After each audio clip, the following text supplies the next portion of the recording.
So, welcome back to the main story of Final Fantasy XIV, patch 5.2.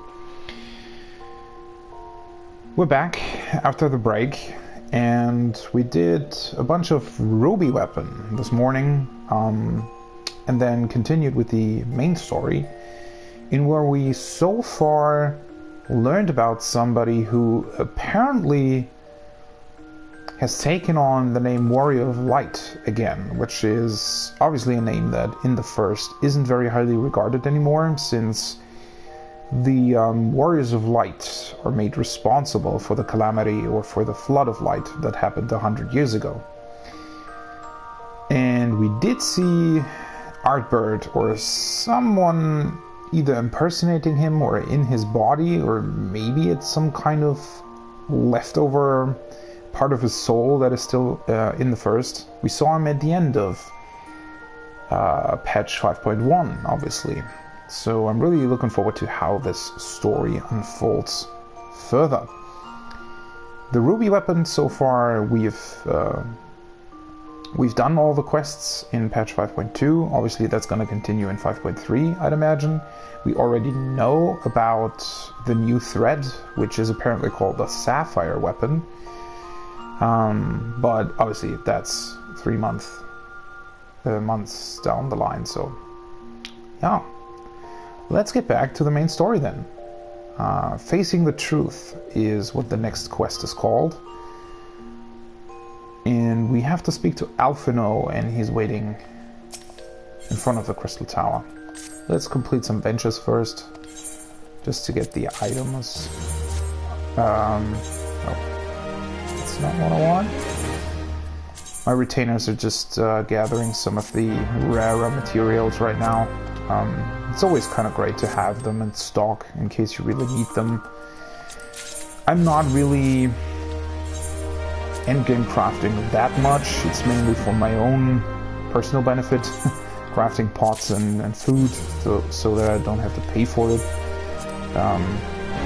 But still, it's kind of nice having all the materials right there and not having to collect them yourself, or, you know, it can take a bit of time, so it's just nice to be able to go to your retainer and just get whatever you need.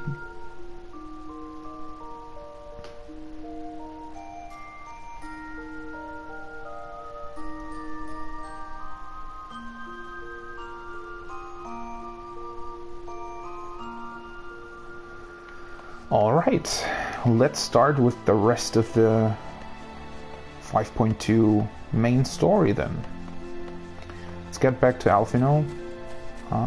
He should be in the square in front of Crystal Tower.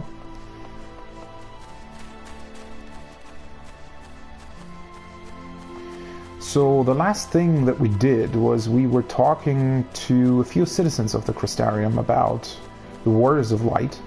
Apparently, a lot of the citizens here are trying to find out more about them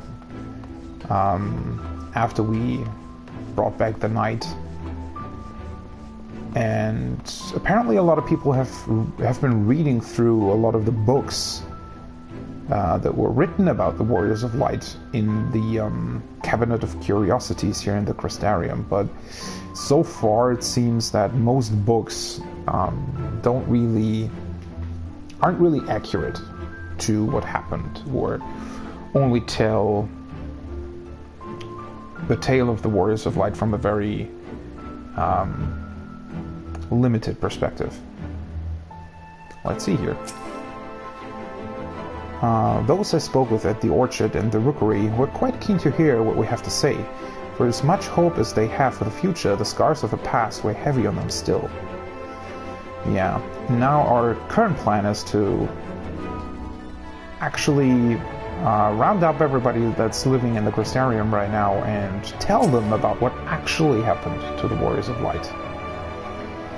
'Tis good to see the people of the Crystarium so eager to learn the truth, and with this newfound knowledge of the past, they will at least be able to look to the future with eyes unclouded. Although I'm still not really so sure about whether or not this will just you know, immediately change their perception of what happened. It's probably going to take a while for them to accept the truth, if they will at all. There you are. Between the four of us, I dare say we've swept the Crystarium from top to bottom. Now we need but wait for the people to gather.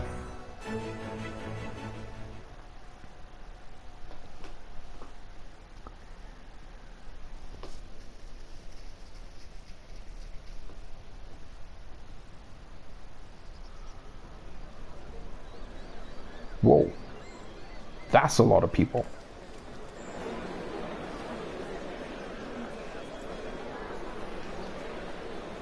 Yes, this looks to be nearly everyone.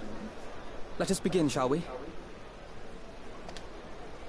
Though I am usually the first to hold forth at such events, I think on this occasion that honor should fall to you. That's probably better. Is that really everybody living here? Doesn't seem all that much, to be honest. I mean, it's quite a lot of people, but... They would be more inclined to take the word of the Warrior of Darkness. Indeed. In light of the subject matter, who better than thee to speak these truths?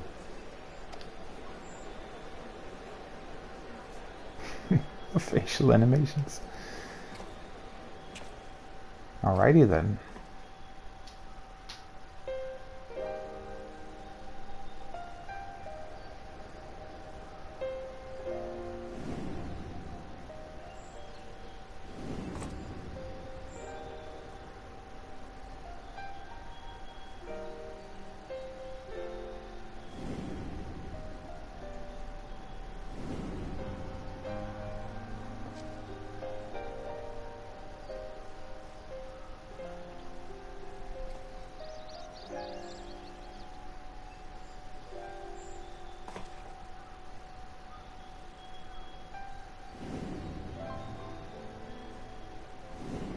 Really reminds you of how good the role quests were, actually.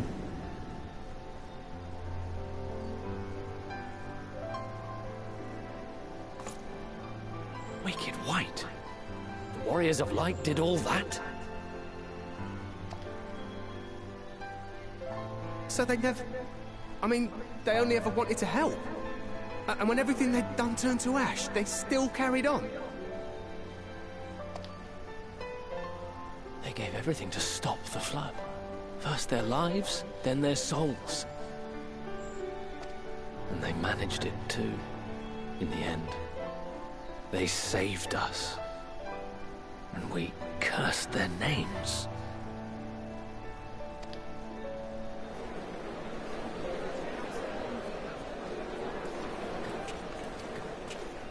This should go a long way towards clearing the air.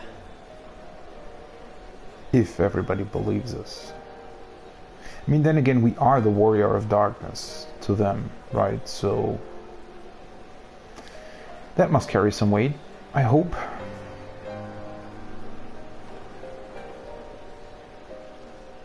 And there he is.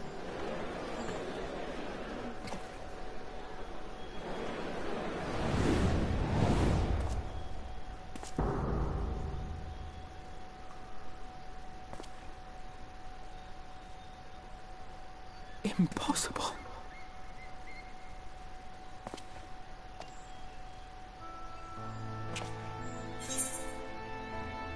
You can see him too? Yeah, that was the first question that went through my mind right now. Because they weren't able to see him before. I definitely see something. You don't think it's a ghost, do you? Nay. Yonder standeth no bloodless apparition, but a warrior of light and darkness both. Ardbert. I mean, Oriange would know him quite well. What in the world?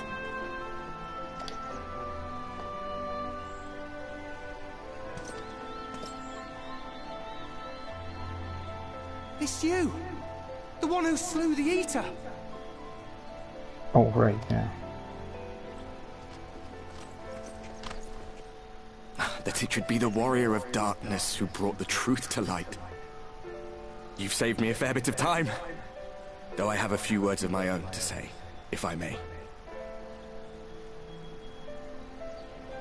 Really?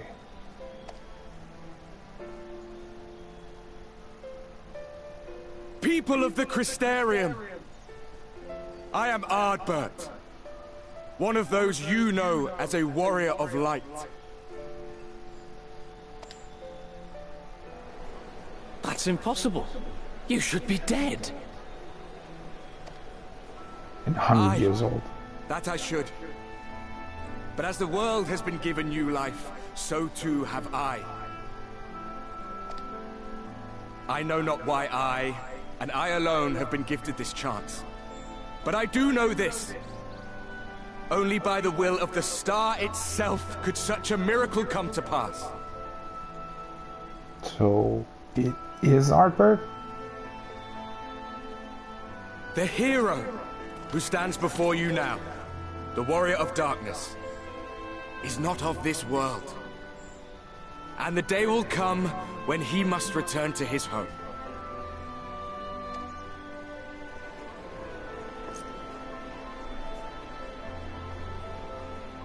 But this land is our home. And if it is to remain so, now and forevermore, it is we who must protect it. The time to rely on saviors from afar has passed. It is you who must rise. You who must become the new warriors of light. He was right in that, I guess. Warriors of light?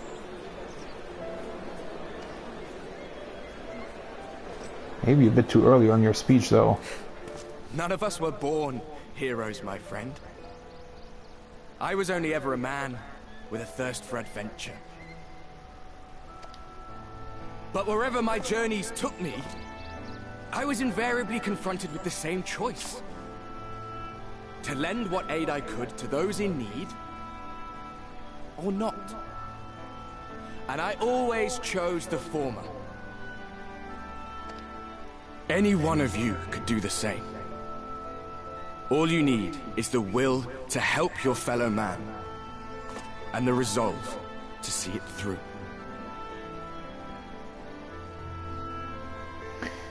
He really seems to be himself, doesn't he? I mean, why would he basically encourage everyone otherwise, right? So maybe it is actually him, just maybe he doesn't really know the cause for his resurrection?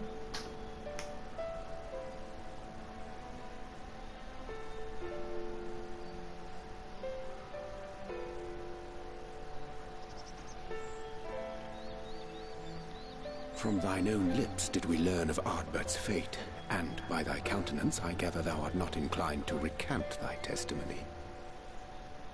Yet whosoever this man may be, his words hold truth and resonate with the citizenry besides. For us to voice our doubts here and now would serve but to sow disquiet.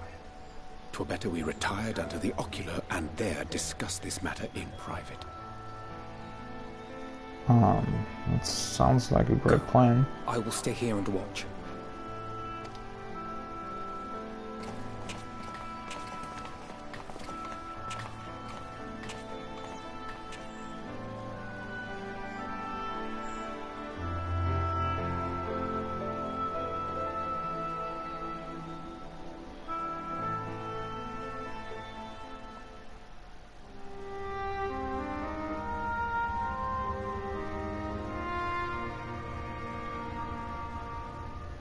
So, that is a warrior of light of the first. It's pretty good that we have this observation device right here, huh? I've not had the pleasure of making his acquaintance, but as you all seem to be in agreement, I gather this is no simple case of mistaken identity.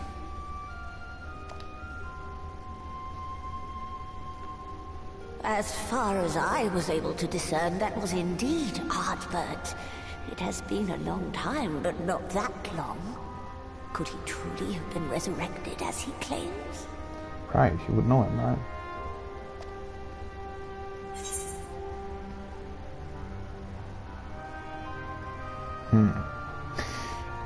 I mean, the part of his soul, or his soul, should be in me, right? Because I would have felt if it had been ripped from my soul again. Looks like him and sounds like him, but it isn't him. That I'm not so sure about. I mean, right now I think that it might be some kind of resurrection. Maybe of his body and mind, but not necessarily the same soul, if that's even a difference.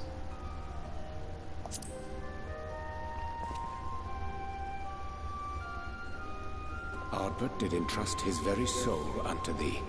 I see no reason to question thy judgment. Nor I. To my eyes, your ether burns as brightly as the day you slew Emmett Selk. That is proof that he is with you still. Yeah. My ether is the same, so... But it doesn't necessarily mean that I absorbed all of his ether.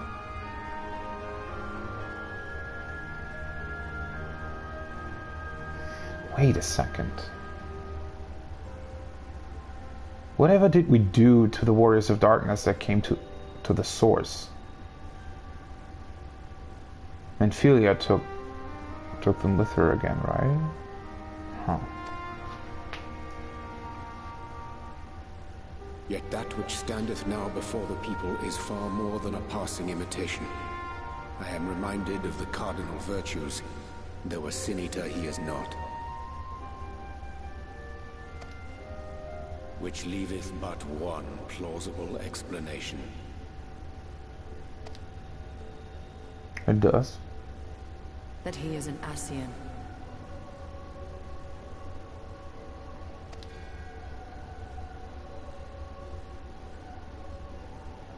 Given their fondness for posthumous possession, I would have to agree. Posthumous possession is a very mild way to put what they're doing, right?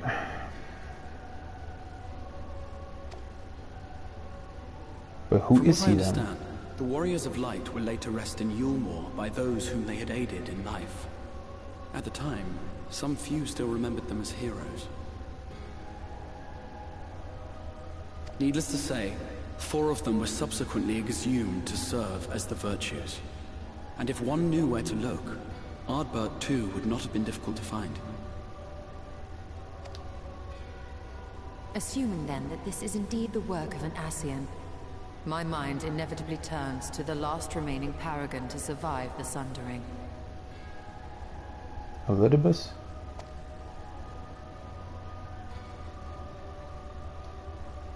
Elidibus. Though, I have to admit, I think this answer is too easy, right? Isn't that, because that's the conclusion you would immediately draw.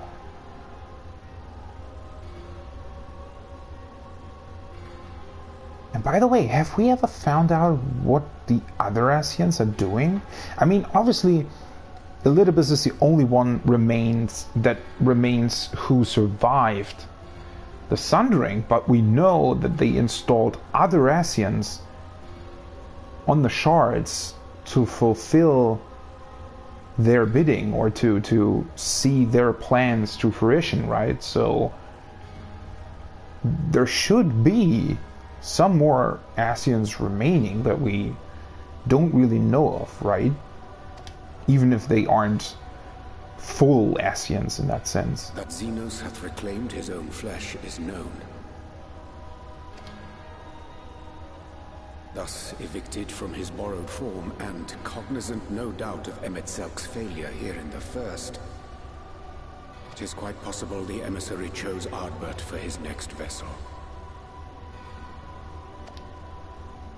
Inhabiting the flesh of the fallen. Why, that is unsavory. And they do this often, you say? Often in their terms, I guess. Verily, for they possess no corporeal forms of their own. In what one may term their natural state, none save those gifted with the echo can perceive them.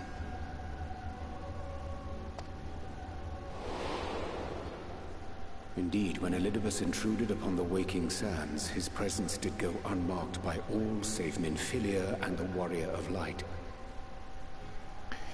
I don't even remember when that was.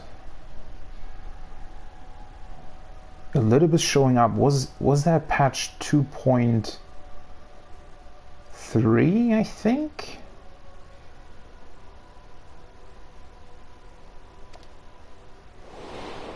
That's the first time we met him, right? On that occasion I myself remained ignorant of his coming until after his departure. It was only at a later juncture, when he deigned to appear before me in borrowed flesh, that I was finally able to take the measure of him.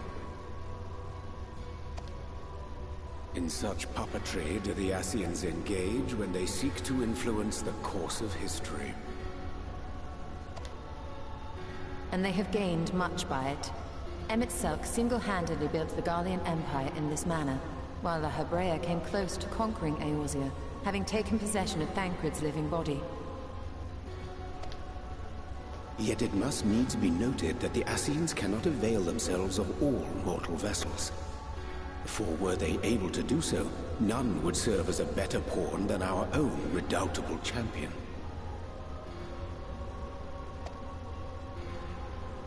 Mayhap the blessing of light shieldeth Hydaelyn's chosen from Ascian influence. Or mayhap other forces are at work. We cannot say for certain. They are placing a lot of trust in me, though, right? I mean, a lot of, well... Then again, Minfilia, Kryl, there are a few other people blessed by the Echo, right? It's not only me, so even though obviously the champion, or the Hydaelyn's champion, the Warrior of Light, is a very strong person as well, being able to defeat primals and whatnot, the accounts that we claim to be true are verifiable by other people who have the Echo, right? So it's not like we are alone in that sense. It's a lot more believable because other people have the Echo as well, right? Because otherwise, who could ever be certain that we aren't an Ascian? And I mean, from what we gathered so far in Amarant, we are pretty close to it, right? Even though we do have a form and a body, and aren't able to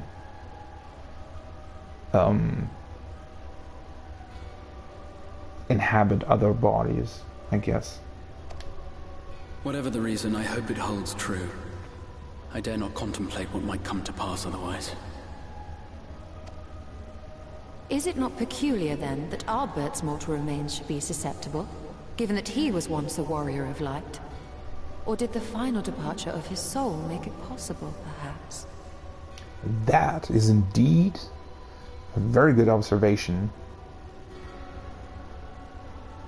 Well, I mean, even Xenos' body was possessed by Elidibus as well, right? So even his apparently pretty strong, what's the word I'm looking for? I mean, he doesn't have the Echo, but he has this a form of it, right? That they invented, basically, based on their research. And Elidibus was still able to possess his body, so I don't... As long as the soul has left the body, I think it will be pretty much possible to possess anybody's body.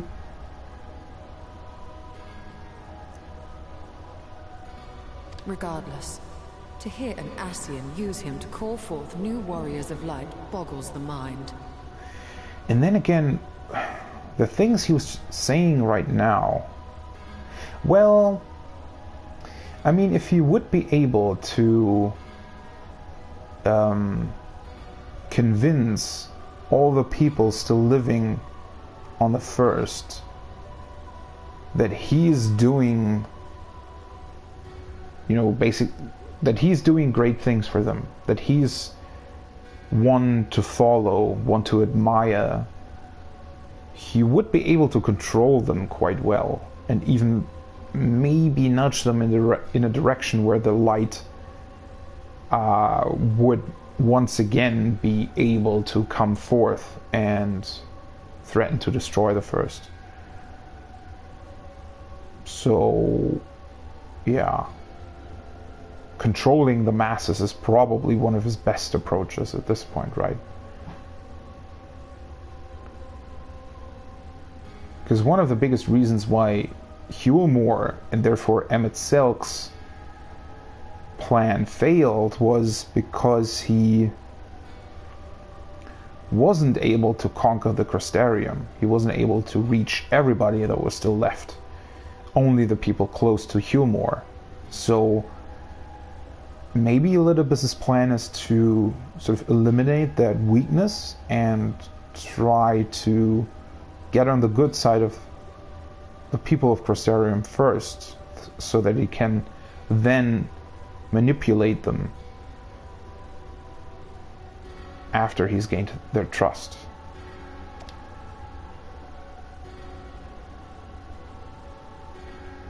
Elidibus hath ever been an enigma, his ostensible purpose being to preserve the balance between light and dark.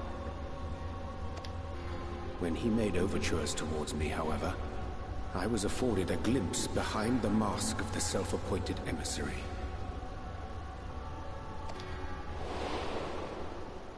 I shall not defend mine actions, undertaken in pursuit of a better understanding of our foe, as either wise or prudent.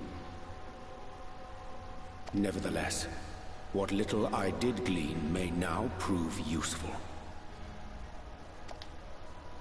Elidibus possesseth a subtle mind, practiced in the art of manipulation. That he coaxed this star's most valiant heroes as far as the source with naught save half-truths is no trifling feat.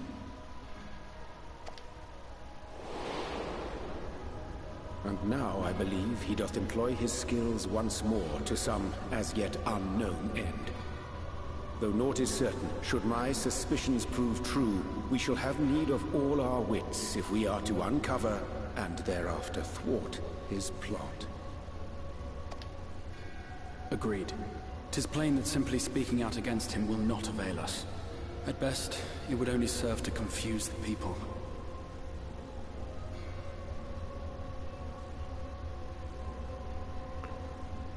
Yeah, that might serve his cause rather than prevent it, right? Then again, we should do something. And I would hesitate to do anything which might tarnish Ardbert's reputation once more, nor yours by association.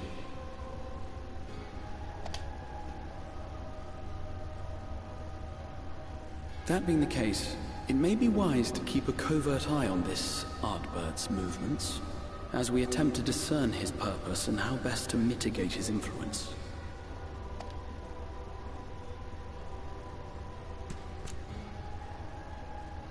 His performance appears to have concluded. What now? Go back out and follow him?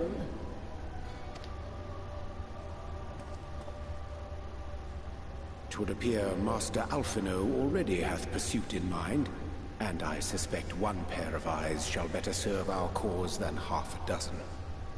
Let the rest of us maintain an inconspicuous distance, for the present at least.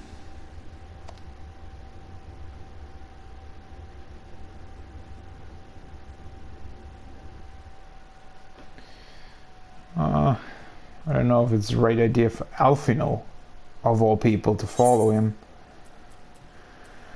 Oh, what is this? Pixie berry tea. Perfectly steeped cup of aromatic, sweet and tart tea. Papoto salad. Creamy side dish of eggs, colorful vegetables, and hearty russet potatoes. And the robe lettuce salad, fresh, crisp robe lettuce garnished with a drizzle of delectable Fantoio oil. I mean, nothing against salad, but after, well, probably 200 of these eaten over the course of half a year, I think it's time for something else. But again, I'll take the money anyway, even if it's not much.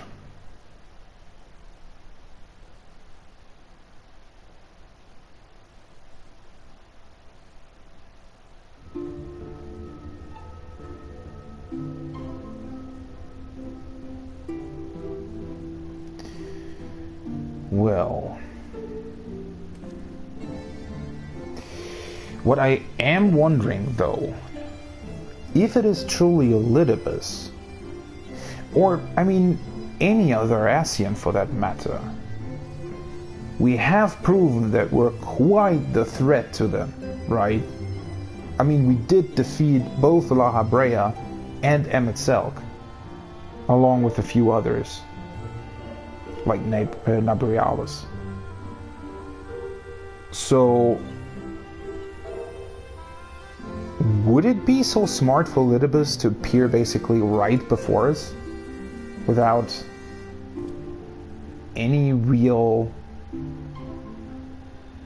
I guess, protection against us? I mean, no doubt that Elidibus, much like Emet-Selch and La Habrea, is a very, very strong force to be reckoned with, but at the same time it's definitely possible to defeat him, right? So I do wonder.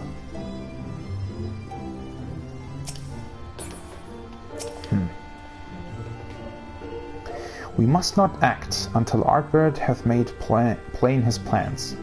'Twould be follow to proclaim him false at this juncture. I mean, technically he didn't even say anything false. It's just that he probably has some kind of plan in mind.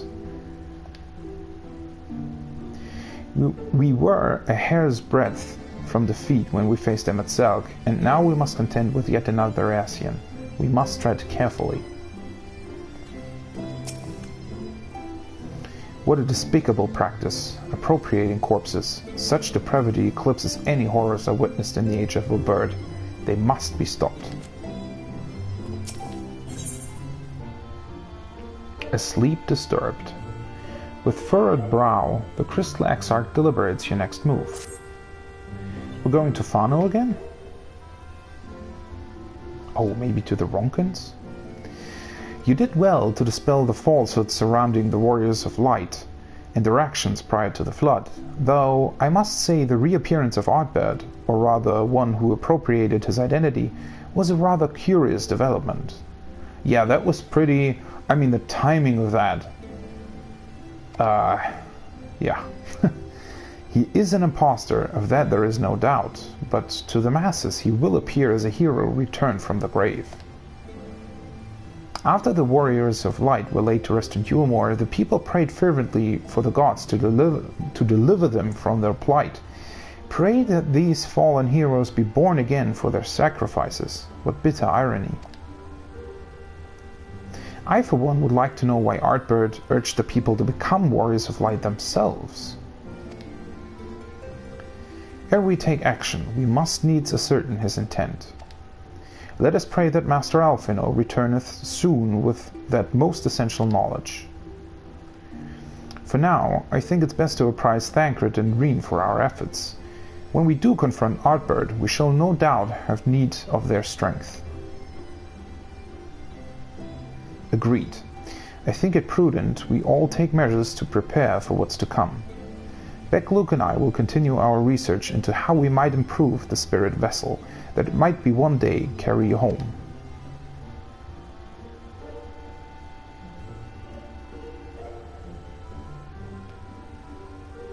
Then I think it time I return to the Greatwood. Until now, everything we have learned of the Ascians has been handed to us at their leisure. But that was one of Emet-Selch's unique failings. I have no reason to think Elidibus will be as forthcoming. Unique failings is a strong word. I don't even know. He was... I mean, in the end, that was definitely his downfall. That he even maybe trusted too much in us. But he was definitely trying to find out whether or not our soul had been restored far enough so that he could actually see us as at least some kind of equal to him, right? So that we might follow in his plan to resurrect all his lost friends, basically.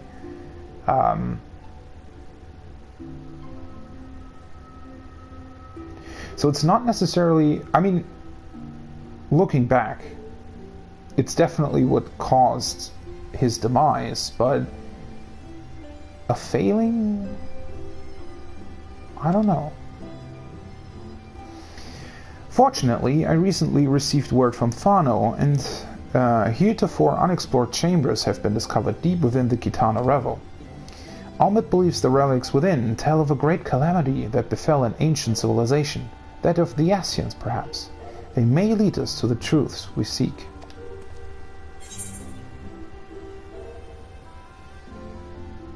Be sure to let me know how that works out. Nah, I would come with.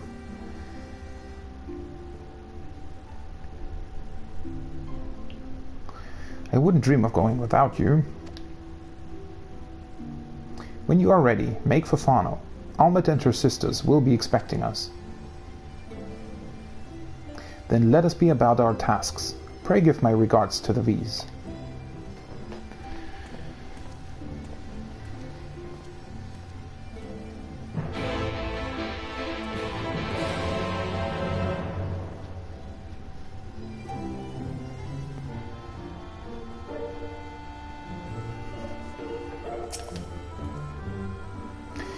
Though I would like to join you in untangling the Ascians' machinations, I think it best I stay here and devote my energies to finding a way to deliver the science back onto the source. I will help the Exarch in any way I can, but the key to solving our problem lies with him and the Elegant Eye.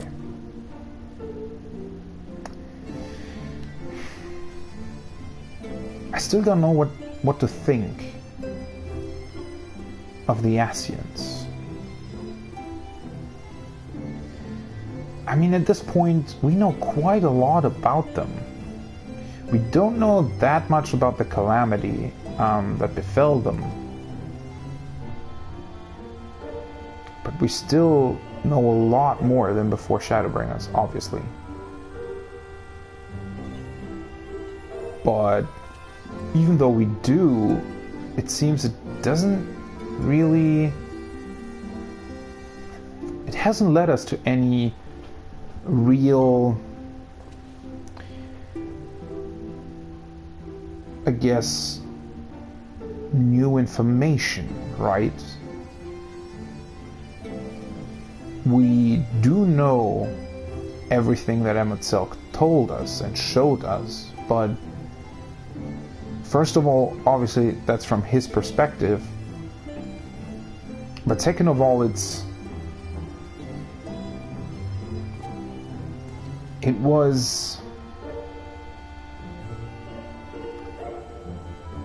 more the events that took place, but we still don't really know a lot about reasons behind it, I guess.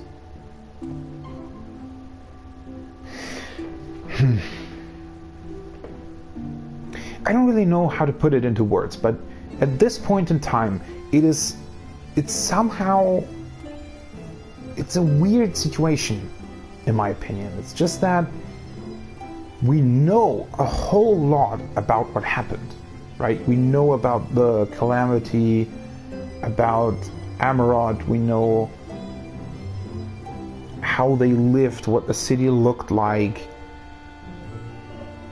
what they did, We know a bit about the creation magic.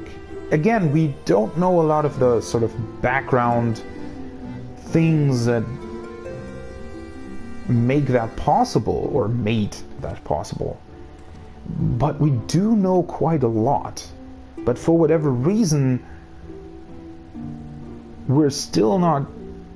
It doesn't really give us anything, right? We are in this weird state where we know we have the shards, we have the source, and the Ascians are trying to bring those back together to... I mean, it's only Elidibus left so far as we know, but that's their plan, right? But our only course of action right now is to prevent that from happening, but we don't really have any plan of our own. And that's, I think, what feels so weird about this, is it almost feels like for the whole game, almost, we've just tried to prevent whatever the Ascians were plotting without ever knowing, and that's the real weird part about this. We still don't really know anything about Hydaelyn. We don't know who created her. We still don't know why they created her. We don't know why she chose us to be her hero. We don't know why she's fighting Zodiac in the first place.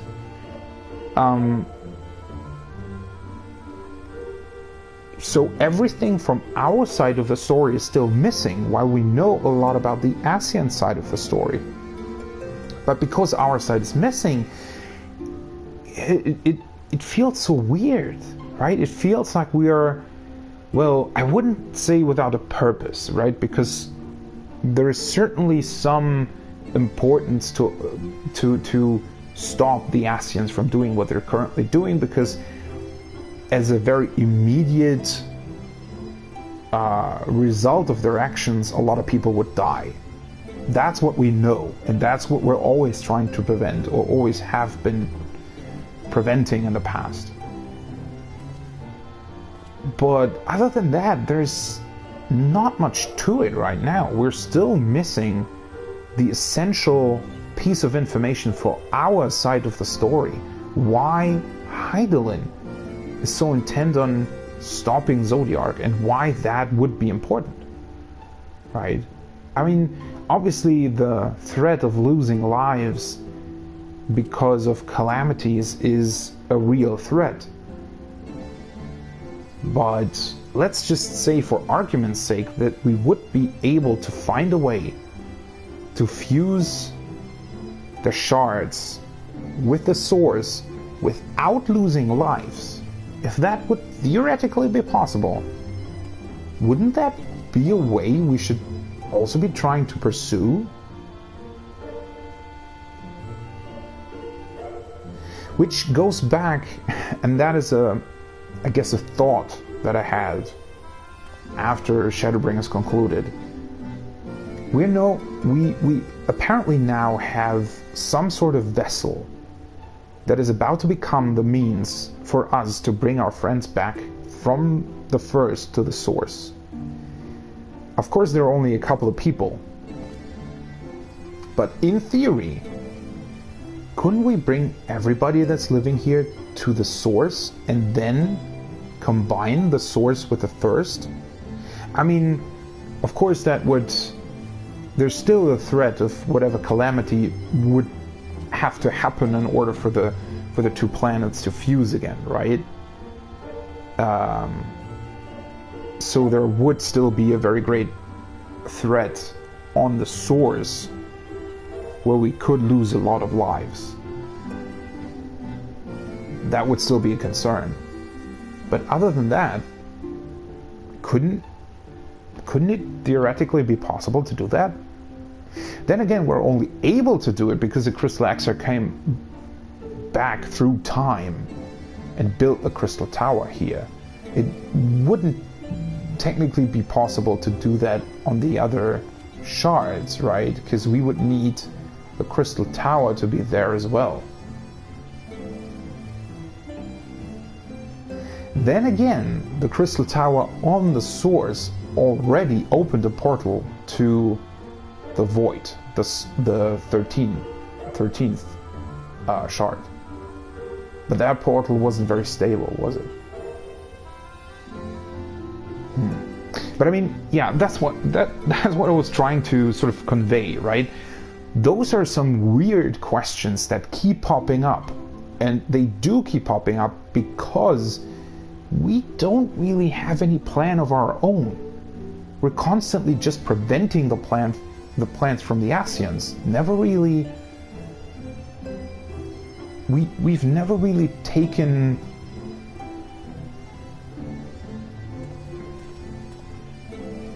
We're trying to take our own course of action, basically. Right? That's...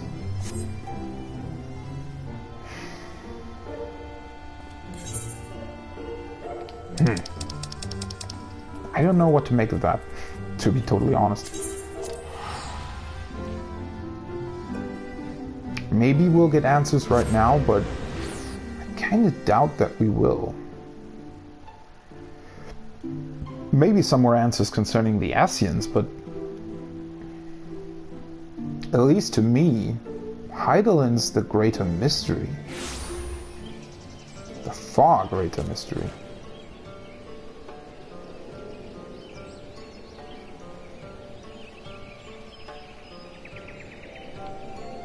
No, Zepla's here. She's always here. It's interesting.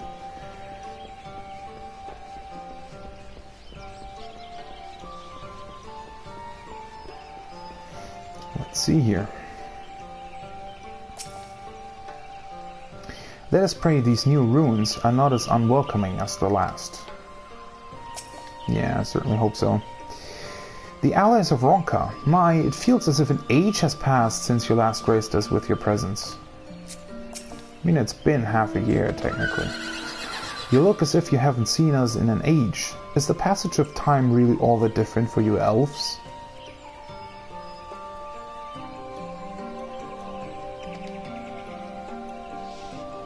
Wouldn't we be... Wait, aren't Elzen living very long as well? Wouldn't the passage of time be similar to theirs? Or even slower than that? Welcome, allies of Ronka. We have accomplished much since last you came. With the Light Ward dead and its minions dispersed, we have at last reclaimed our hunting grounds near Raktika Falls. It was there that we discovered more ruins. Although we ran afoul of no traps while exploring its halls, we determined that the innermost chambers were warded by magic. We all were in agreement. Before any investigation could proceed, you should be summoned. We are grateful that you did. From what you have told me, I strongly suspect that the wisdom my comrades and I seek can be found within. This wisdom could prove invaluable, for we may soon face a foe whose greatest asset is our ignorance. I see. Then it is good that you have come, for Ronka was once home to the greatest of weapons, knowledge and understanding. And it is our duty to ensure you and yours do not want for either. That said, we must proceed with caution. To have reached the inner chambers unmolested suggests a more formidable deterrent yet lies within. Come now, surely any threat sleeping within the ruins pale in comparison to those we have faced thus far. This is not a game, sister. You should not be so eager to run headlong into danger. Oh, and who was it pinning for the return of our allies that we might venture into the ruins, clutching her staff at night, wishing it were... You promised not to tell. Wait, what? Then I suggest we be going.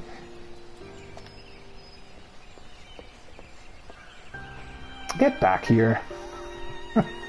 What are those on about? Remind me, exactly how old are you and your sisters? On second thought, perhaps it's for the better, I do not know. Pray forgive their overzealous nature. None save we three have been privileged to escort you and yours into the ruins and bear witness to its secrets. Their hearts now burn with a curiosity that is not easily satiated. Yeah, I can understand that.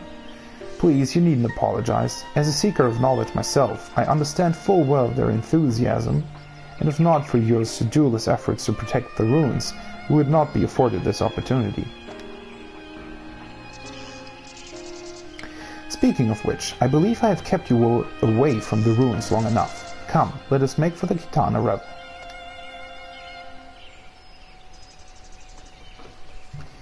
One thing that has also been unclear as of now is why did the Ronkins exist?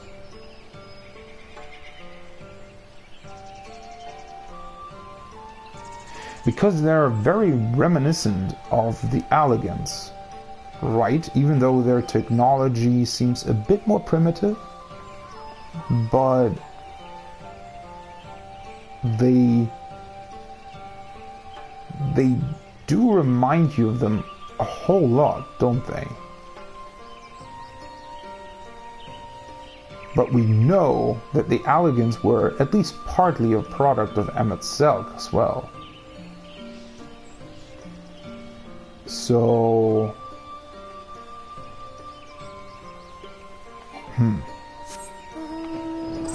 That's also a question we never really answered in the main story so far, right? Is what the Ronkins were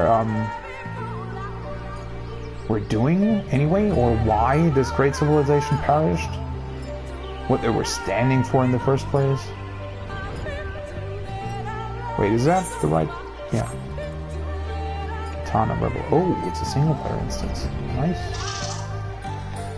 Much like the last single-player instance in here was really cool. Almost like an Indiana Jones movie. Even Emet-Selch was taken aback to find a mural illustrating the final days in these ruins. What other surprises do you suppose yet lie within? Oh. Right. He was surprised to see that, right? Now, come to think of it, why or how were the Ronkins able to know about that in the first place? And why are ruins still here? How did the sundering technically happen? Yeah, those are all questions we definitely don't have an answer to as of now.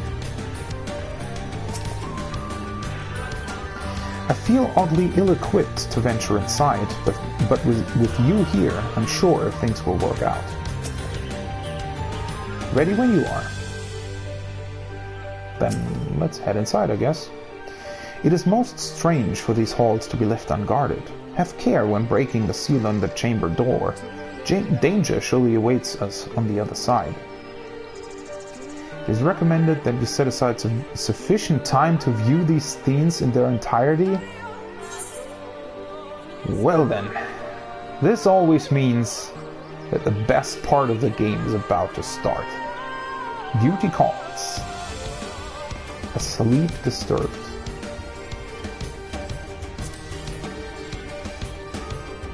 It's also interesting that they've apparently instanced Raktika?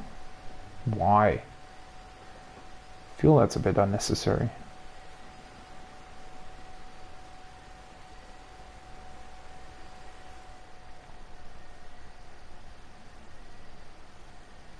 Come. Our new discoveries are to be found this way.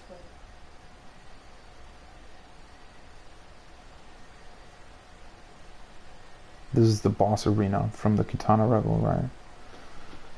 Kitana Falls?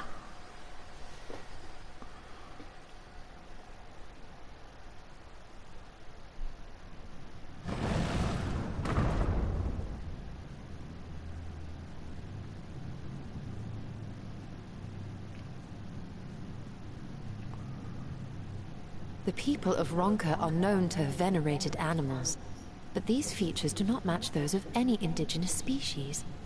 This is no common beast.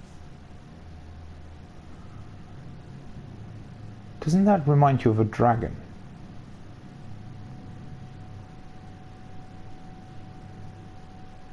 I have a very strange feeling about this place.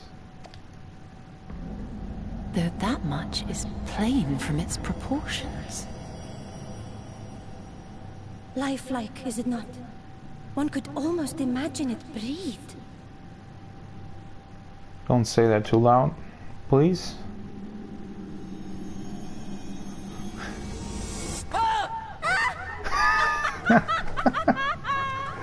Why you...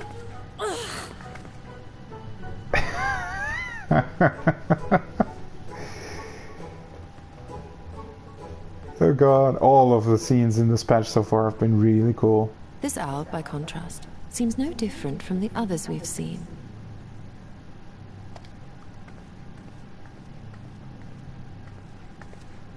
The sealed door lies ahead.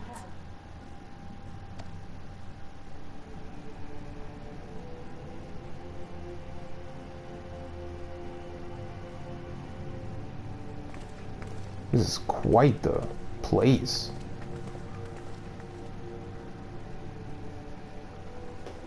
I mean, it doesn't look exactly like a dragon. It has some same features, but other than that...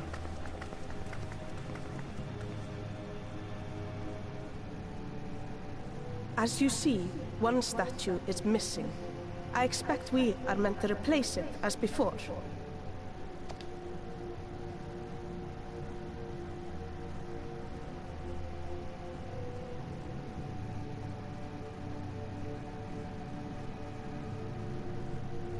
Too simple. There will be some additional defense mechanism.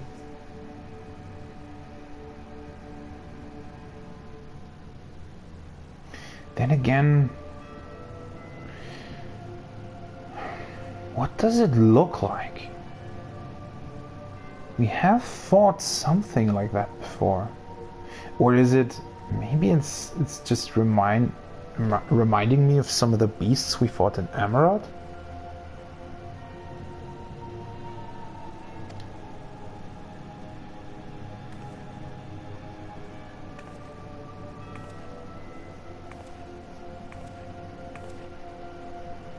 Just a moment.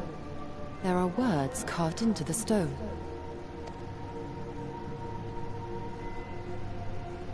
He who would disturb a hero's deserved slumber shall instead waken the beast and know his folly. Wait! Don't! Of course. What? But I only... What is happening?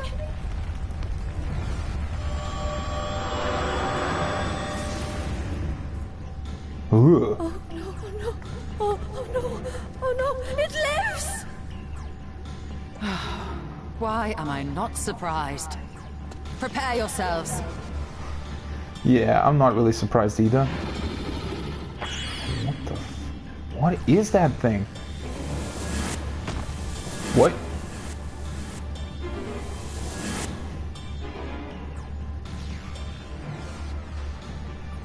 It looks somewhat familiar, but yet completely new.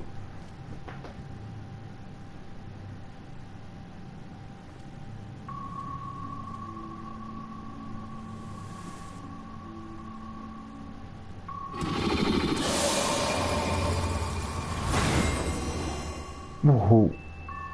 What the hell?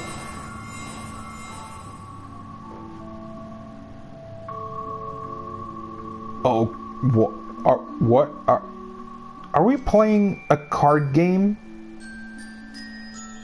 A children's card game?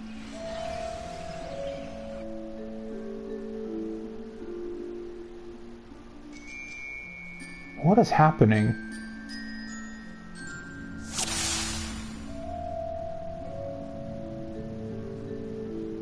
You trespass mortal upon sacred ground. In retribution, 4 souls have I bound. Huaka. Yet to heroes proven, learned and wise, a combate's soul shall be their prize. If you would see they are set free, answer me these riddles 3.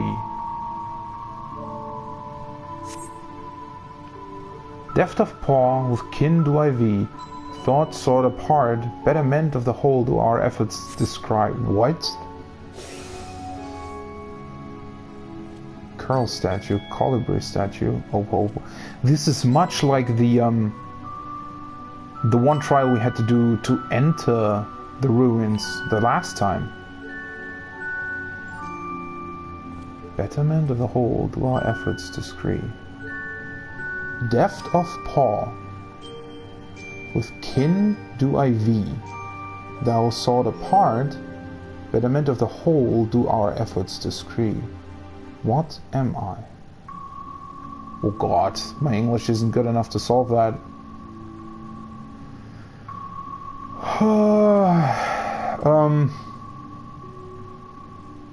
Deft of paw. So no curl? With kin do I thee. Thou sought apart. Betterment of the whole do our efforts discreet.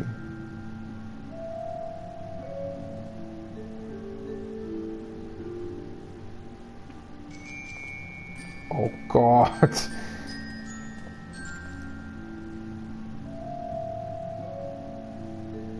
Comrade's soul should be the prize. So I have to solve 3 riddles.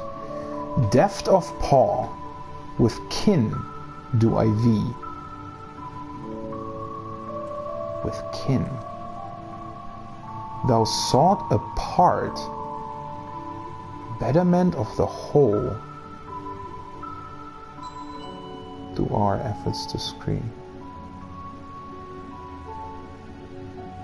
Or is it, well, with kin do I vie? Is that the correct pronunciation? Thou sought apart, betterment of the whole do our efforts descry?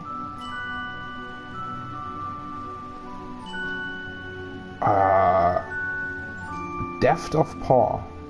Wouldn't that mean that it's not a curl?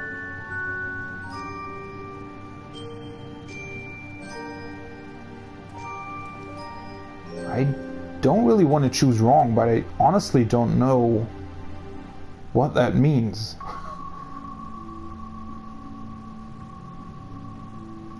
Thou sought apart. Betterment of the whole do our efforts describe. Sought apart. Something that is sought apart.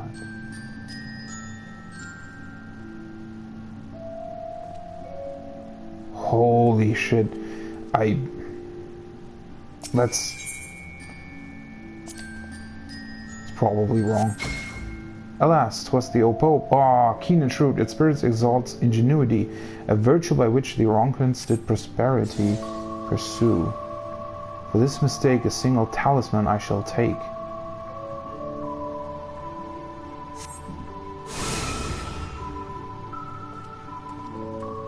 With fearsome fang I travel with pack. Together we find harmony, and thus for peace our land does not lack. What am I?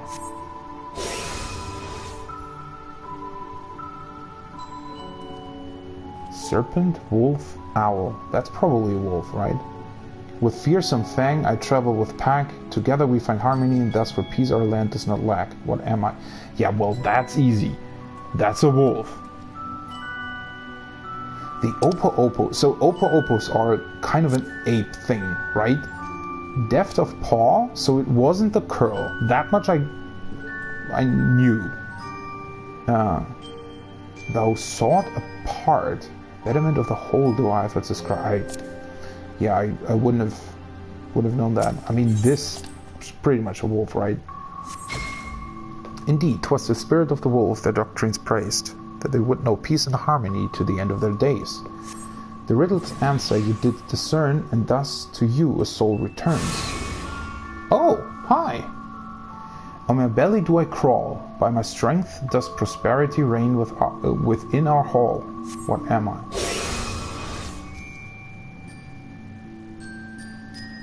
Serpent, wolf, Opo Opo.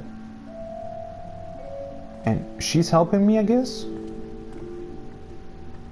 What are you doing? On my belly do I crawl.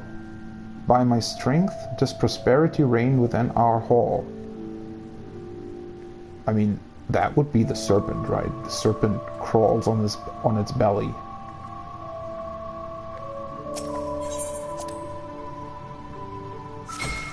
Indeed, the dread serpent turned protector lured to slumber ere it tear the world asunder. The riddles answer you to discern, and thus to your soul returns. And what now? Those were 3 riddles. Desire you that which I yet claim, then we shall play another game. A test of mind and memory. Choose wisely, and you all may yet go free. Twixt these talismans hide friend and foe. Choose your companions well, or sorrow know. Free your comrades from the talismans.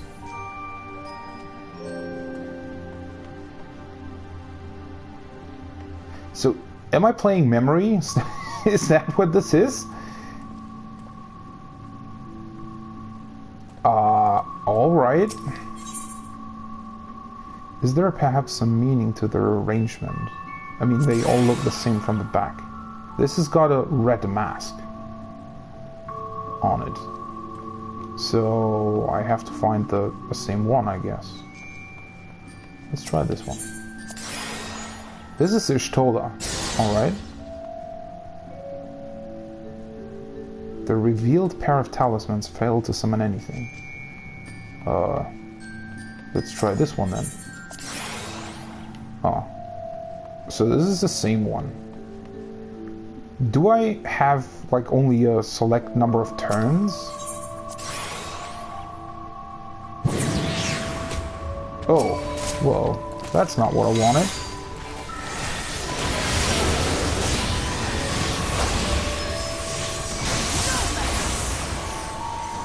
The revealed pair of talismans summoned forth a terrible beast. So that's the point of it. So it's not really that you have a limited number of turns, it's just that if you select the wrong things, they turn out to be a beast. So this should summon Ishtola.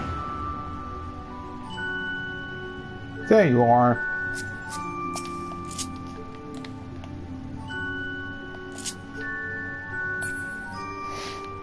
So one of the last ones should be the last missing sister, right? Yeah, her. I didn't really look at anything. Well, that was easy. Your comrades are assembled together at last. Yet still, there remains one trial you must pass. Kind of suspected as much. If you would glean the knowledge enshrined in this earth, I would first take the measure of your worth. This is a really cool quest. One worthy of she who the Ronkids extolled must be strong of mind, body, and soul. Oh, so we still have to fight it.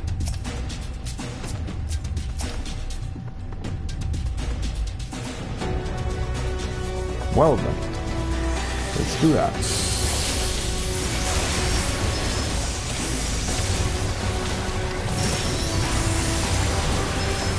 A touch of shadow. Hold nothing back. Failure of this test does not appear in what? Could be an option.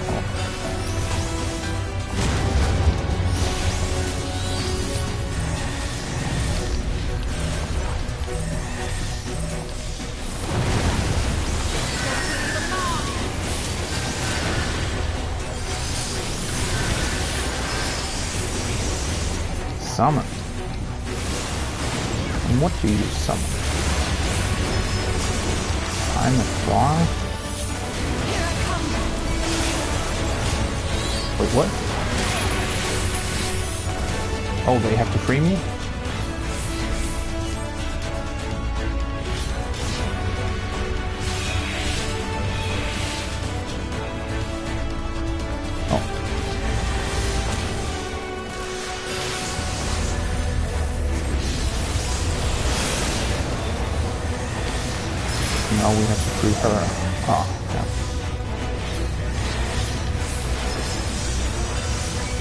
right. That was almost the wrong decision. Impressive. Sound of heat. I will not hold back.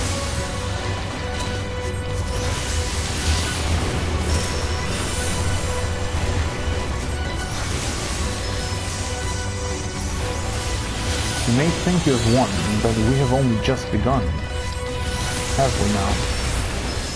Animate. Calling forth another statue? This and that and this.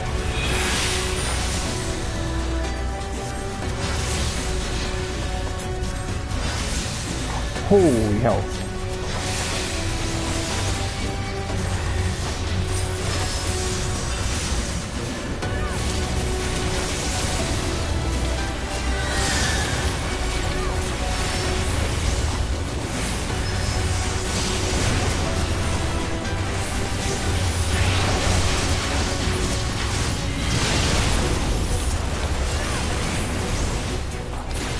Guess I have to defeat them, or is this some kind of damage check?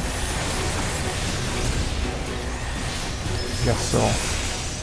Well fought, hero. The trial is complete. The way is open, and thus I concede defeat.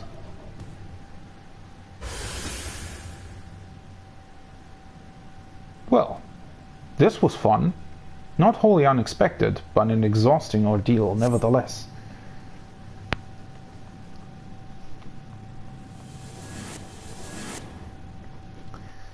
This is really, really cool. Because it's, you know, well, first of all, it's different from most other, like, very straightforward single-player instances, but it's, at the same time, it makes sense in the world, right? To have a riddle like this that both tests your mind, but also your body and your strength.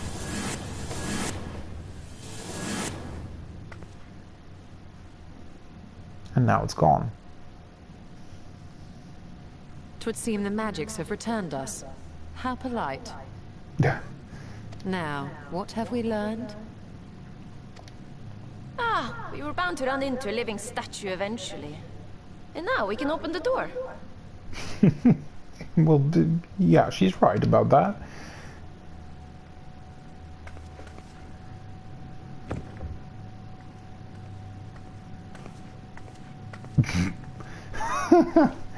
What was that cheeky smile?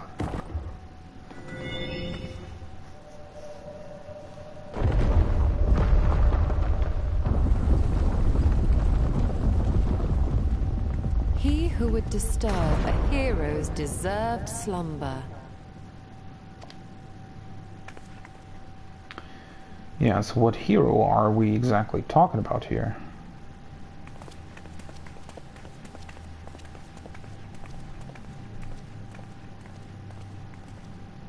Who is that? It's a scene from the trailer.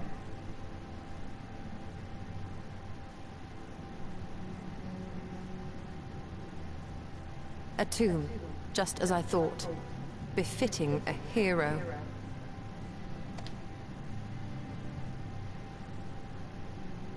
She is Vis. Could it be the Archmage Tiuna? Oh, yeah, she's got bunny ears.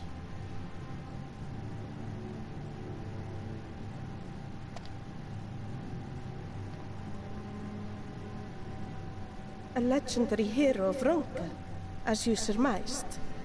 The tales tell of how she smote entire armies with a single incantation, so potent was her spellcraft.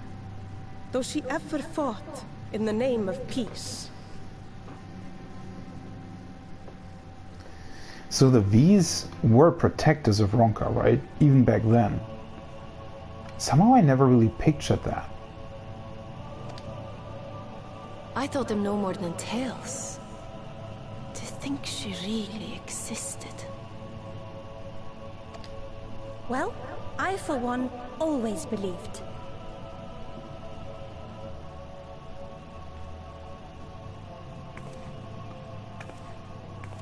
I wonder.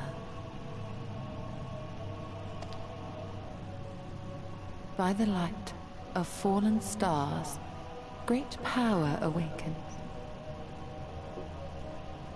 By the light of fallen stars, great power awakens. Tiuna was not only a master of spellcraft. It is said she could see truths long lost and hear the voices of men's hearts.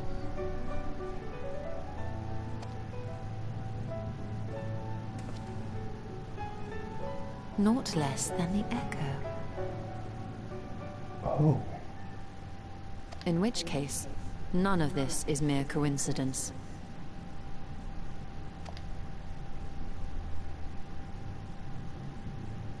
A shower of stars setting the sky aflame. And in both this world and the Source, we find individuals within whom a mysterious power awakened at the sight. We can never unpick the why of it. Now, however, I believe we might. Are we going to uncover what the Echo is all about? But wait, wasn't the Echo... It did exist before the fall of Dalamut, did it not? Or... not? Does the scene depicted here not resemble the one we saw when we first ventured into the Katana Ravel?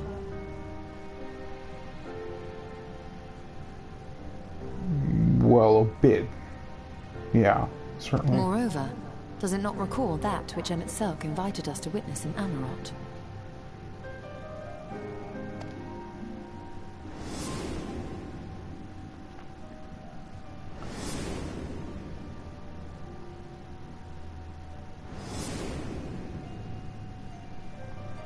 But that would mean that the final days. This Tiuna, wouldn't she have needed someone with whom she could have seen the past happening? Or with whom? Because you can't just look into the past. You need somebody there with the Echo to conjure up their memory, basically, or to see into their memory. If, why would she as the Exarch's research suggests, soul and mind share a fragile yet profound bond, might it not be possible for an event to leave such a deep imprint upon the soul that it could be perceived eons later, given a suitable trigger? Yeah, but what kind of trigger? The Echo defies explanation by conventional etherological theory, or shall we say modern etherological theory. But if it is a power that once belonged to the ancients, to souls yet undivided...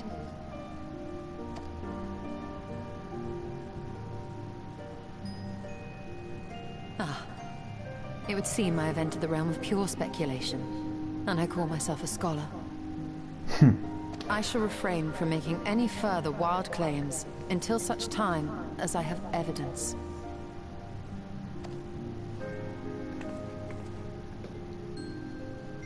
Still, I cannot choose but be reminded of our experience in Amarot. So once again, we have found clues, but no answers, it seems. Because we kind of knew that about the Echo already, right? That it was a power somehow connected to the ancients of Amarot. But still, I mean, this scene makes it look like this Tiuna was part of the calamity back then. And not just remembering it.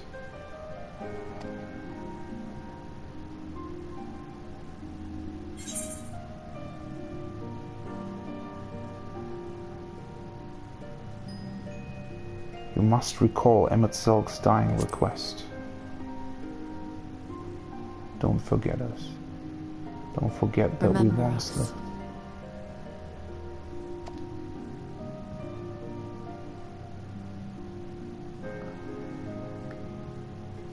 Maybe that wasn't so much a wish, but rather a clue. History is learned, not lived.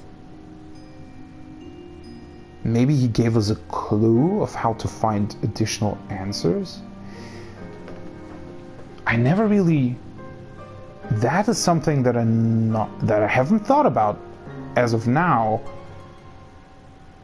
But instead of it just being his dying wish,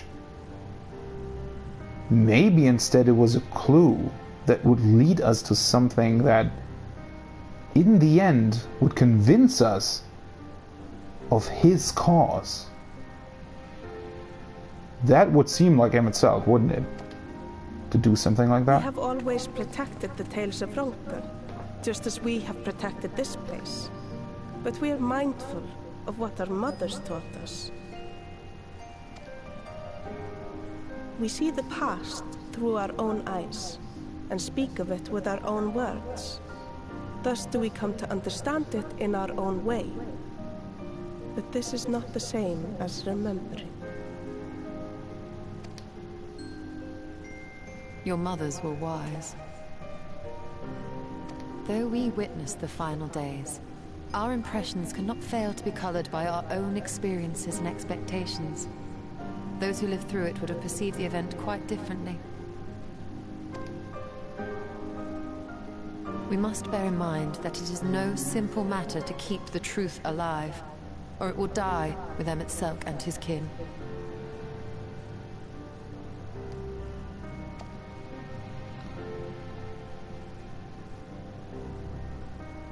But we have disturbed Tiuna long enough. Fanau will serve similarly well as a venue for our contemplations.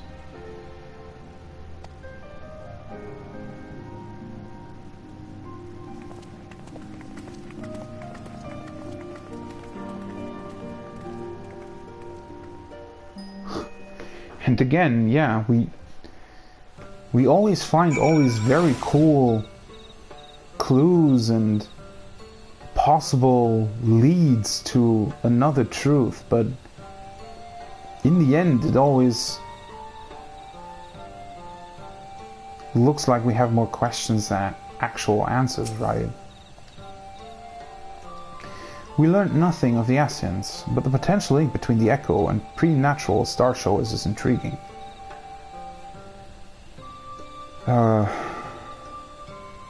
What?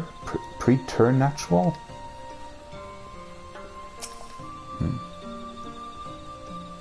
Tiuna is the reason I took up spellcraft, you know. Never in my wildest dreams did I imagine her tomb would be found, let alone that we would be the ones to have the honor to do so. I sorely underestimated the defense of these ruins. Perhaps Simmet was right to urge caution.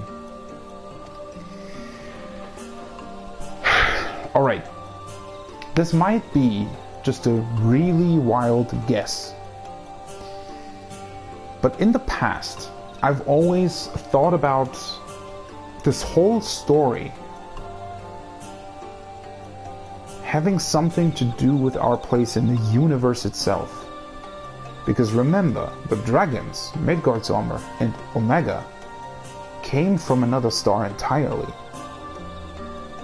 Right? So maybe these comet showers suggest that there is like an otherworldly source, a force that is maybe even attacking the planet from the outside.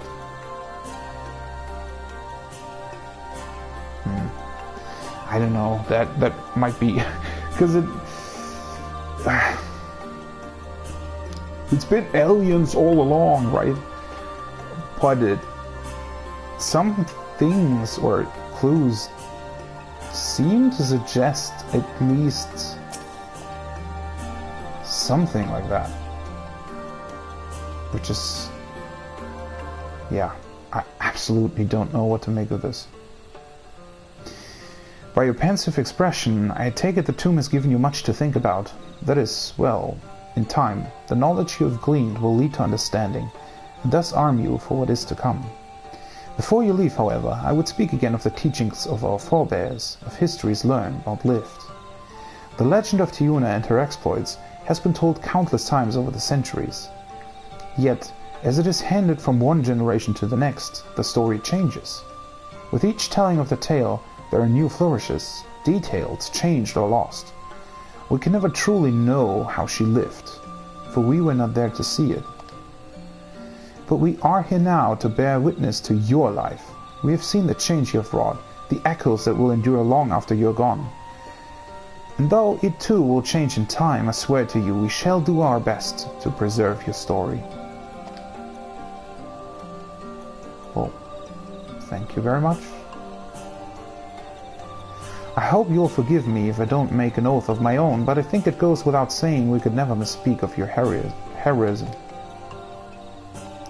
Perish the thought, so long as we are here, there are none among the V's who will not know of all you have done for Norvrand. We are not deserving of such reverence, but we are grateful all the same. You can be certain we will have our own tales to tell of the great guardians of Raktika and the ruins of Ronka. I pray you safe travels then. As ever, we shall await your return with open arms.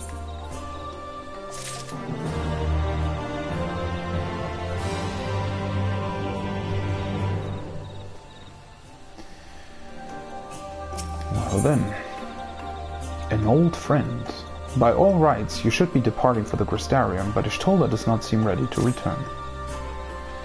Although we learned naught of the Ascians, the insight we gained into the Echo made our trip worthwhile. Did we gain any insight into it, though? Not really, right? Before we return to the Crystarium, however, there is a small matter I would attend to in Slitherbow. Might I trouble you to come with me? Thank you. After we arrive, we should have a brief word with Runa. Yeah, Runa will be thrilled to see you, I bet.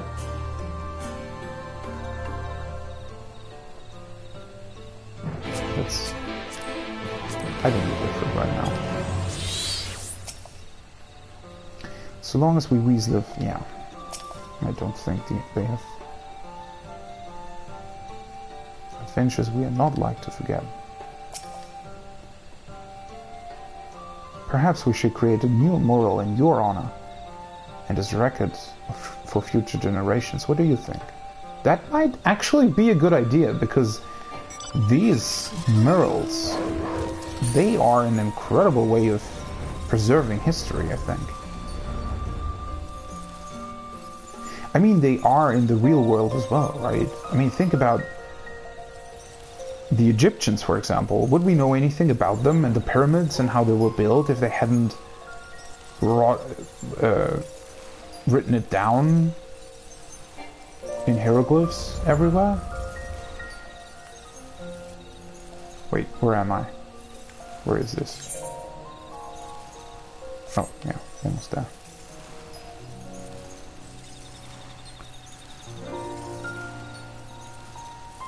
So it's definitely one of the best ways of going about things like this. Wait, is that? The Stewards of Note. Those are the Kitari, right? So I guess you unlock them after this quest then. Runa! Runa appears to be in characteristically high spirits. Yeah, of course he is. It's so good to see you. You've arrived at the most opportune time. I was preparing a pot of my famous stew. Come, I will ready a place for you. I'm sorry, Runa, but we haven't the... Please, I insist. It will only take a minute. Take only a minute. Yeah. My apologies. It seems our return to the Crystarium will be delayed. But perhaps only for a bit, if you assist me with my work. I say work, but it is rather more chore. I must clean my chambers here in Slitherbow from top to bottom. If you would be so kind as to go and fetch a broom from Askir, we might finish before Runa is done cooking. What the hell? Why do I have to clean up after Ishtola? That's an interesting quest to be doing. Wait, isn't that where the scree person was before? Concerned mother. Askia. A broom for Master Matoya. I cannot imagine why she would have need of such a thing, but here you are. It is old but sturdy and sure to suffice.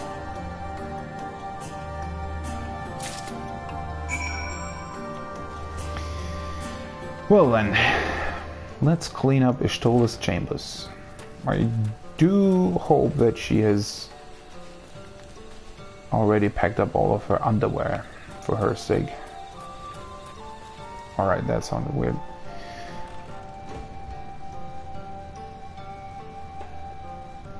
It does look quite the same as it did last time, doesn't it? Where does that door lead anyway? Is that like a... or maybe her bed chamber, I guess.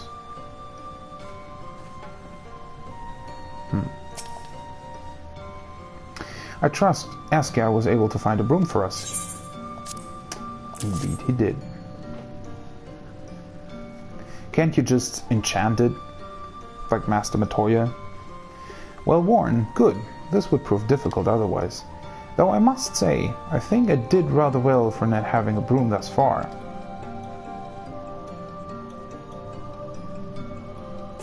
Did you do anything at all?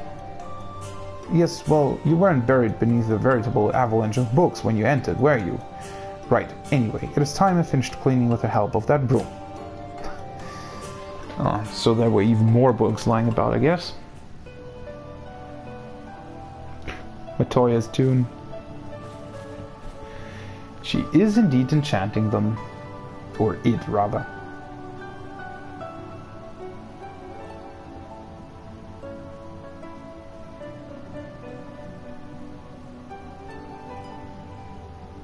You didn't honestly think I'd do it the old-fashioned way? That broom is more than capable of sweeping by itself, or rather, it will be.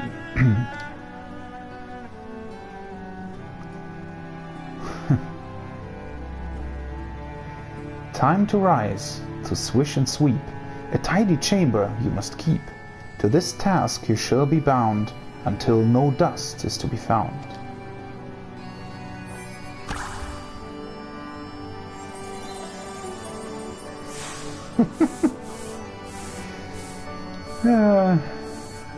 Gotta love the brooms. I mean, I would give anything to have the broom like that myself. In this one particular respect, I've no objections to following in Master Matoya's footsteps.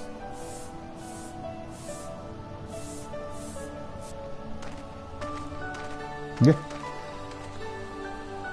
In future, I may need you to remind me the pursuit of knowledge does not preclude other equally important duties, such as maintaining clean quarters for said pursuit.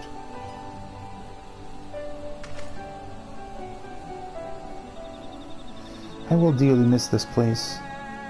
These people. Oh. He will hear. And she will leave.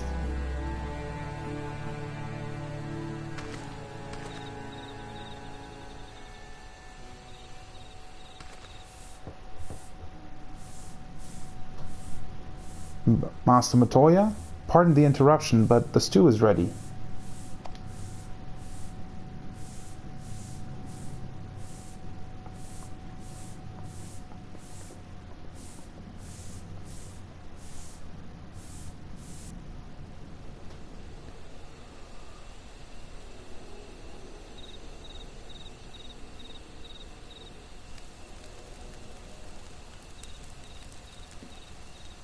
Something troubling you? You've been rather quiet. No. Everything's fine, I assure you. It has been a long day is all. I see.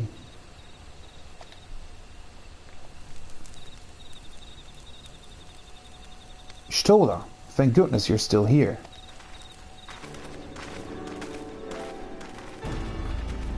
Well, hi there. An Alice? What? Alfino? I thought you were following Artbird. I was. though I'm sad to say I lost track of him shortly after entering these woods. He seems determined to traverse every Ilmuth Norvrand in his quest to spread the truth of the Warriors of Light and the Flood. And it seems news of your address at the Crystarium precedes him at every destination, making his task all the more simple.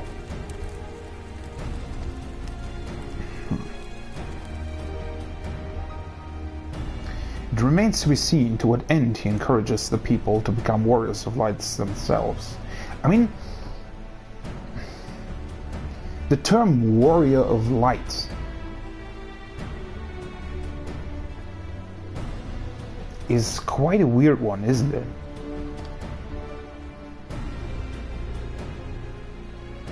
Because in a way you can't just choose that, right?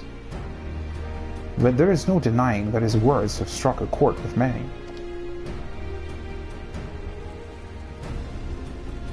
Well, we're all agreed that this is just another Ascian ploy, yes? They've commandeered corpses before, and to no good end. I see no reason to think this time is any different, especially when it's that of a fallen Warrior of Light. We still don't really know that though, so I would be very cautious. We don't know his plan, we don't know his, whatever he what he actually wants to achieve with this, and we don't even know if it truly is an Ascian yet. I doubt we'll learn more if we remain a step behind. His next destination is in all likelihood Slitherbow. Alice, are you certain you should be here? If you're concerned about Halric and the others, you needn't be. The treatment is going well, but progress is slow and exhausting for all of us. The best thing I can do now is let them rest, so I believe we were about to discuss how to arrange a meeting with our would-be Warrior of Light. And as always, she just wants to do things. Before visiting any towns or villages, Ardbert would hunt down and slay a nearby Sin Eater to earn the locals' trust. Our best chance of getting ahead of him is to find one before he does. Thankfully, Thancred and Reen are returned from the Empty and have taken up the search. Reen believeth one may lurk beneath the boughs of Woven Oath. Then that is where we will start our search. Couldn't Gaia come with her? That would have been fun. But that would require you to do the raid first, and I guess that's not possible, but would have been cool. Master Matoya.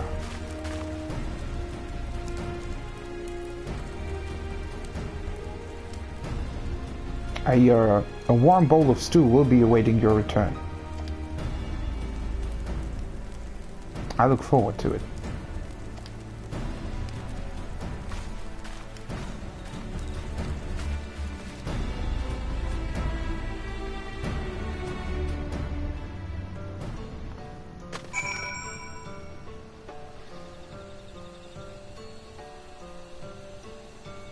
Oh, we are outside.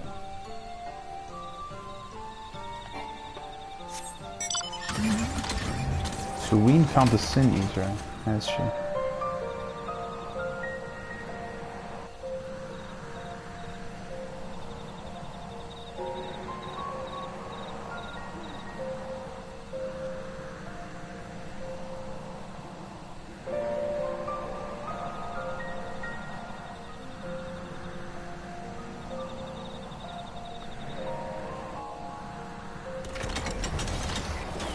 Guess it's already dead. Or were you two responsible for that? I can sense no other Sin Eaters in the area. I hope this means Ardbert will be coming this way soon. Wouldn't he, know that we killed it though? And maybe be wary of it? If you were hoping to vent your frustrations on our Issa friend here, I can only apologize. Few as they are now, it took us no time at all to track it down. That suits our purpose perfectly. Now we need only wait for Ardbert to arrive. Weren't you two meant to be attending to the Empty? We were indeed, and we've made a certain amount of progress. So we thought we might see how the rest of the world was getting on. From what we can gather, the answer is strangely. Strangely? Right now, we think we can do more good here. It is heartening to have all present. That is true. Indeed. We will be glad of the additional hands should matters escalate. Our quarry has come.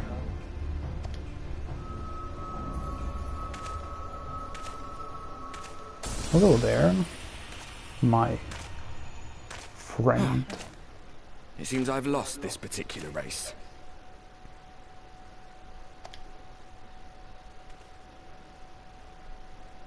Well, though I suppose it's only fair. When we first met, it was I who outpaced you. Ravana, was it?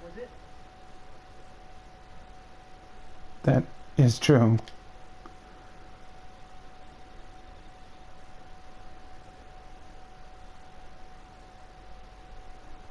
But where are my manners? I wouldn't be here were it not for you, and I have yet to say a word of thanks.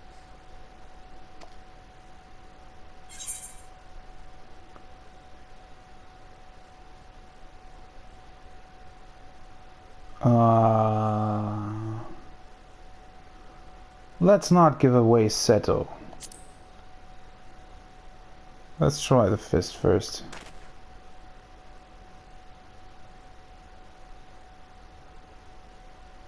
Arm giving you trouble? You should have it examined. So he's definitely not the same Artbird then.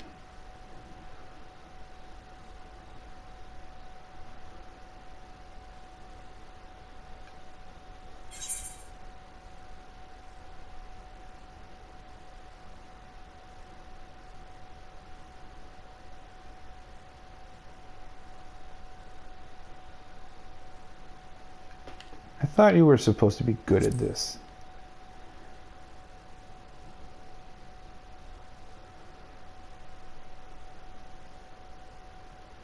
Very well. Let us forego this pretense. There you are. After all, it was never you that I needed to deceive.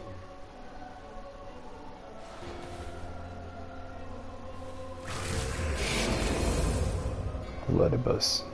Yes, it is I. Elidibus. That was a very obvious thing that you did there, wasn't it? Why? Through your time in Emet-Selk's imitation of our home, I dare say you have gained a better understanding of my role since last we met. Not that it matters.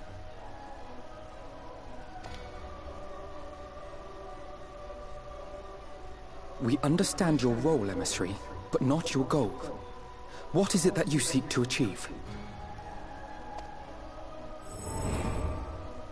I seek to enact the will of the Convocation, of course. If it helps you to think of me as but another Ascian, no different in nature or purpose from the rest, you are welcome to do so. Well, that is the truth, isn't it? I mean, the will of the Convocation was exactly what Emet-Selk was trying to achieve, right? Once, I would have said your goal was destruction alone. Now I understand that you fight for something you love, just as we do. Yet though we seem doomed to clash, I bid you consider Emet-Selk's final words. Remember that we once lived, he said. Had he not seen some glimmer of hope in our kind, I do not believe he would have spoken thus.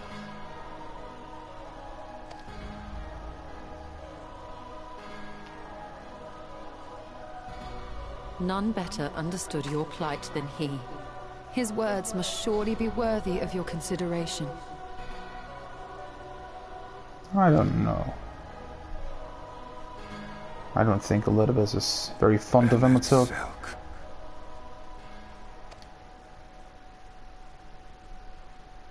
How very unlike you to err so gravely. That one should stray at the end of so onerous a path is understandable. But I had thought you above such weakness. Mayhap you thought the same. Would that I had been present to offer correction. But I shall do so now, as is my duty, and return all to its proper course. As for you, look at yourselves. Look at your history. Look back 100 short years to how your greatest warriors were undone. So? And now, at but a word from me, you raise your hands in answer like the puppets you are. Naught has changed. You fail, and you fail, and you learn nothing. Allow that which is most important to slip through your fumbling fingers like so many grains of sand, again and again and again, and you would remember us. You do forget yourselves.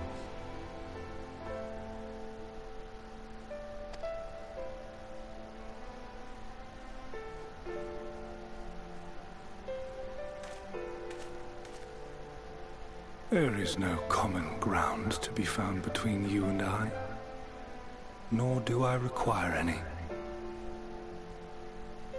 Well, it seems you have forgotten what we did to your fellow Asians, haven't you? I have my duty. Wait!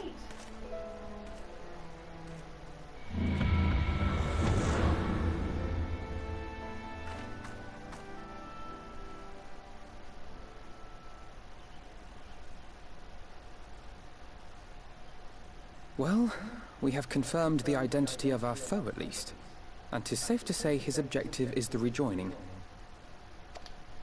But we still have no idea how playing the part of a warrior of light will further his cause, nor why he would spur others to do the same.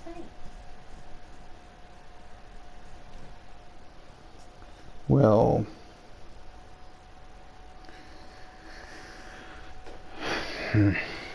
That is what feels so strange about this, right? His plan doesn't seem... Everything Elidibus has done so far wasn't really as deceiving as what La Habrea or Emmett Silk did. Right? He was... His plans were not even real plans, which is why they never really succeeded, it feels like.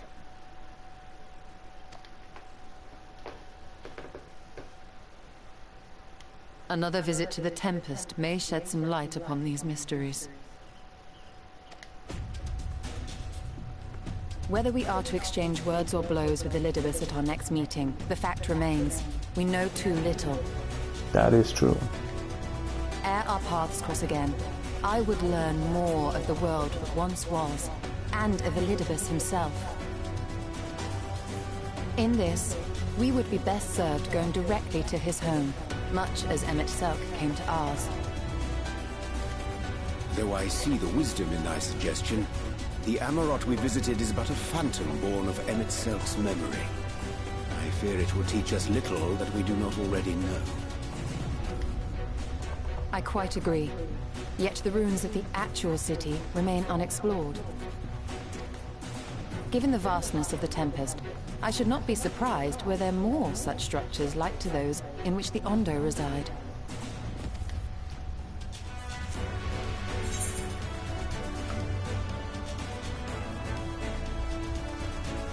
As long as you don't make me do any more chores. We haven't even done any. If there's aught to be learned, I want to know. I definitely want to know. I want to finally get to the bottom of this and to... A man after my own heart. Oh, sad. Assuming we are all in agreement, then I suggest we first pay a visit to the Ondo. If anyone can tell us where more ruins are to be found, it is them.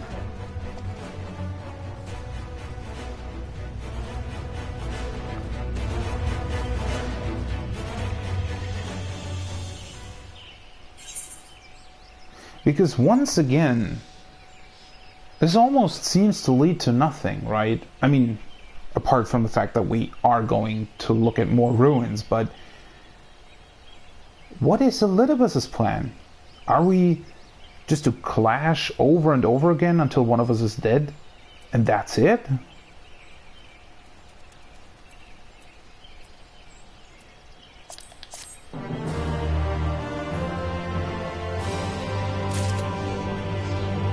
Feels like he should be smarter than that.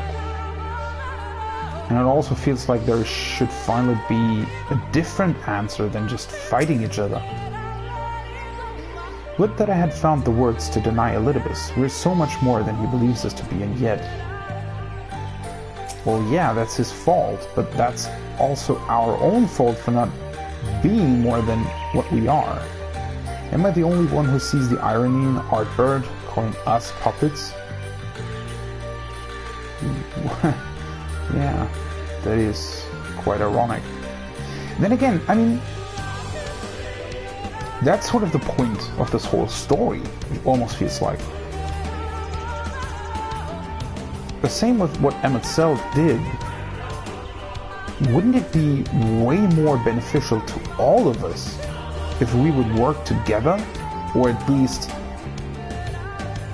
try to, I don't know, find some other way to do these things? I hate to leave him like that. Gods, they can't even let a man rest in peace. Yeah. Thancred told me what La Habrea did to him. I can't imagine how he's feeling right now. I mean, well, Thancred wasn't dead at that point, though. Disdain and obfuscation. What is thy true design, emissary? Deep designs. Alphino has the right of it. Let us pay visit to the Ondo. We should speak with Tolsh first. As chieftain, he is doubtless privy to a great many secrets.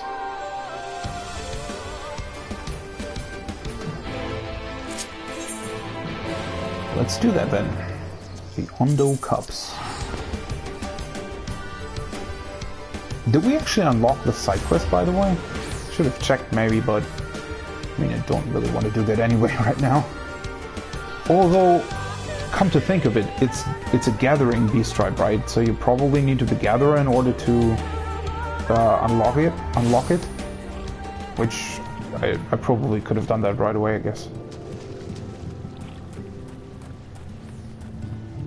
There are actually a lot of people still playing through the main story. It's quite interesting to see. Perhaps we might look in on Pars Oran while we were in the area. What? Don't we shine out? Yeah. This place feels much less ominous than the first time we were here. Then again, we did have the shadow of your impending death hanging over us. Right. I'm glad to have the opportunity to visit the Tempest again. It's so lovely here, like a different world entirely. Mayhap we shall find the secrets we seek in these depths, should their keepers consent to aid us. Oh, thank you. The last time we were here, the Ondo sent us to slay a massive creature. 'Twas the largest Leviathan, twice as angry, and yes, of course, a jest. It was only half as large. I have sent for no friendless ones. Perhaps you instead come seeking something of us. Indeed we do.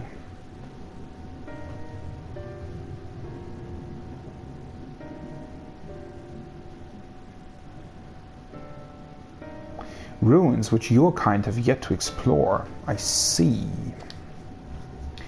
I know of one such place. Alas, under these circumstances, I am afraid we can spare none to guide you there. And what circumstances are these? Rather than hunt for their own meals, the Benthos have pillaged our stores of how do you pronounce that? Nyiri liver? They must be replenished with haste. The Benthos, a particularly violent tribe of Ondo, if I recall. A band of bottom feeders. We all lost much in the flood, but while others work to rebuild, they resort to thievery and murder. Revenge, they call it when they prey upon your kind, but do not be fooled, they care not who they harm. Would that we had the warriors to challenge them. This is not the first time they have stolen from us, but there is no resource more precious than liver. All must dedicate themselves to the hunt. Unless, of course, we were to reclaim the livers for you. It seems a fitting payment for vital information, does it not? Moreover, one could argue that by employing Bismarck to reach these depths, thereby driving back the waters, we are in part responsible for the deeds of those driven to desperate ends by the changing climes. Well, that is true. One good turn and all that. Certainly can't leave them like this. Could we not simply hunt Nyiri ourselves?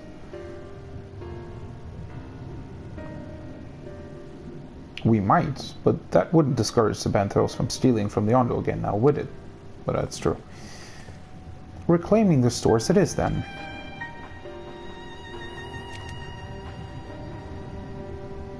We would be grateful beyond words if you did.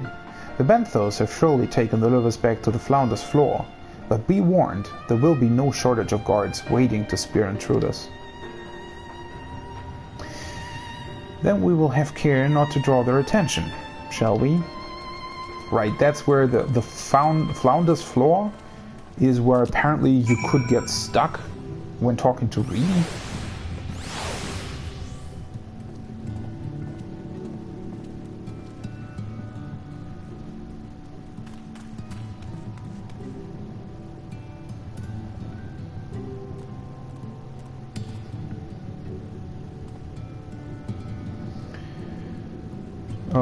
Yeah.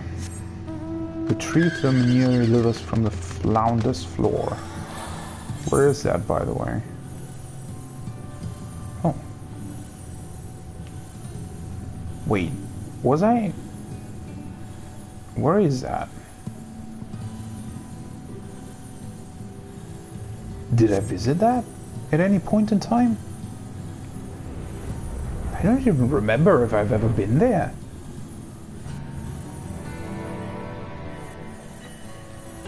God, this music is also so great. It's really one of the best zones they've ever done. Even though it's a very special zone, right? Much like Azizla, it has its very set purpose in the story. And other than that, is just very beautiful to look at, but that's it basically.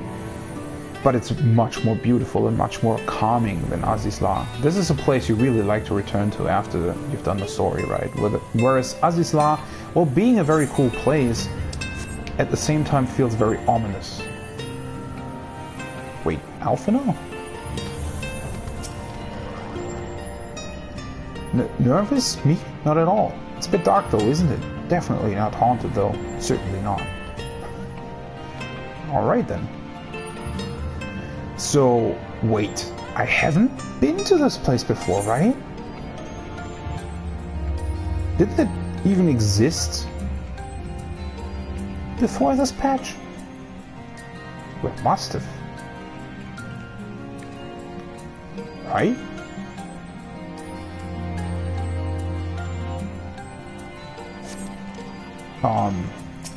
Alright.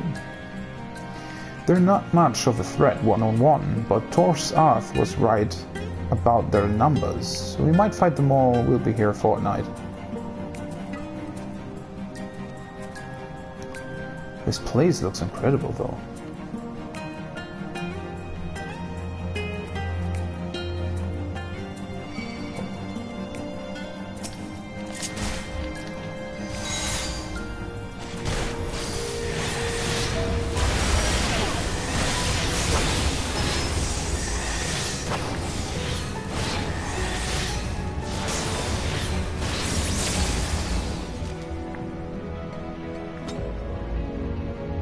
Oh no.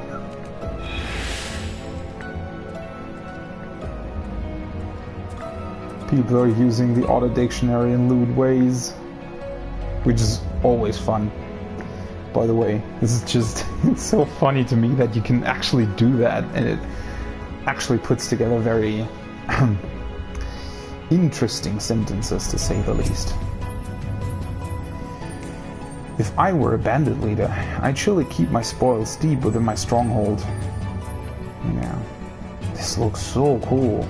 The lighting in here, it's very interesting what you can do by just placing textures and very simple lights in a very, you know, artistic way. Because from a graphical standpoint, obviously this isn't any different to any of the other zones, but by having these very bright points at the end of the textures, it almost looks like they are also sources of light, which they aren't, right? From a technical standpoint. But they look like it, which just, you know, gives way more, I don't know, just, it just looks really great, I guess.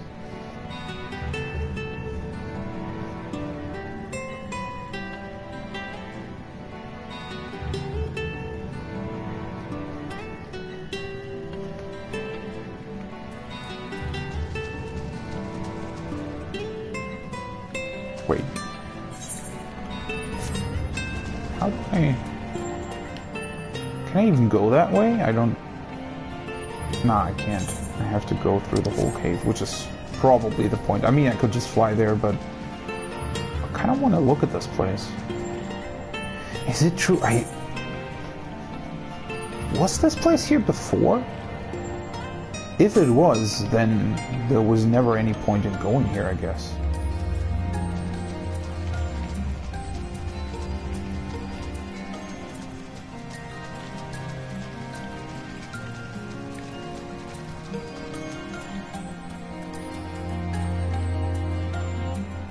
What is that?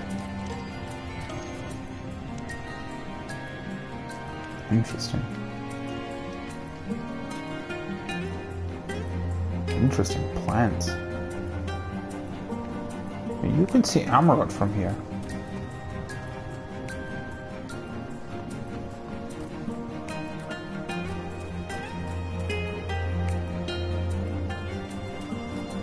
Very cool ambience.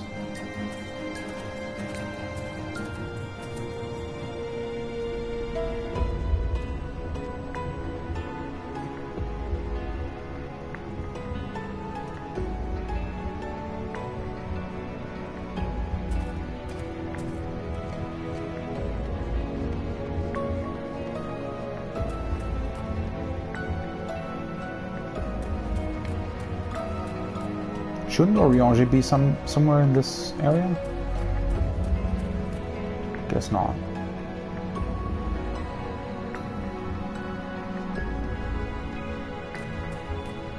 At least there aren't many enemies around here. I always dislike when they make you fight everybody in a place like this.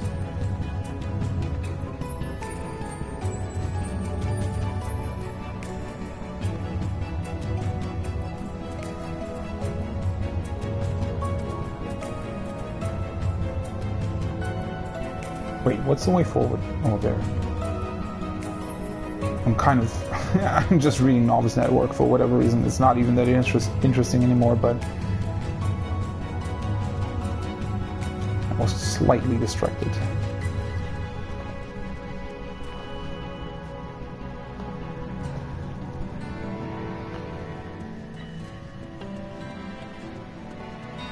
Clammy cask. Retrieve the... Oh, right. I have to get that stuff back. This looks really cool. There isn't much going on here though.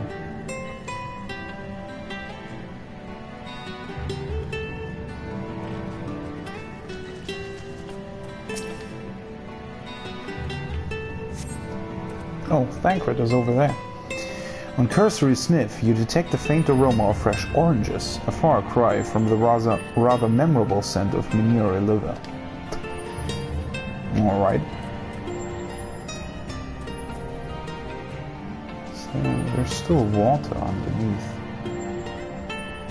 Looks very cool. You can actually see below the surface a bit.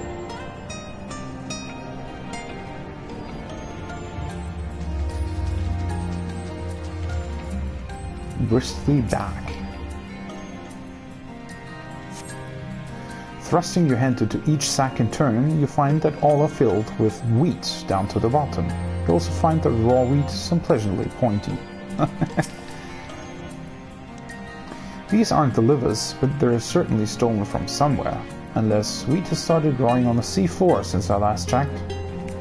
I mean, technically they could trade with the Morians, I guess. What the heck?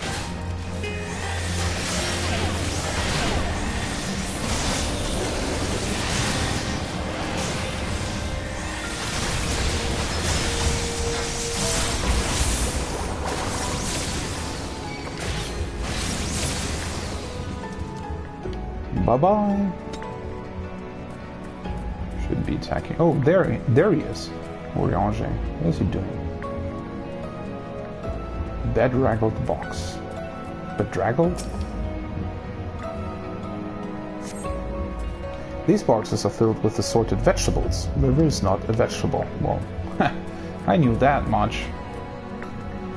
So it's somewhere in these side caves then?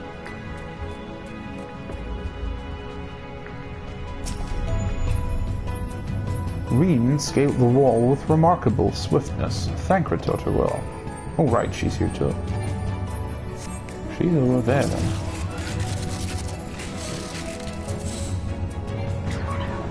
What are you doing here? Huh? I haven't forgotten why we're here, I swear. Only this bird hasn't taken its eyes off me since I found it. I think it might be lonely. Shoebill. Staring at Reen. Just staring. That's a creepy bird. Is that supposed to tell me something? The bird shouldn't do the new raid series then, I guess. He would stare a bit more at Reen then.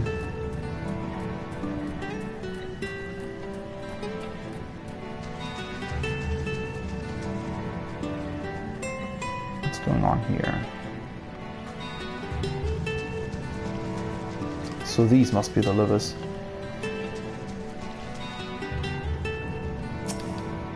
Bulbous back. From the squelching noise they make when prodded and the vile stench, you conclude that these backs are bursting with livers. Brilliant. The descriptions are brilliant as well.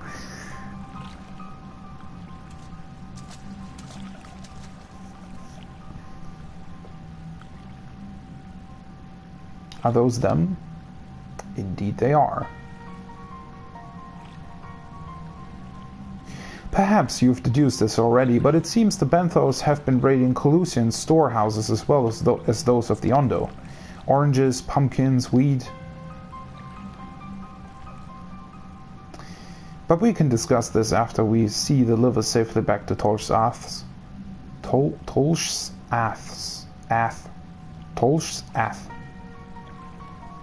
Not ass, Ath. It wouldn't do to keep him in suspense. Indeed.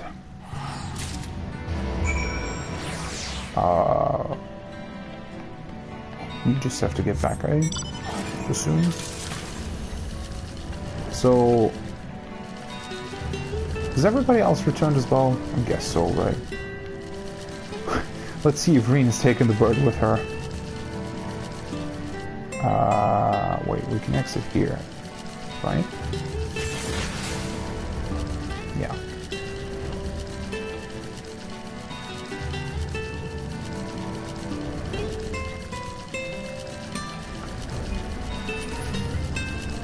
Quite a lot of people flying into these caves, doing the main story.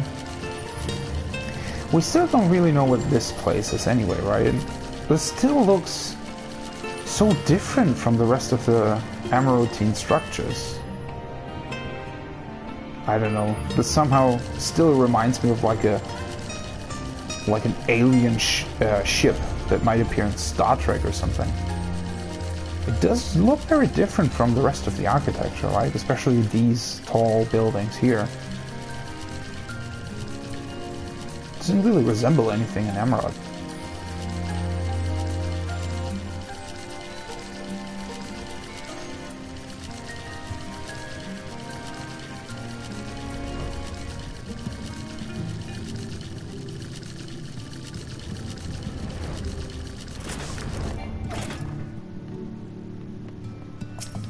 What did you do with the bird?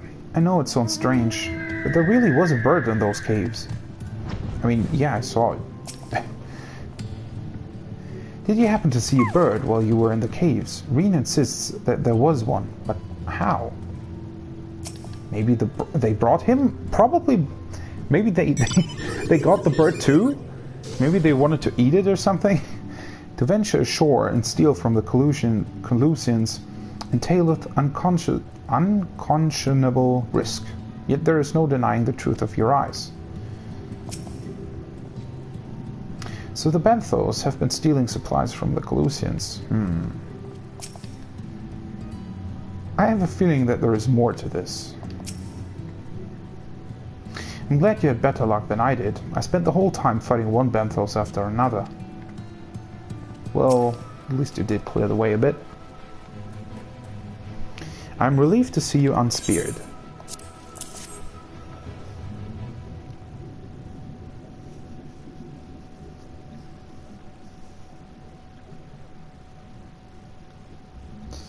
Our precious livers, I knew you would not fail.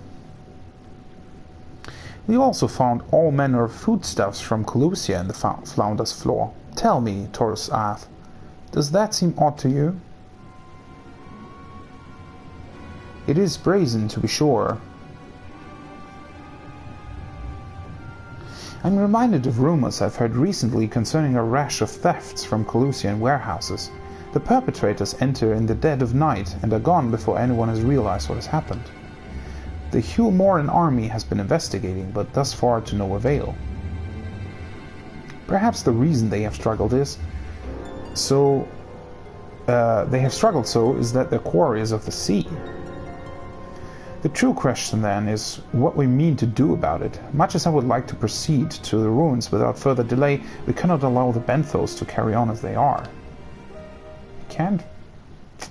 If I may, I believe that the ruins are in fact key to the Benthos' plans. What? Is that so? These ruins, which lie deep within the illuminated land, are a recent discovery. We have seen signs that the Benthos are preparing to claim them with all haste. We could not fathom why, but in light of the knowledge that they have been stockpiling resources. Why, what? It is clear that their queen will soon give birth. Oh! They require space to raise their young, and food for both queen and hatchlings to thrive. Well, we can hardly fault them for that. Under normal circumstances, perhaps, but conditions in the Tempest are far from suitable for spawning, its resources barely able to sustain our current population. There is only one reason they would disregard this. Because they want to attack, probably. They seek to build an army, and with it take revenge upon the Finless. It is not a surprise. They came to us not long ago, seeking allies for the cause. We rebuffed them, of course. The suffering of others will not serve as balm to their own. Their queen, however, desires only bloodshed, and will gladly send her children to die in our stead.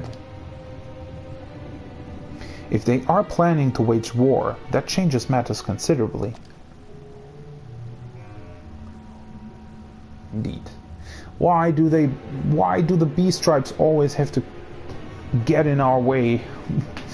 I want to go to the ruins and find out more about our fate and about Amarod, and now we have to deal with these beast tribes again.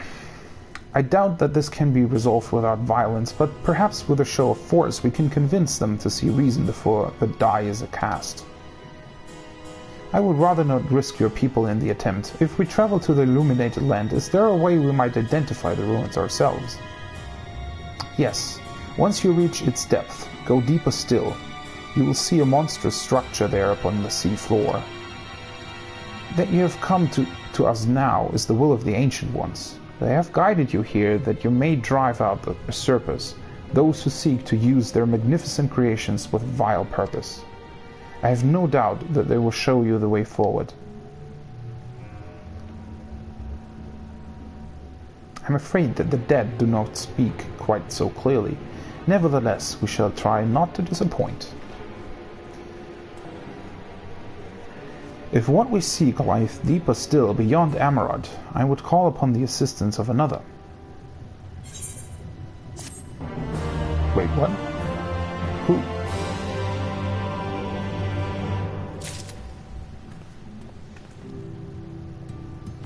We're asking Bismarck again? Is it wrong of me to be a bit excited? I know the circumstances are grave, but imagine what those runes might hold. Yeah, I want to know that too. I'm on your side. I would not care for what happened in Limsa to be repeated a world away. The Benthos know not what they do. You need not believe in the will of the ancients to receive of their guidance. Like the tide and the current, it is there always. Do you still have tide and current? Why do these problems always turn out to be so much more complex than they seem? Couldn't we have a simple, straightforward adventure for once? The good guy's good, the bad guy's bad, no drama or intrigue, and it all ends with tea and tarts. Yeah, indeed, that would be, well, would be a whole lot less interesting, I think. The will of the ancients, if only it were so simple. It doesn't feel all that honorable or heroic to strike first, but if it leads to less bloodshed in the end, yeah, it might be worth it. A whale's tale. Though our course have been decided, to pursue it we must needs beseech the aid of a friend. I speak of Bismarck. Pray follow me to Solon, that we might seek an audience with him once more. Where?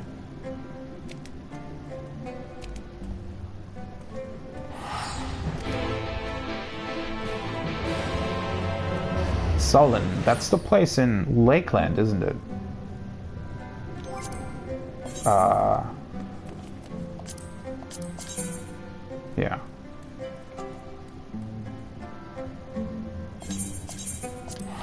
Let's fly there then. Suddenly we're speaking to Bismarck again? This gets stranger and stranger. Somehow the story is all over the place while still being very concise, and on the other hand, still bringing up more questions than it answers. How the hell are they always doing that?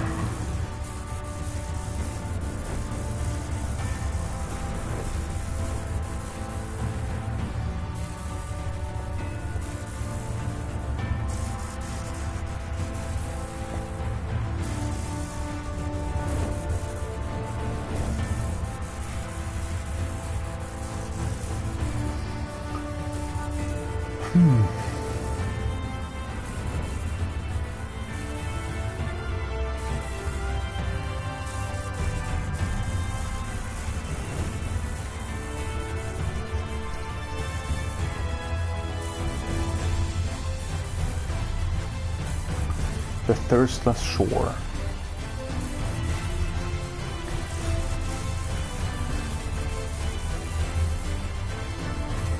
What is interesting to me though is that I've been doing the story for quite a while now, and the dungeon is pretty far in this time, which is very interesting.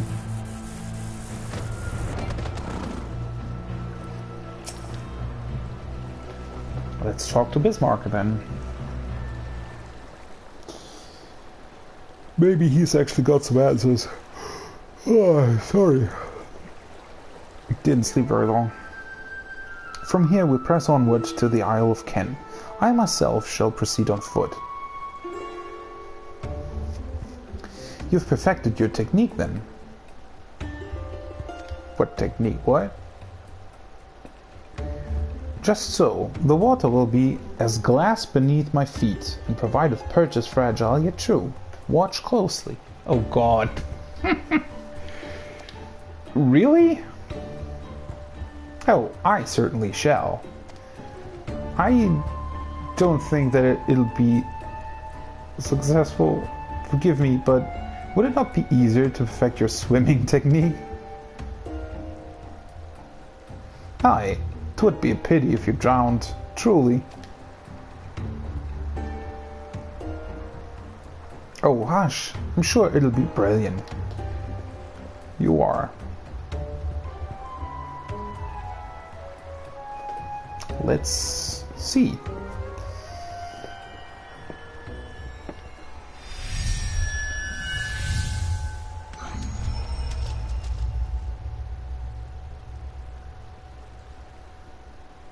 He's done it. Incredible.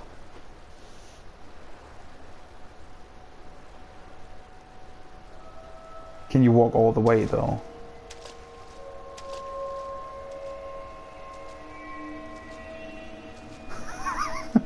That looks so strange.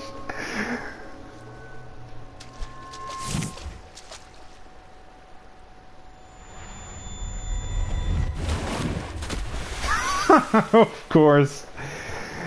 Of course. And now Thancred has to rescue him. Oh god.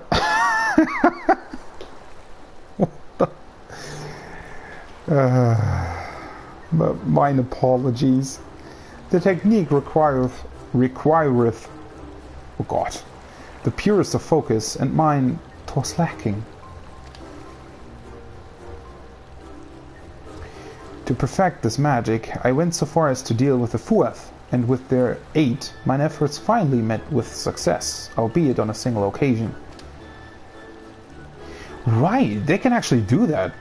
In the dungeon, you actually walk on water, although it's technically an enchanted vision anyway, right? I know not why I cannot repeat it. I thought I saw you waver a bit toward the end there. Perhaps you're simply tired?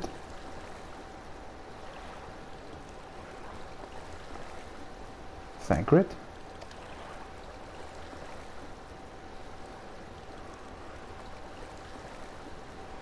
It's nothing to worry about, only a dizzy spell. Though it may not be wise to go for another swim just now. Are they maybe feeling the effects of being in the first for too long? Although wouldn't that have more an effect on Thancred, since he's been here longer? Thankfully, we have an alternative. A wonderful little invention, I'm certain you'll agree. A boat.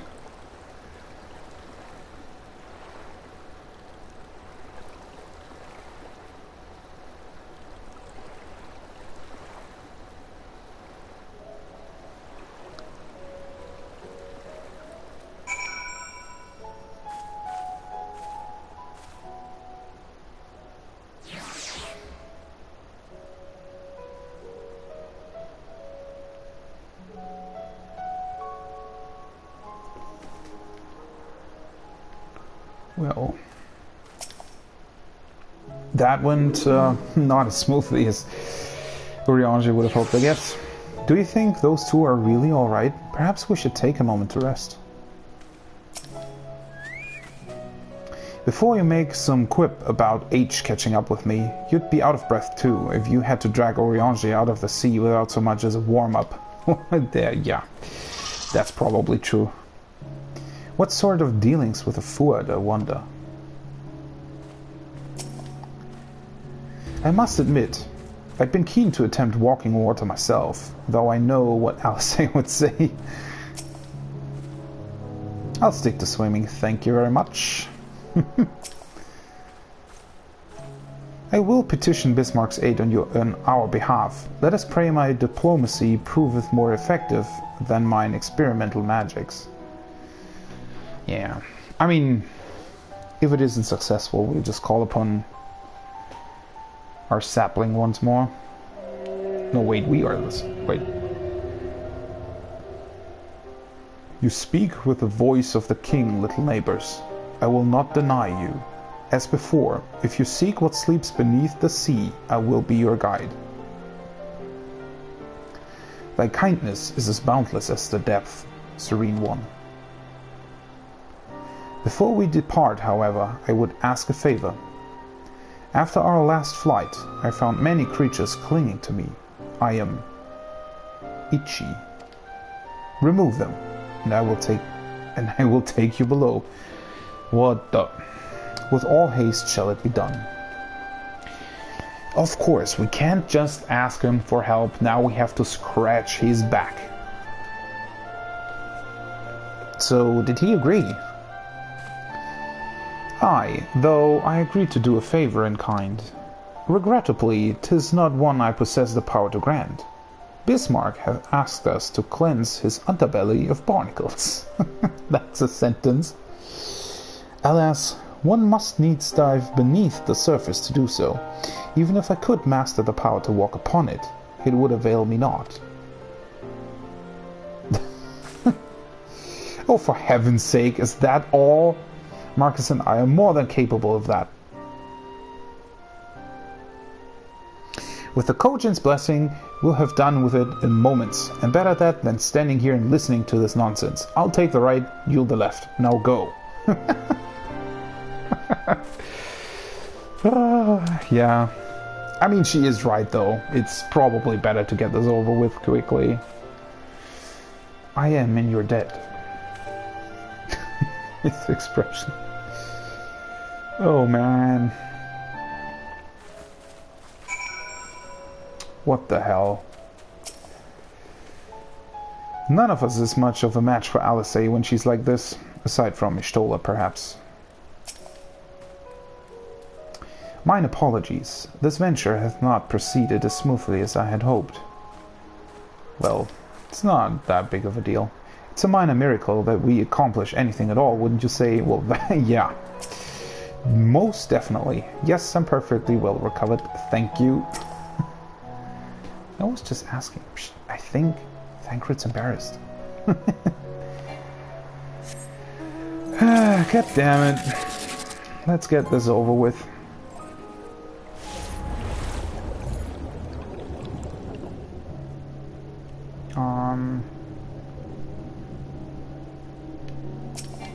Tenacious barnacle. After a good deal of prying from various angles, you dislodge the barnacle.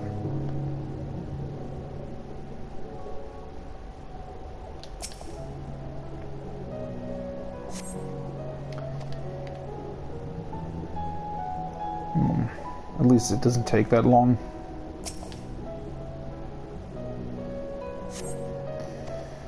Now, can we finally get to the dungeon? This has definitely taken longer than I expected. I mean, it's cool. I really like it if the story, takes a long time.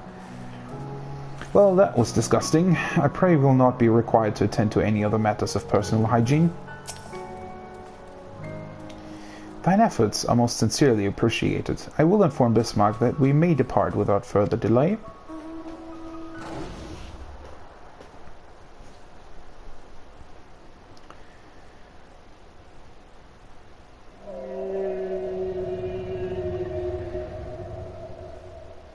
Much, much better. Thank you, little neighbors. I remember, a long time ago, another did this favor for me.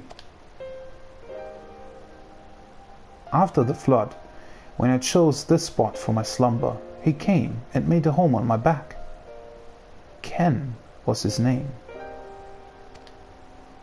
When I grew itchy, I stirred, but he was not afraid. No, he asked me what was wrong. Ken? Who's Ken? I told him of the creatures clinging to my belly, and he dove into the water. He helped me. He was my friend. He told me he wished to live in peace, away from his people and their wars. This I understood. I treasured our time together, brief though it was. Brief though it always is. But I remember him, and how he laughed when we flew. I remember when he slept. I too slept that day, and many days since. But the light fades, and the darkness returns. Kent sleeps, but in memory he laughs, and together we fly. And I am here. I am awake. It feels good to speak and to be heard again. A shame others cannot understand me. If thou art willing to learn, I would gladly teach thee the language of men.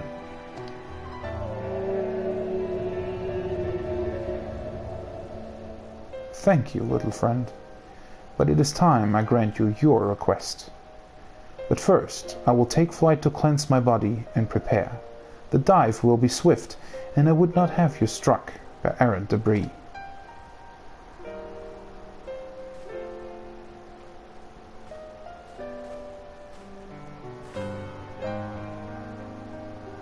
So this island was named for a man. How easily the past is forgotten. He passed not even 100 years ago, yet the truth has slipped from history, like so many grains of sand. Might I have some explanation of what he just said, or shall we all stand about making vague and mysterious allusions? While he maketh ready to deliver us unto our destination, Bismarck bade us wait for him on the shore of Colusia. That's all? I feel as though there was more to it.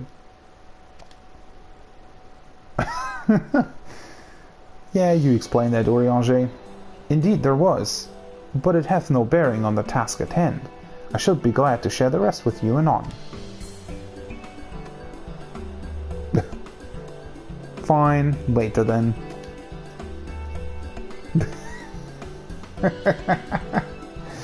Oh god, these two again. If Bismarck requires time to prepare, might I suggest a short respite, for Urianger and Thancred in particular. I require no such thing. I am the picture of perfect health. Mine was but a momentary lapse in concentration. Worry not on my account. You mustn't push yourself so. Please rest. For me? Well, I don't think Thancred can say no to that. Oh, alright, if you insist.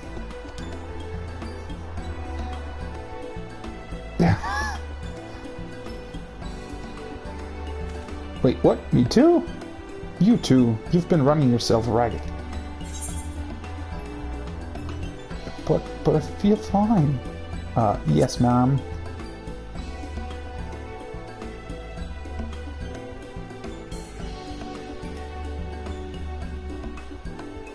In that case, I leave the old man in your care. The rest of us will meet you at the Split Hull anon. Split Hull? Where's that? Word of advice, never let it show. When she realizes she struck a nerve, she remembers. By the gods, she remembers. In any case, if we must be made to rest, I know a place in Sullen that's better for it than most. Come with me. So we were resting there. I was kind of expecting us to go back to the to our room in the Crystarium. No, we are already here. Oh, wait, what? With age cometh wisdom, or so I pray. Wait, how old is Urianger? May as well have a seat. We wouldn't want our elderly knees to give out. Oh god.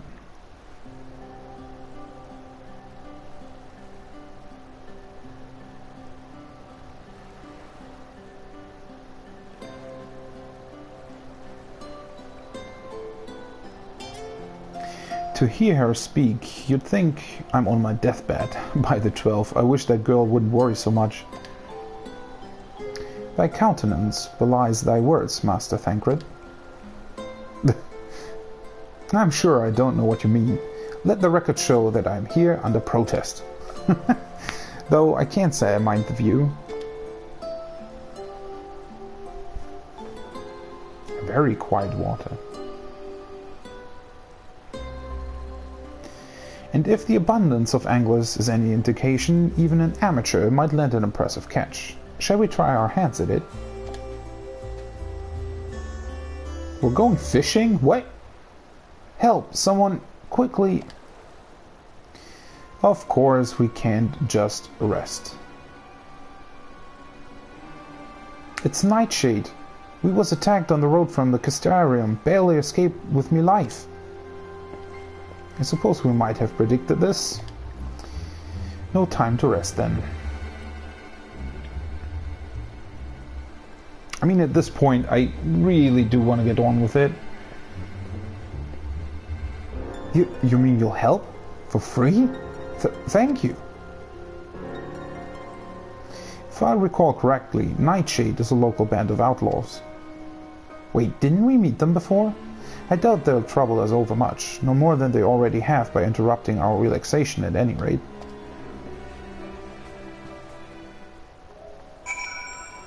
I do faintly remember something about them. Maybe it was just a side quest of some sort? Well, the Crystal Tower. It really looks great in, during the night, I think. I'm pretty sure we've encountered them before, right? Hey, Thaler's here. These two have matters well in hand by the looks of it.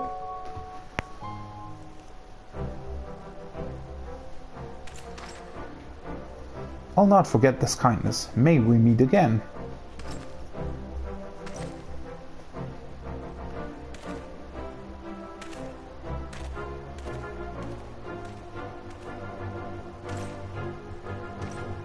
Is that you, sir? Don't tell me we just deprived that poor fellow of the honor of being rescued by the Warrior of Darkness.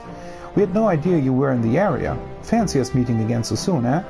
Why, I believe I even recognize your companion.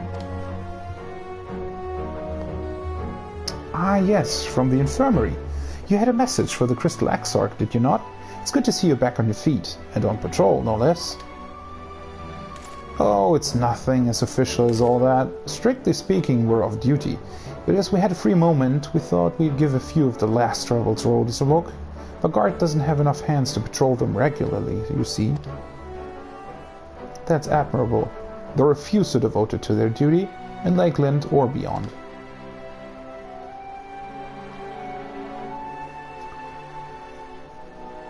Well, we've been talking about it for a while, and neither of us is satisfied with just seeing out our service. Feels like we could be doing more, like we should be doing more. It's all about having the will to help your fellow men, and the resolve to see it through. Oh, so, yeah, that's probably Artbird where Elidib is talking. Very good, Mr. Yeah, what was your name?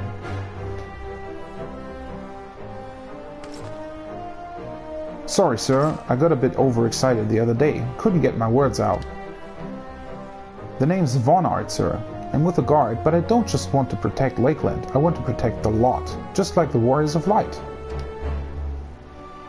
That is catching on, apparently. Sadly, our duties prevent us from venturing too far from our own little corner of Norvrend. What we'd really like to do is travel to better ourselves, and we go where the need is greatest. But everyone has to start somewhere, don't they? For now, if we can stop Nightshade from robbing the odd fisherman, then that's what we'll do.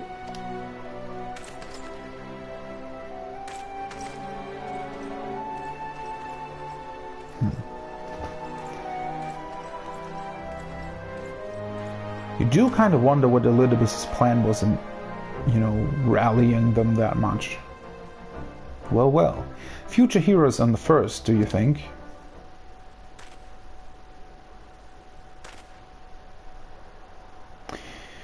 They want not for spirit. 'Tis but a pity they draw inspiration from so clouded a wellspring. Yet it availeth us not to fret in idleness. We must needs press on, if we are to bring Elidibus's schemes to light.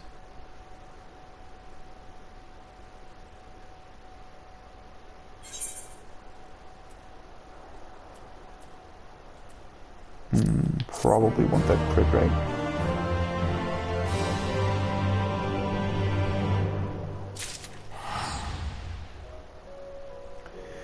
Yeah, I can't really see Elidibus' angle here. I don't know what he's trying to do. If everybody's suddenly running around thinking of themselves as a warrior of light, what does that really accomplish? It pains me to think that men with such pure intent are being made to serve Ascian ends, however directly. But they're right, the people need heroes. Beneath the surface. Finally we get to the dungeon. Whew, thus reminded of the urgency of your investigation, Oriange would press on. Though our respite was cut short, I dare say we are all eager to avail ourselves of such knowledge as the ruins may hold. Aye, and I doubt further contemplation of Elidibus's machinations will be conducive to relaxation. We may as well make for the split hull now.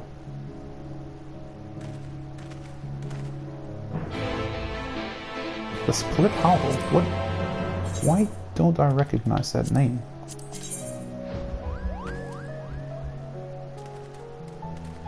Oh, it's the shore of Colusia?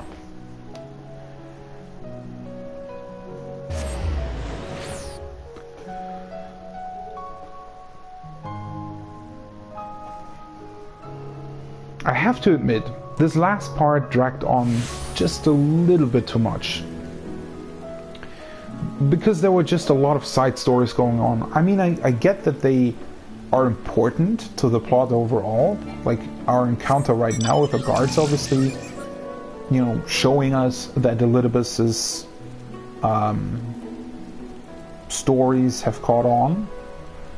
But at the same time, it feels like, I don't know, it was with the Ondo as well. It's a bit too much at once. Especially since you really want to know answers by now, right? You really want to get to the bottom of this to get to know why, you know, what Amarod is all about. Because we've still not been able to deduce that. So, yeah, I don't know. Perhaps we ought to have clarified what Bismarck meant by a short while. To his mind, our lives might be as the blink of an eye. So he's waiting just 100 years or something. What's keeping Bismarck? Surely it doesn't take this long to shake off a few loose stones. So, how much of a respite did you actually enjoy? Half a moment? Yeah, definitely felt like it. We rested, didn't we? You arrived rather early. Are you certain you did as you were told? All are present. Now we need but await Bismarck's coming. I mean, we can rest right now. If we're still waiting for Bismarck anyways, then...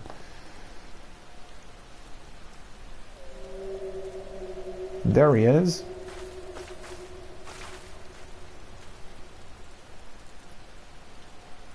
This time, pray make ready.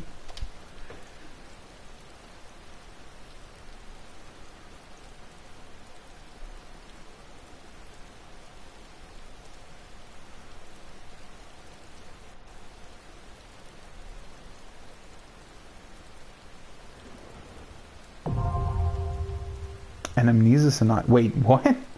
It's just accessible? Isn't there supposed to be like a cutscene? Where I suppose it's just... I don't know.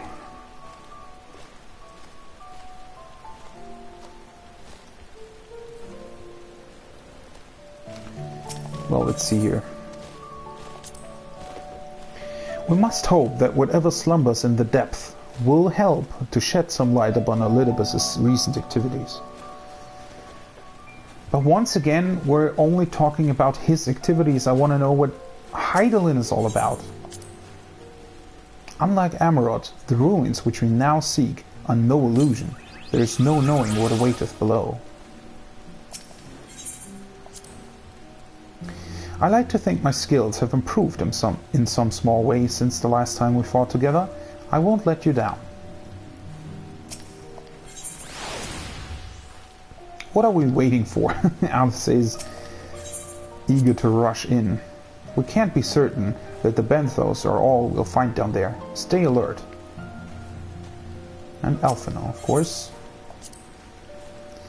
Whether or not we find the knowledge we seek, we have a duty to stem the benthos' aggression. Yulmore has only just begun to rebuild. Alright. So I'm going to do this with the trusts, obviously, because I want to take my time going through the dungeon, and I don't want to be, you know, forced to do it rather quickly because of the because of other people wanting to do it very quickly, right? So yeah, I'm gonna take the trusts. So I think Thankrits are only Tang, correct? So I think let's take Oriange, just because he's more involved with this quest anyway. Our fates are not yet sealed. And then, I mean, Alice,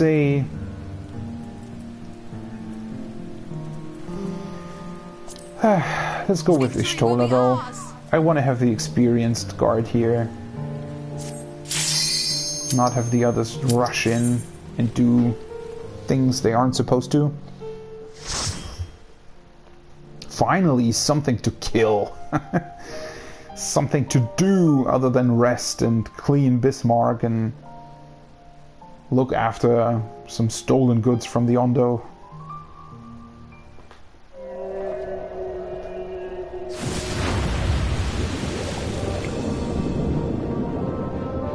There he is.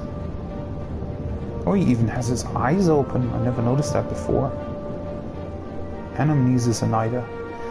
Oh, so we're traveling on Bismarck. That's cool. So that was the scene from the trailer that looked a bit like the Phantom Train. Because it almost looked like we were driving through water.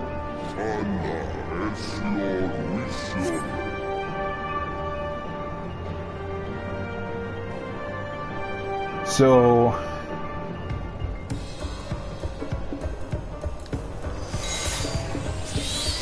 that's interesting music.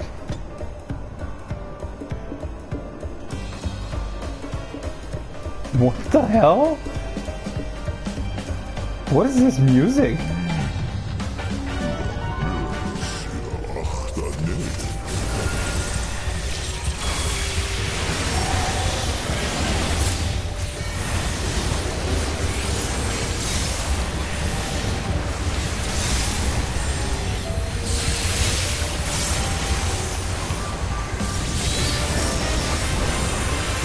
Alright. I haven't done my AoE rotation with my summoner in so long.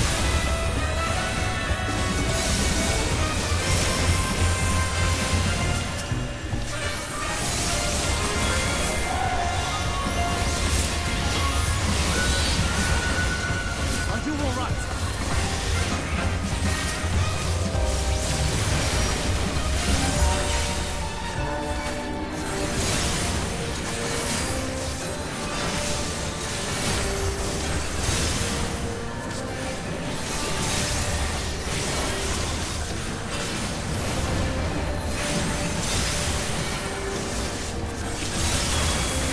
Kind of annoying that you always have to cast your AoE.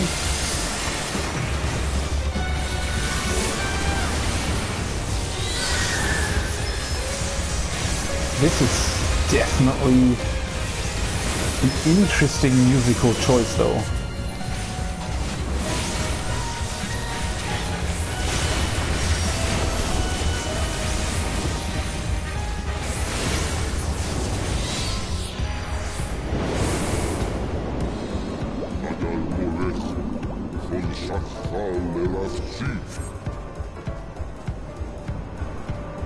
Wow.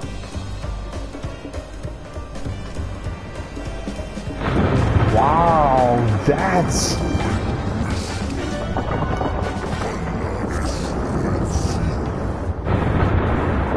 This is way cooler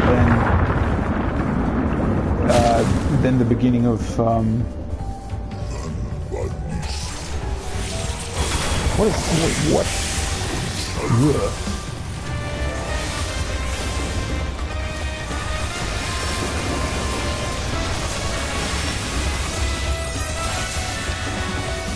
This is way cooler than the Siren Song Sea, I think was the name of the dungeon, right? Where you drive on the boat in the beginning. This is on a whole other level compared to that. It looks so cool. You kind of just want to, you know, look out the side and see where we actually, what we are doing, right?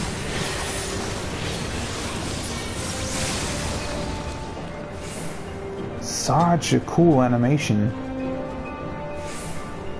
Of me, no! What are you doing here?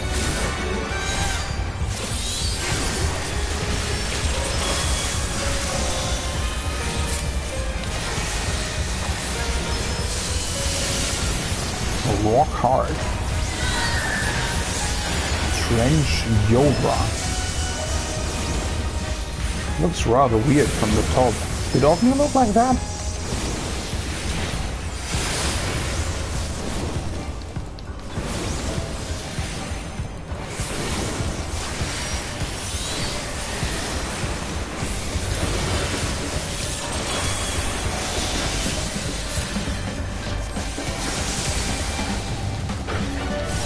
This is... I'm really in awe of this.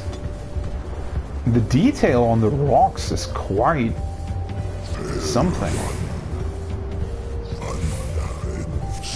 Oh, there we are.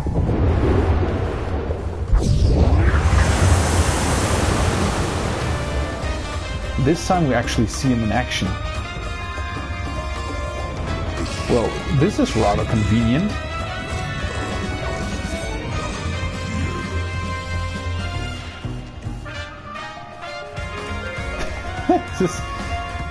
This is incredible. I mean, judging by the distance that we just dived, it's rather deep into the ocean, right? These old ruins. And they look way more downtrodden than the ones we found where the Ondo live, right?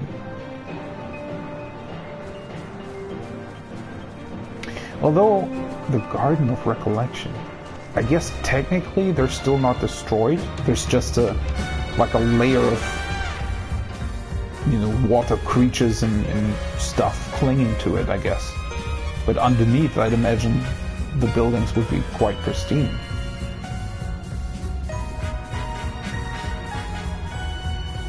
So this is probably the entrance to an... Oh, holy... What the fuck is that? You do not look like a creature that belongs in here. There are quite a lot of staircases.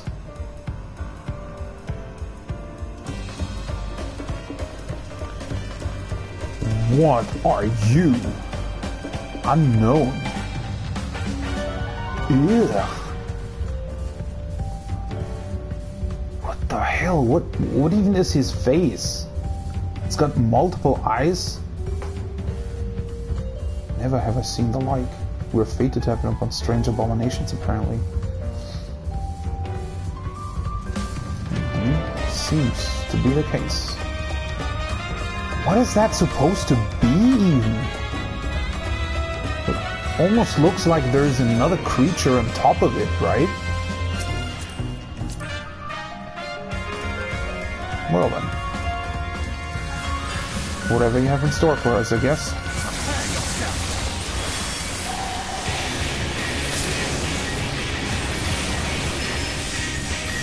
Is that the changed music that they talked about? Because they did say that they changed the music. Oh, wait, what? The boss music. So I guess this is the new boss music then? Wait, what? How was I supposed to know where he was targeting that?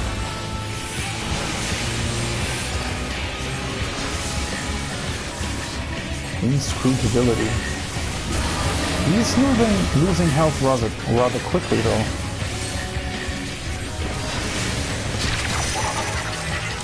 Oh, so there is another one.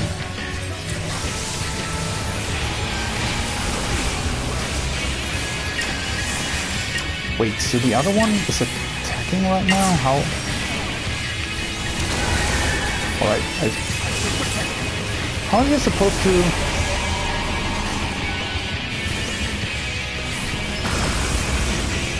So the other one's attacking as well, I guess. Inscrutability.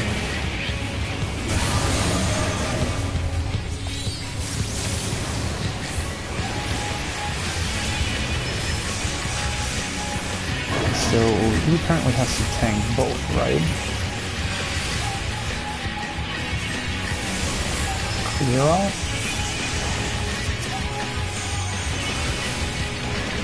This is definitely a strange fight.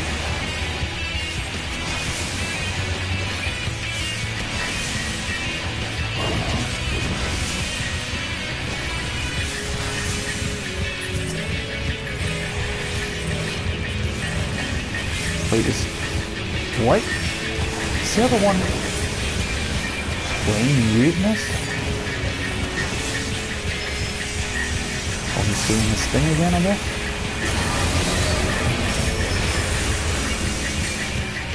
I don't have any bomb stacks anymore though. It's a rather strong group then, I have to admit.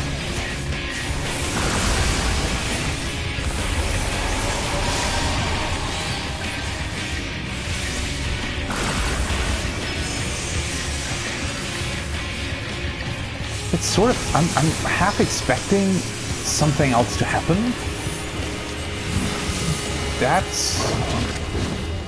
That was a weird fight. Might similar creatures dwell beneath the seas of the source? Not necessarily. I mean, these creatures may be abominations created by the creation magic of the ancients. Some leftover DNA that somehow came to be in here. Anamnesis Solarates of Meaning. How do they look?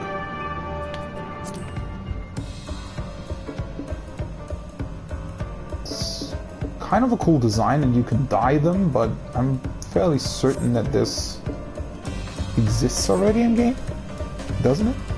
Not 100% sure though. This music doesn't really... It's somehow really cool, but at the same time it's almost not really fitting. It does look very cool though. One thing that's a bit strange here, why are the windows light up? Why do they light up? Because I got that the windows in Emmett Selk's recreation of Amarok, they would light up, right? Because it's... But I guess maybe we'll find out. It's unmistakably of the ancients' design. It is. Can you please pull Vanquish?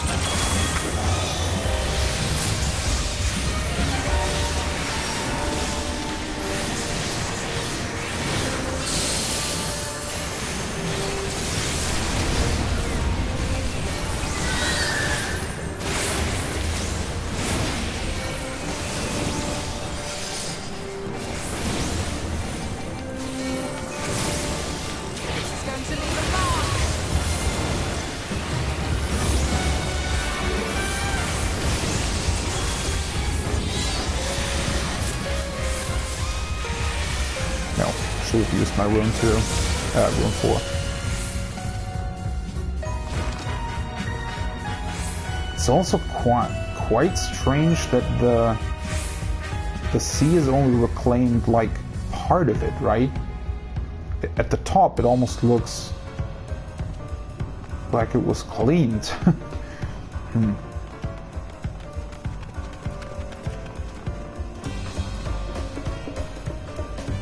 Though we don't really know what this place is supposed to be, do we? We only know that it's some kind of ruin. We don't know whether or not it's a Nida Cyanide. Clearly. We don't know what it really is at this point, do we?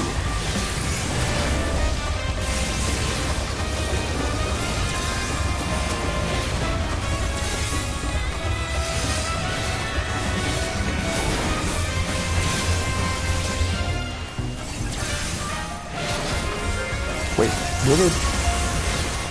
did it absorb something? What's that buff? Body has grown to maximum size. What does that mean?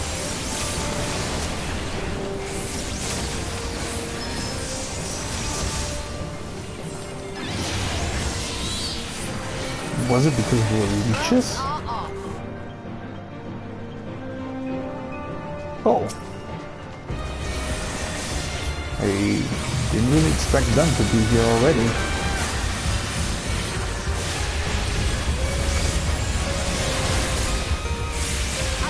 Wait, what? What? Banquet? Can you please take that? Yeah. That was weird.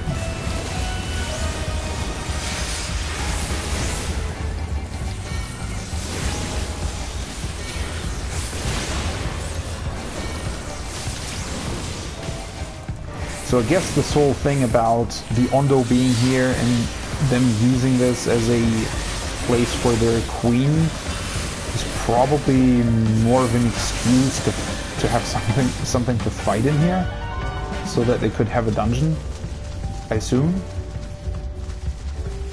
There are a couple more of them. I mean,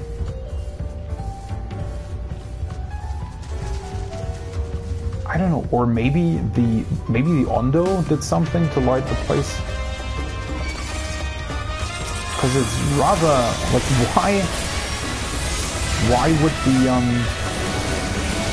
would it light up like this? It doesn't really seem to make any sense, to be quite honest.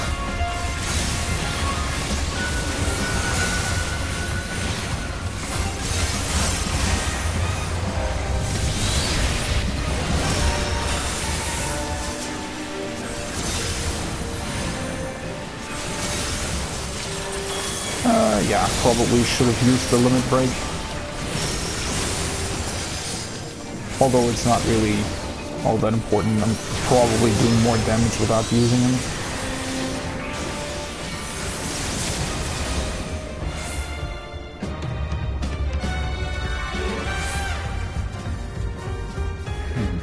I really don't know what to make of this place. It looks a bit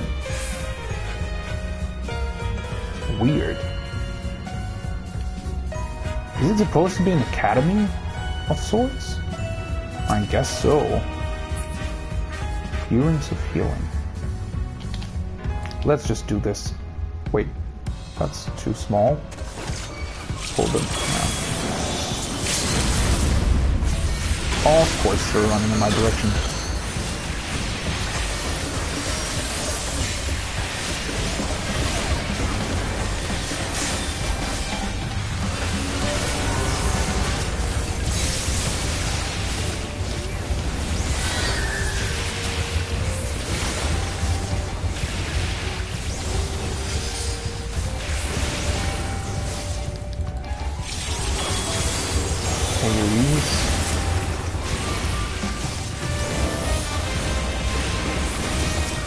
Hydro ball. Interesting.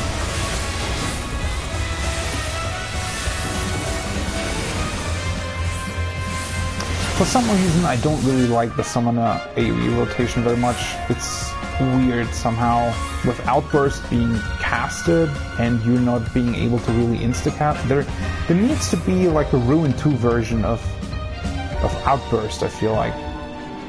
Or Ruin 2 should just, in general, do a little bit of AoE damage. Although, I mean, summoners are already too strong in their AoE department, right? But, I don't know, I feel like something like that should exist. Enemies. Visions of Eld. Attend to us now. And channeling ether through the crystal. I think we have passed the point of fury. What the hell did they just do? So that crystal basically contained some sort of creation magic from the ancients, and Beyonder were able to use it to summon not a Cyclops, but a Kyclops, apparently. That's something really interesting.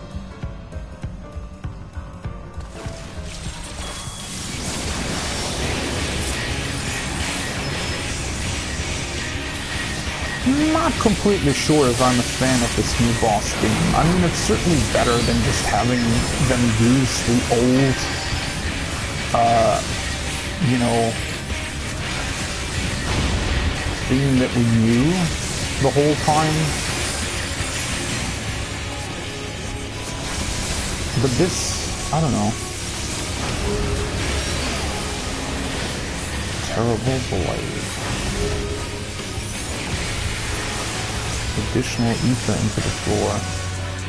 You know, swing? Alright, so that's just a normal AoE, but... What the hell? Are you supposed to know what comes first? I guess whatever he summons first? Oh god, why was it lagging that much?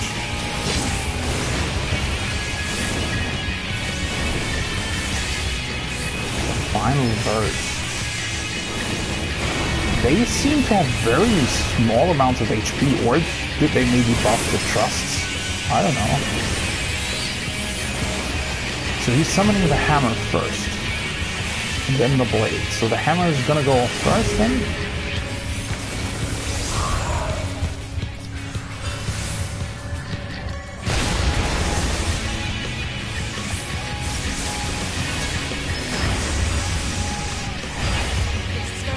Apparently so.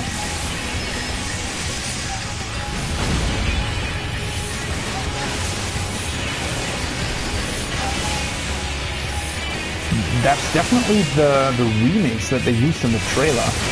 It's just that the beginning sounds a bit weird for whatever reason. Why is it suddenly lagging this much?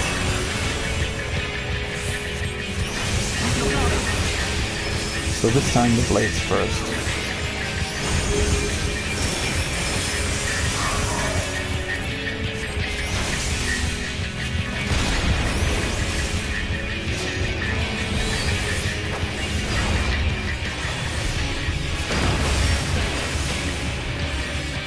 This is going in now.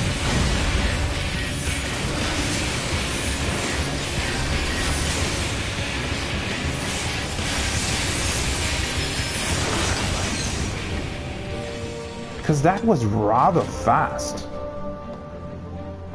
I remember the old dungeons took way longer. Maybe it's because I'm already out leveling this dungeon?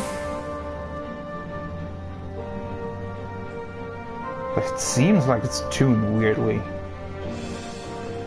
An impressive concept to be certain. We might learn much if more such crystals are to be found within.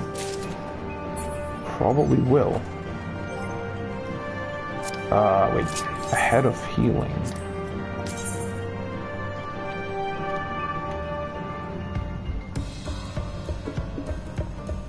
Wait, didn't they talk about this being a dyeable version of the Shire gear?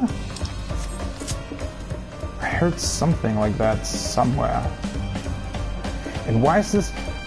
This looks way too pristine. So maybe the door was closed? I guess so, right?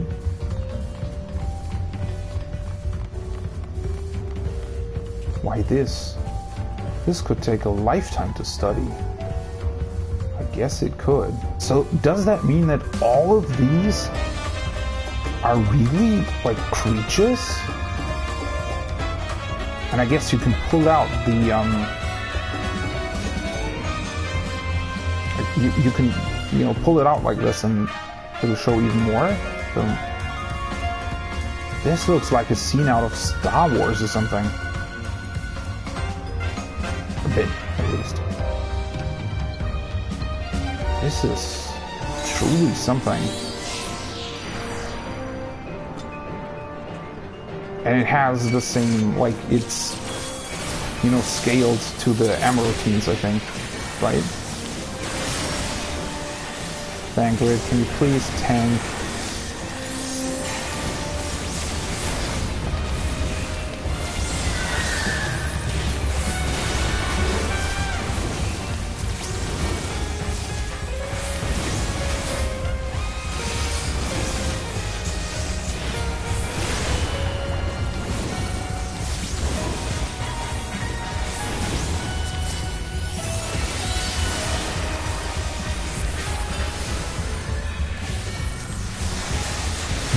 These pulls just take a bit too long. My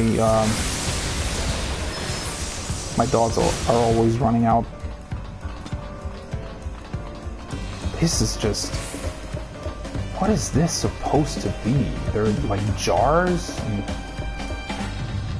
really looks like a research facility, doesn't it? And it does strangely remind you of a DNA container, right? It's almost like the creation magic wasn't so much magic as it was DNA research almost. Just that maybe you, instead of, you know, cloning something like we would know that, it might be... oh, wait, they're actually...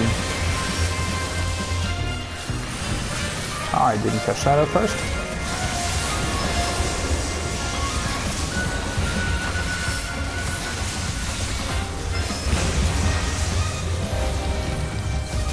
Well,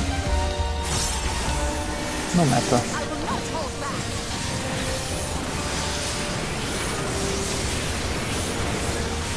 But should probably... they don't seem to be very strong, to be honest.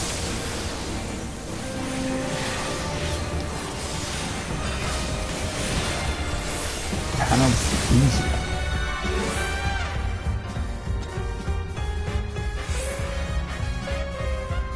This is rather interesting.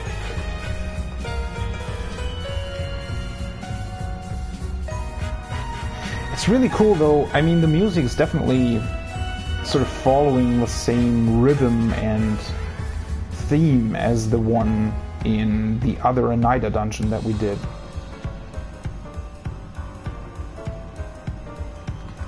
This is definitely some sort of research facility. It's just not really clear what exactly it's supposed to be.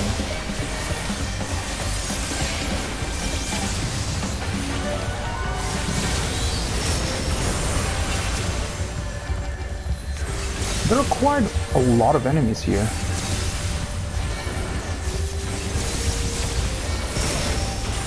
And I think you would actually be able to pull them all at once. So maybe I just didn't catch what would prevent you from doing that.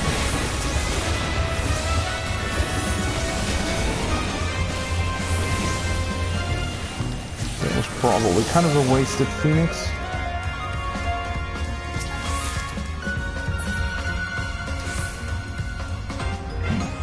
I mean, there's not much else you can really glean out of this at the moment, isn't it? Is there? I think, right? They're probably charging as well, right? Yes, they are.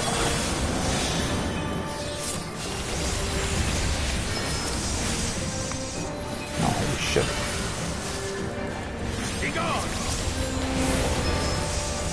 Finally, can you even really... What the hell was that? Oh, What the hell are those? Wait.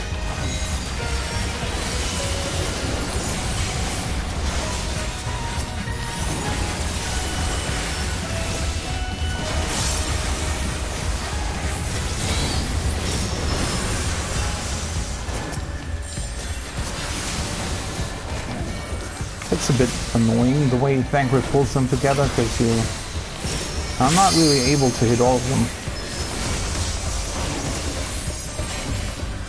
Can I still bane them though? Yes, I can.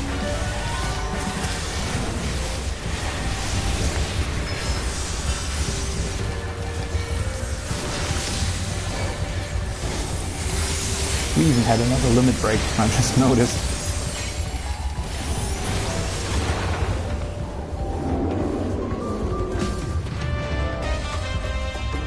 Now where are we going?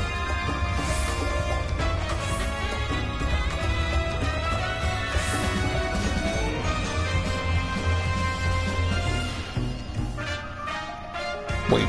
Oh, right. We already fought the second boss. What is this?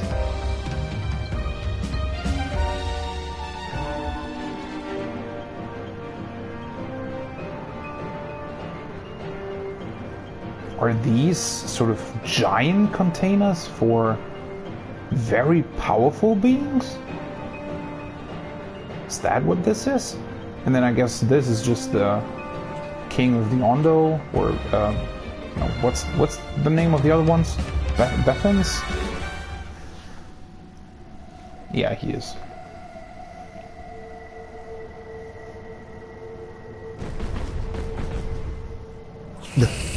Merciless Matriarch, Rakshas Deem.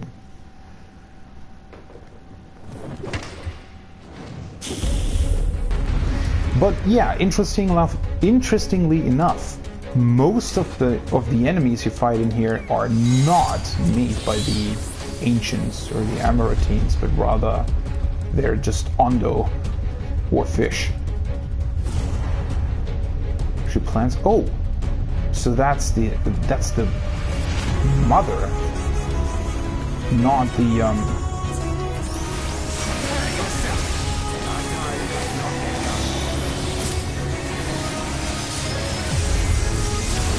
Alright then. Bonebreaker, that's the tank buster probably. That actually did a lot of damage to Thancred. What's it doing now? See that ceremony.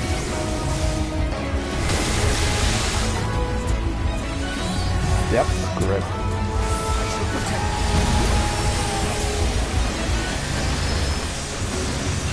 Whoa. The hell is that?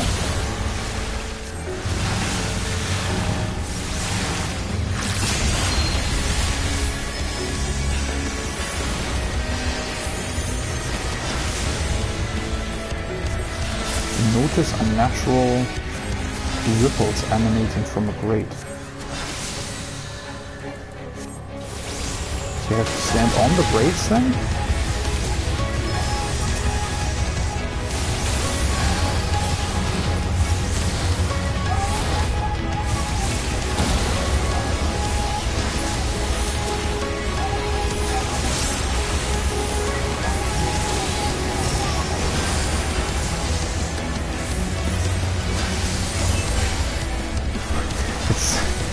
The grade stuff is kind of reminiscent of Sestasha, isn't it? Which is an interesting throwback, I think. Alright, so now these are probably both sides are doing the death grip thing, I'd assume. Oh, and every side has one safe spot then?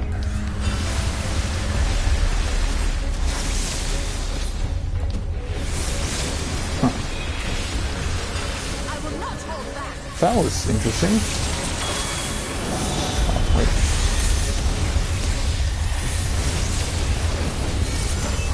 I kind of messed up my dodge rotation, but I'm more interested in the mechanics themselves rather than doing a perfect rotation in the dungeon I'm doing with crusts. Alright, ripples again, but this time from everywhere? Everywhere?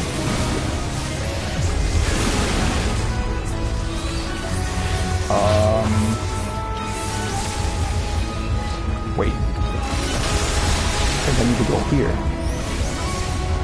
So you can, wait, you can prevent them from spawning if you're standing on the braid, apparently, right?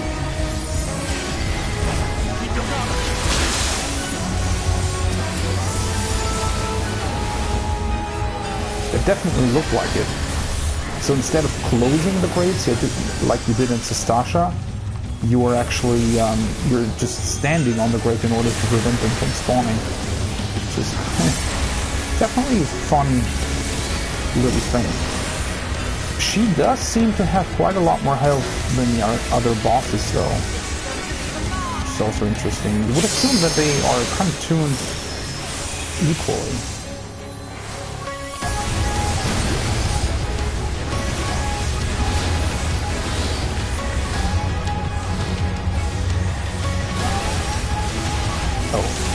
Holy shit, did a lot of damage. So you definitely don't want to be hit by them.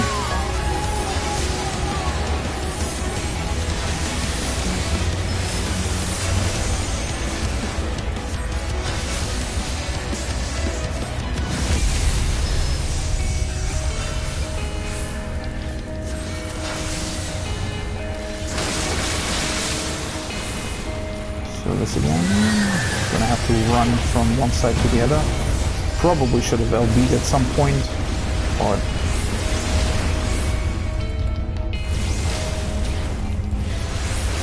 wait, it's the other way around this time. Maybe it's not. I just thought it was. Let's just LB him now. I mean, he's already dead.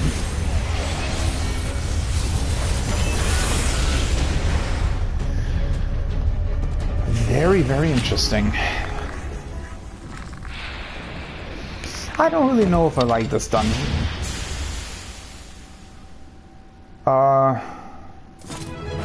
Just from a dungeon standpoint, right? I mean, obviously for the story it's a very cool one, but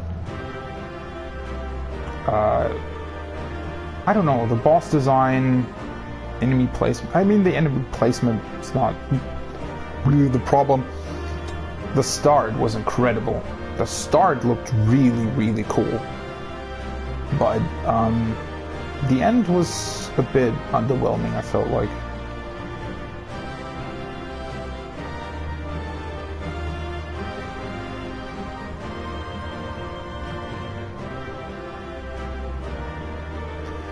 It's a rather strange place, though. I don't know what these are about. Are these supposed to be like giant vessels for creations? Or are they something different? Let's reset real quick. Is there actually anything new in here? Wind up here? I don't think so.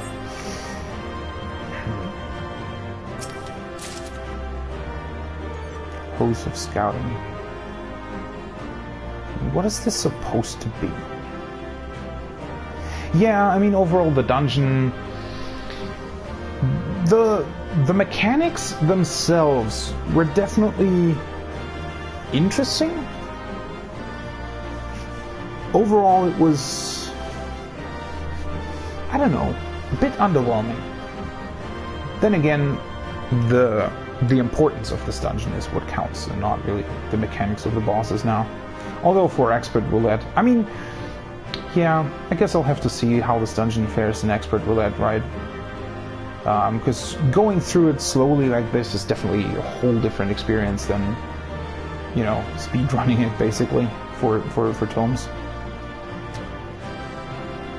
But, well, visually, I mean, this is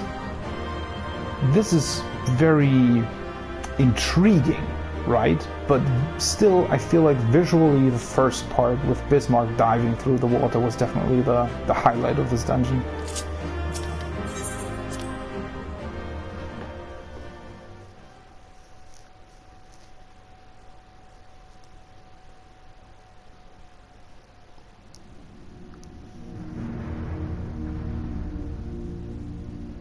This structure must have served an important function. And here are yet more crystals.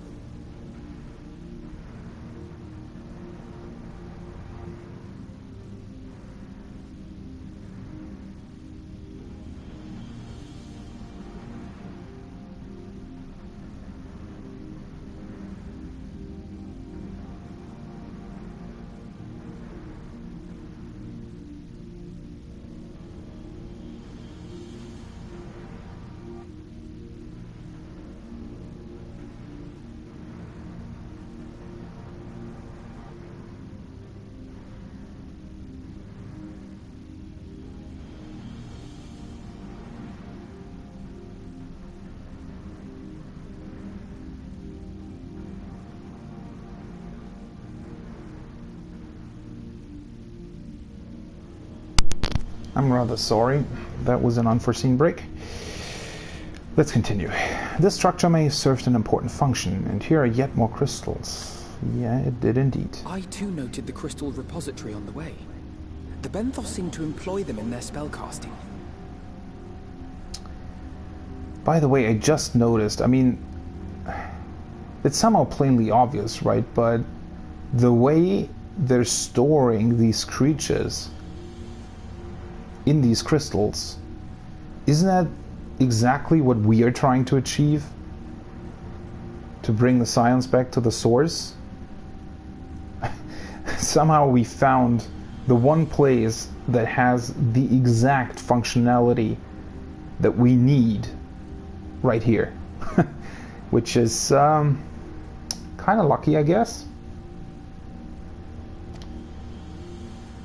In such vessels did the ancients preserve concepts, ideal forms to be drawn upon in the act of creation. Yeah. Why are these ones so huge, though? What do they contain? That so great an abundance should reside here lendeth credence to Ishtola's conclusion. This facility held great significance.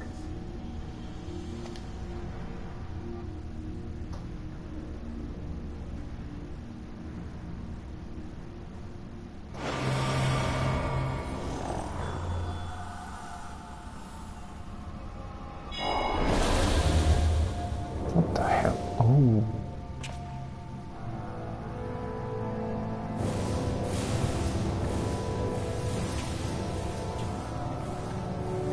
Is that some sort of recording?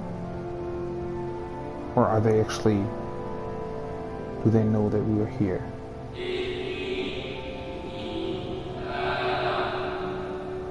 I think that's a recording. Thank you all for joining us at the Oneida in these most perilous of times.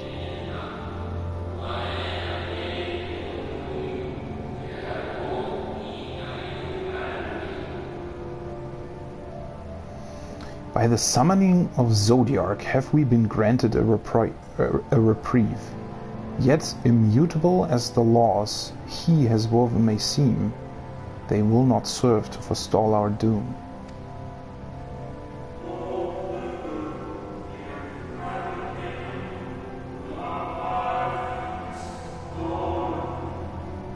Nay, should we continue down this path, our fate will be the same.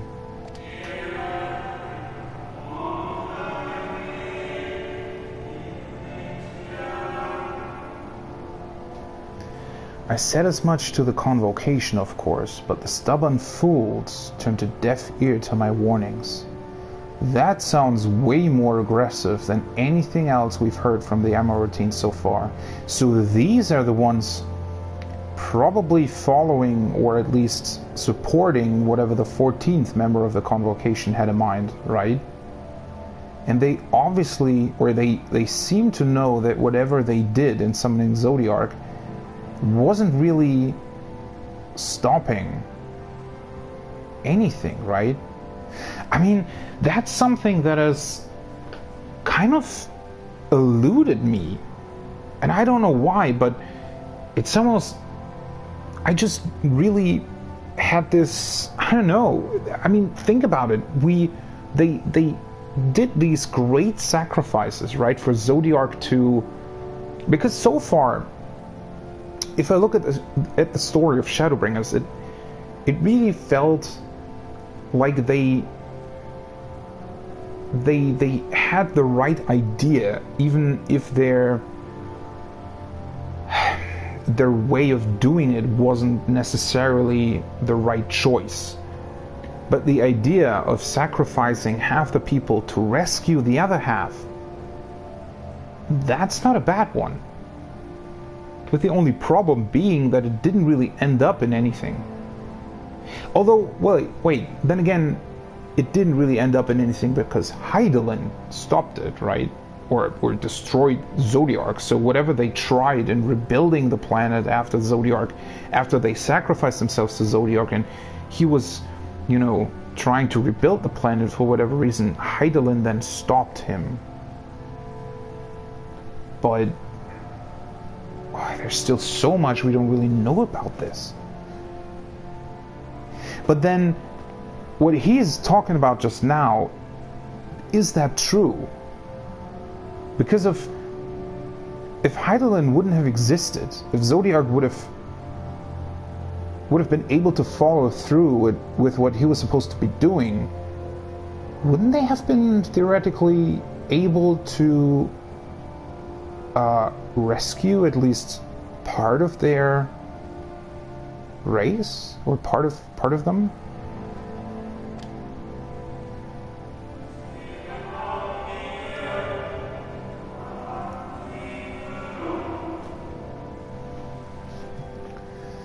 I had hoped that the defector, at least, would side with us, but I regret to report our overtures have gone unanswered. What? So the 14th member of the Convocation isn't even here, or had an entirely different plan all along, or didn't tell anyone about it? This is way more than what I was expecting, because this means that they were far more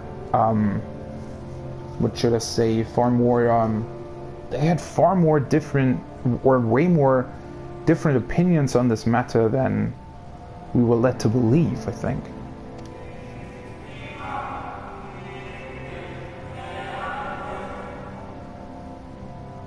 Venat? With attend your thoughts, Venat. Where you lead, we will follow. But this Venat then doesn't seem to be a member of the Convocation. But again, the Ascians, and especially Emet-Selch, they made it sound like, I mean, we knew obviously that they weren't all in agreement with each other, right? Because otherwise Hydaelyn wouldn't have been a thing, I think. But this seems to show that other groups of Amaroutines were very concerned about what they were planning as well. They weren't all following, you know, whatever the Convocation decided. Even though that is sort of their whole purpose, I guess.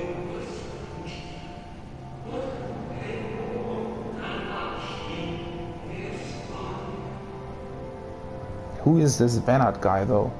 I shall not speak ill of the Convocation. They too seek only to secure the future of our star.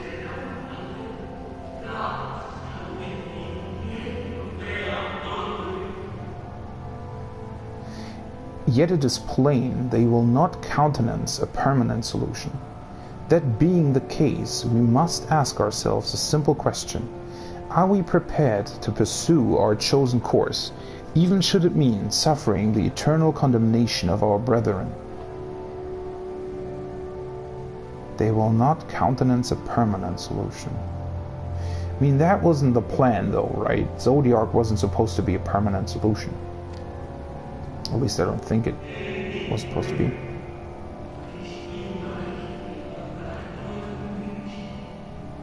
If so, I see no further reason to demur.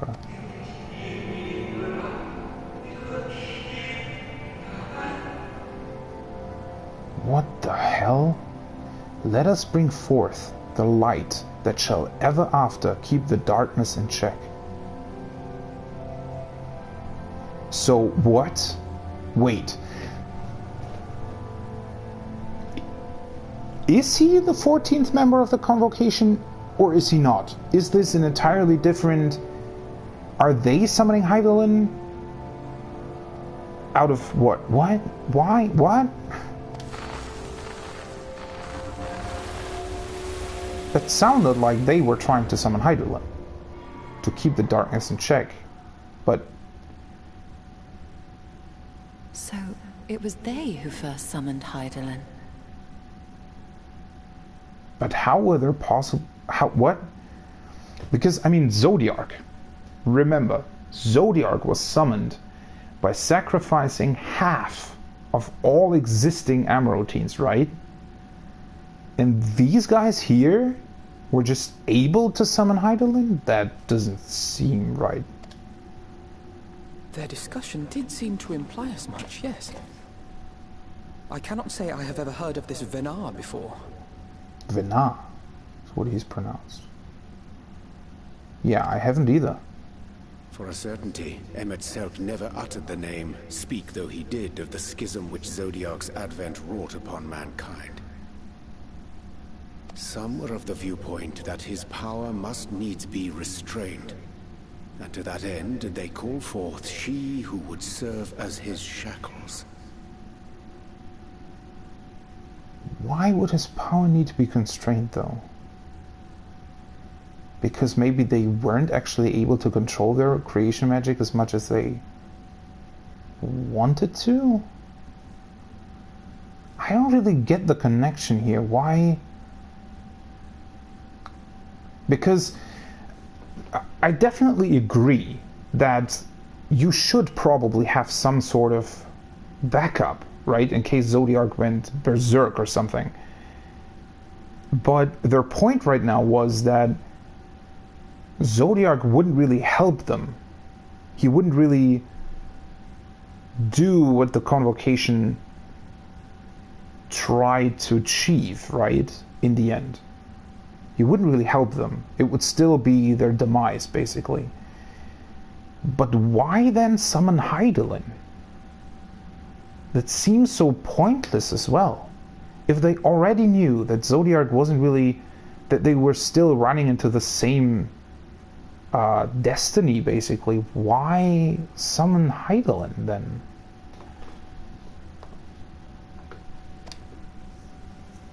We now know that it was this Venar to whom they looked for leadership. And that this place, in all likelihood, served as their headquarters. The presence of such intimate records attests to that.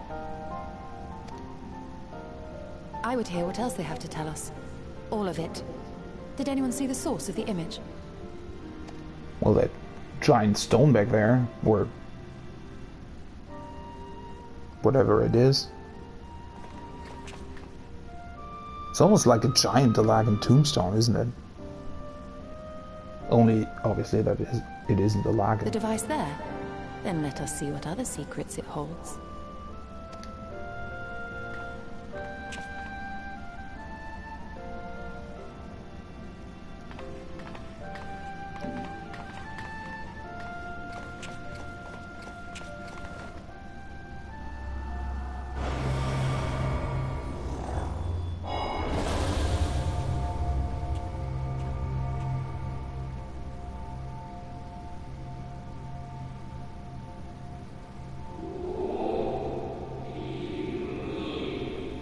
Venar, please.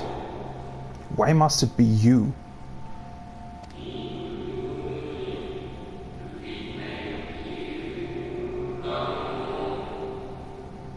If I may speak plainly, I would sooner it were another, any other. You are our leader. None can take your place. Is he sacrificing himself in order to summon Hydaelyn? But again, is he so powerful? But it really sounded like he wasn't part of the Convocation at all.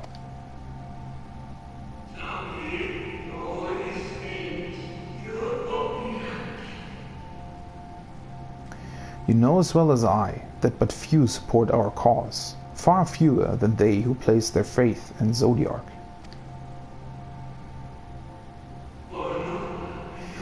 If Hydaelyn is to stand a chance of opposing him, I am the only one who might suffice as her heart. Her heart. But you're just one person.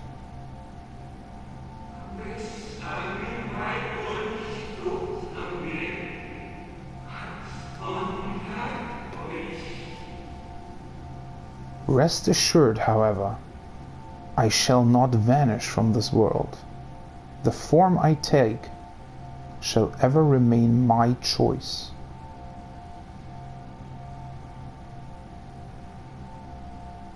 That sounds...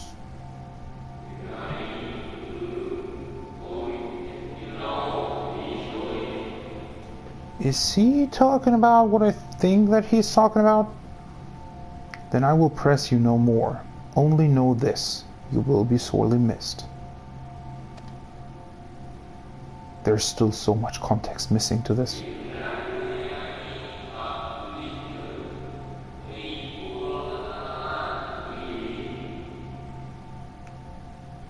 shit. I wonder, is this how the Convocation felt about Elidibus? Holy shit. Alright, so Elidibus truly was the one defying them. He was the one who wasn't on their side, who didn't. He was the 14th member who didn't think that summoning Zodiark was the right path. That's why he's wearing white instead of dark. I mean, we always speculated about this, right? Because it would make sense, but it never really fit why he would oppose us if we were Hydaelyn's champion and he was the 14th member of the Convocation who was against summoning Zodiark. But now it seems there's actually like a third party involved. So Elidibus seems to have been defying the Convocation, or at least disagreeing with them on summoning Zodiark, but the ones who actually created Hydaelyn were someone entirely different. And they apparently even weren't sure whether or not Elidibus would support their cause, which I guess, but by Elidibus's reaction to us, he probably had another solution in mind entirely.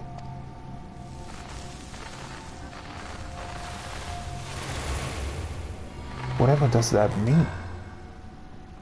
And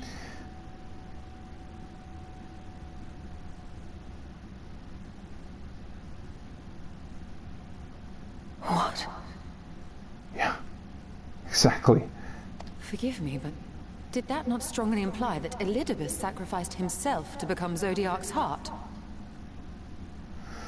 Oh, I misunderstood entirely.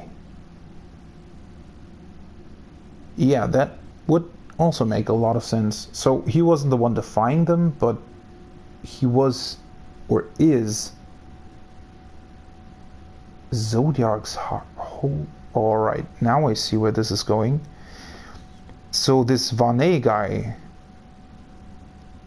he's Hydaelyn's heart, and he can take on any form he desires, which apparently now he took our form, Hydaelyn's champion, I think, maybe. And Elidibus is Zodiark's heart? 7 hells. Then who or what are we dealing with? But what exactly does that mean? Is Elidibus Zodiark, or how does that work? Again, more questions than answers. Great.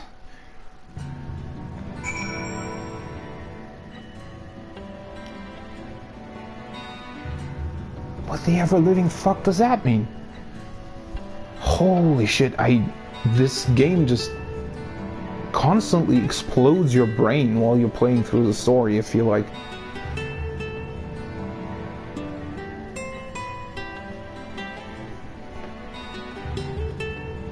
So wait, we're still not really any smarter then, are we? Because that means if Elidibus is Zodiark's heart, or the one they sacrificed in order to summon Zodiark.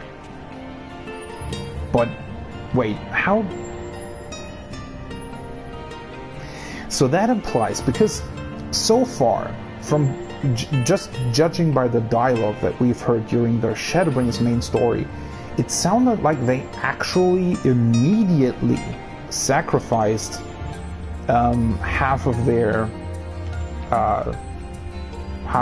people in order to summon Zodiark. But now it kind of implies that the Convocation summoned Zodiark, and then Zodiark claimed the life of half of their people in order to gather strength.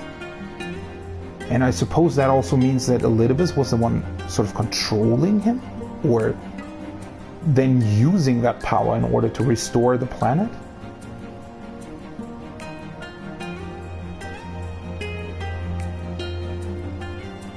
But it's still... that brings us back to the question of who was the 14th member of the Convocation that defied them, and what is this group all about? And how did they manage to make Hydaelyn equal to Zodiark, or even greater in strength? There had to be something that they used, or something that they did in order to make Hydaelyn stronger, right? Because that doesn't answer the question at all how Hydaelyn could have been stronger than Zodiark, does it? This is getting more stranger by the minute, truly. I'd always assumed Elidibus to be of the same ilk as La Habrea and Emet-Selch, but if the real Elidibus sacrificed himself before the Sundering, yeah, then who is this Elidibus guy? Makes no sense, yeah. Thank you, Alice. That's exactly how I feel. That this facility shared intimate ties with the Academia Anaida may readily be discerned from the common element in their names.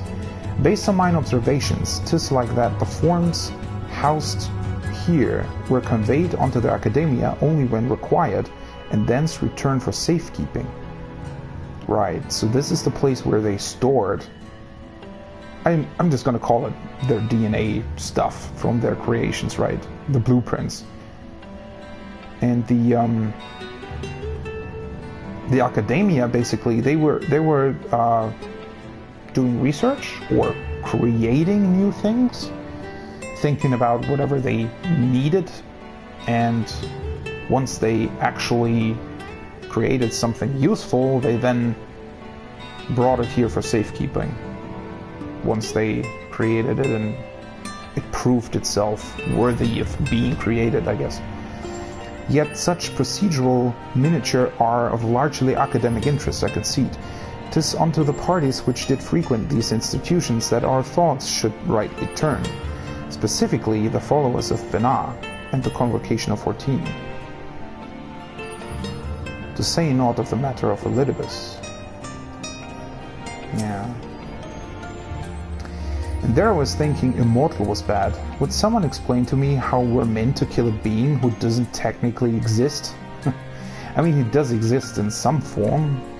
Elidibus has been there for a while, it's just... we don't really know what he is. Do you think we might be able to activate the device again? I should like to hear how those discussions ended. Yeah. There might be even way more than we looked at. And I'm still really wondering what kind of beasts or creations are in these huge vessels. Or maybe they are just like crystals, in the sense that we use them. Maybe they store just vast amounts of energy in here for the creations. Maybe they use that to summon Hydaelyn, or to make her stronger, but then would the Convocation have I mean, they would have tried to do the same with Zodiark, right, if they had the choice. The device appears to activate via a form of ethereal attunement, not unlike an aetherite. Beyond that, I can say little for certain, save that we should take this opportunity to see what other records it contains. It's like an aetherite. That's interesting. So an aetherite, that, in a sense, well, can transport ether. And they more or less used ether to record themselves? No response. Confounded.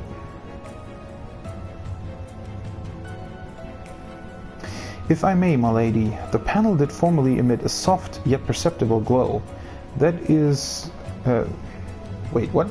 That it doth no longer may be betokened to the depletion of some essential energy within.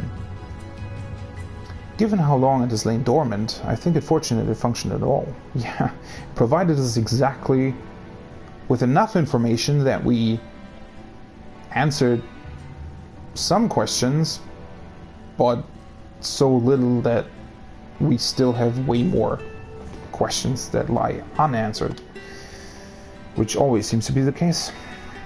That may be, but if we can't get it to work again, we'll be leaving with more questions than we've answered. Alice is just saying what I'm thinking. The white-robed emissary have ever named himself Elidibus, yet if the shade spoke true, Elidibus ceased to be ere even the sundering came to pass.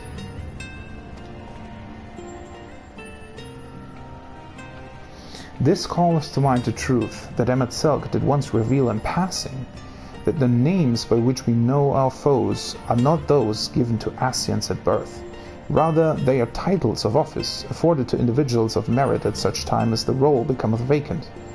Yeah, so Elidibus is just the emissary, basically. It doesn't really tell us what person is behind that, it's just his title. And then, obviously, the Elidibus that we know now is probably not the same person then. Perchance the Elidibus at Zodiac's heart and the emissary with whom we are acquainted be not one and the same, but predecessor and successor. I mean, yeah, it doesn't really help us though. It's possible. If the previous Elidibus perished before the final days, the one we know could still be a survivor of the Sundering. And yet, something in that explanation rings false. It's also, well, I don't know. It just sounds weird that he would call himself Elidibus. Even if the armor routines did it back then, right? But this is so strange. I will remain for a time. I would not abandon my attempts to revive the device so soon. There is more to learn here, I can feel it. In matters of etherology, I know of none as capable as thee. If there existeth a means to learn more, thou wilt surely find it. Whilst thou art thus engaged, we shall attend to matters on the surface. This patch... I don't know if they've ever brought a patch that similarly answered a lot of questions, but at the same time brought way more in. I mean, I know that they like to do that, right? Of course, there were a lot of patches in the past where, you know, where things were, you were led to believe certain things that turned out to be different, or you got to know certain new characters, but it was always more a case of, for example, you know, at the end of Stormblood, we got to know Emet-Selch. We didn't really know who he was. We didn't really know, you know, what his purpose was, what he was going to do, why he was with the Garleans. I mean, we got to know some of it later on, but he was always just this mysterious figure, right? Of course he was mysterious, and we knew that we would eventually engage with him in some form or fashion, but that was a very simple question, right? It was just, well, here's a mysterious figure, we don't know who he is or what he wants, and we'll find out later. But now we have so many clues There's just this vast ocean of clues, and everything seems to tell us something, but we can't really make sense of it yet. And that's, well, partly incredible and partly really frustrating, because it's it seems like all of the answers lie within reach, but we are still missing a piece of the puzzle. And that's, I don't know, I don't even know what to say to that. It's so, yeah, incredible, but at the same time, incredibly, I don't know, incredibly confusing almost. Yeah, I really don't know anymore. There's so much we still don't know. There's so much going on. There are so many clues laid out and so many things to keep track of, but at the same time, there's so much that we don't really seem to know at the same time. I really don't know what to make of this. Does she really not mind working alone? Alright, we left this. We're still on. Hopefully this will make the Benthos think twice before raiding the stores of their fellow Ondo again. I almost forgot about that plotline. Answers never did come to us tied neatly with a bow. We'll get to the bottom of things eventually. I truly hope we do, Thancred, because it's... At this point, I really don't know what to make of this anymore. While it is true our findings have raised more questions than they have answered, it is not impossible that Y'shtola will gain access to additional records, and if nothing else, we have spared Yulmore from invasion. I mean, I don't think that was as much of a threat as they were thinking, but yeah. Echoes of a fallen star. That looks ominously like the clouds we saw in the trailer. Oriange presumably has some idea as to what you might usefully do while Y'shtola pursues her investigations in Anamnesis and Ida. Can we but uncover Elidibus's true origins, we may yet come to understand his designs. To that end, Y'shtola must needs be afforded as much time as she doth require to complete her investigation. To the extent that such things are within our control, yes. Speaking of which, perhaps we might trouble the Exarch for news of his progress with the spirit vessel? He will no doubt wish to hear of our own discoveries as well, such as they are. This is a... My brain is just working overtime. I feel like it's you try to piece all of this together, but you know that there is so much missing that you need to know in order to really get to the bottom of this.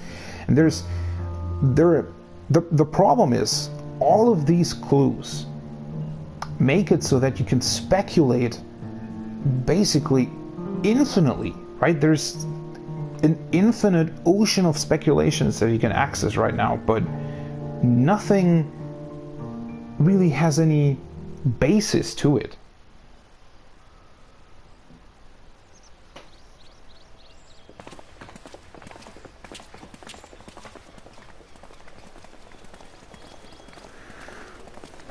What now, then? Dare I ask what's going on?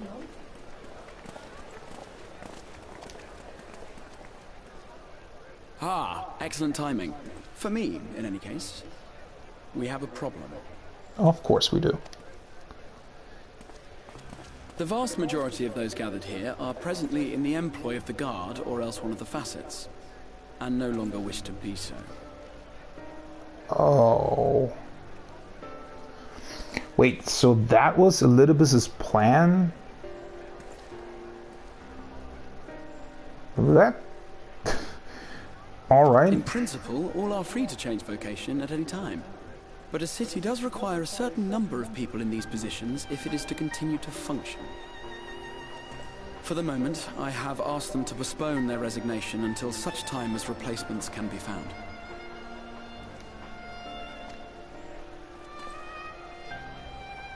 As you may have surmised, We have the Warrior of Light to thank for this.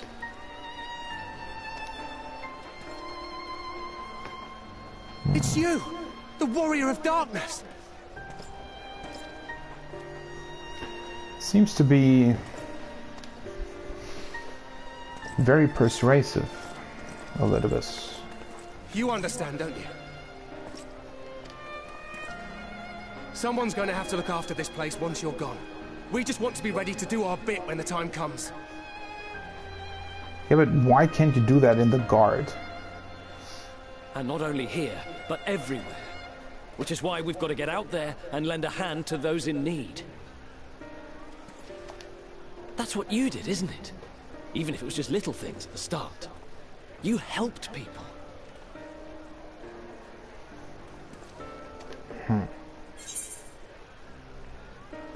People, chocobos, you name it. Well, yes.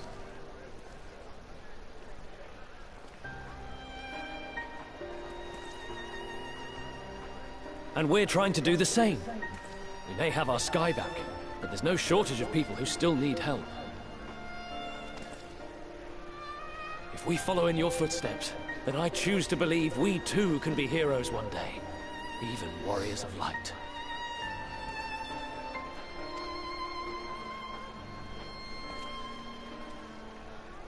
This world doesn't need a hero. Wasn't that what the original Artbird, like the true Artbird, said? Our world doesn't need heroes. What are we to say to that? We can hardly tell them they are mistaken. We truly can't. They seek but to do good, as you have.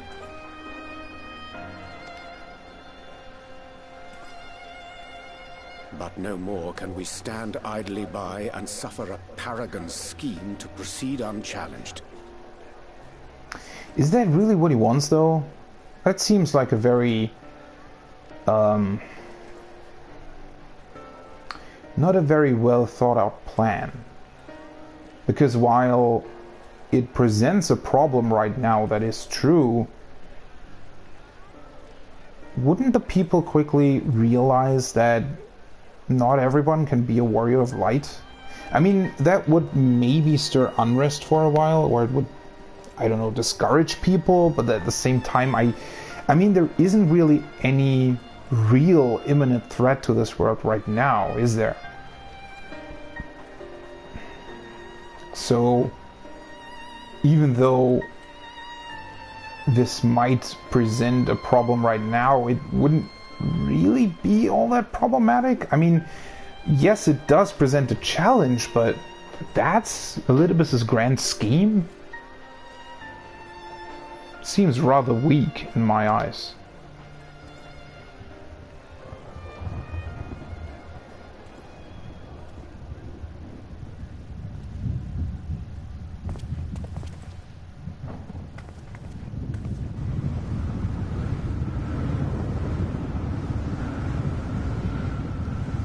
This looks rather cool, by the way. They should do weather like this all the time. Not just change it instantly. What's happening to the sky?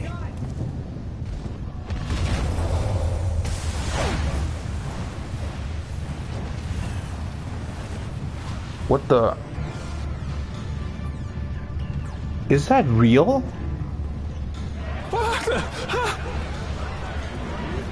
That's not real, is it?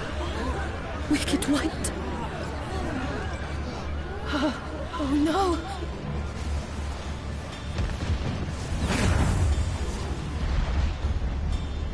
By the 12.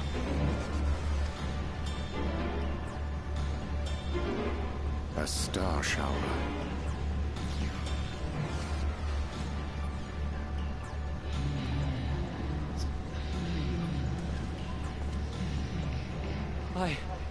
I hear a voice. You and all. Why does it feel like it's inside my head? Hear, feel, think. I hear it. the fuck is happening? What? Did I not tell you, my friends? You are warriors of light!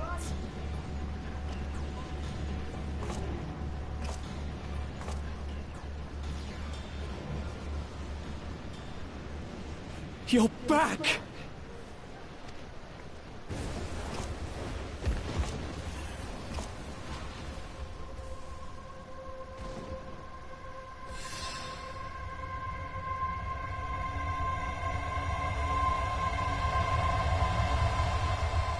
What is happening?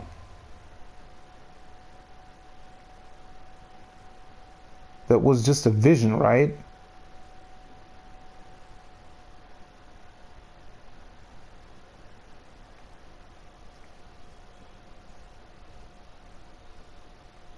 What you hear is the voice of light itself, and it has blessed you with its power. Welcome to the fold! So he is trying to make them believe that they actually are warriors of light?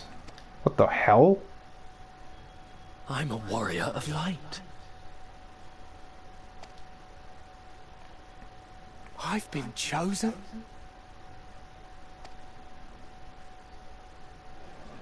Can it be? Me, the hero.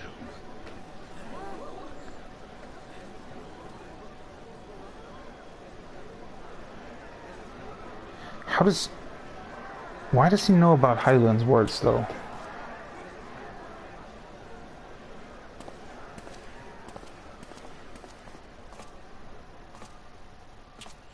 Wait! I still don't really get what the... And are they truly to believe that that was real? I mean, that was so sudden and so weird, almost. The falling stars, were they your doing? And why do you need warriors of light? What, am I to reveal my plans simply because you asked? Emet-Selch sort of did. Nay, I think not. Though the stars, I acknowledge mine. A convenient illusion, apt to awaken what little is left of the power that once resided in your sundered souls.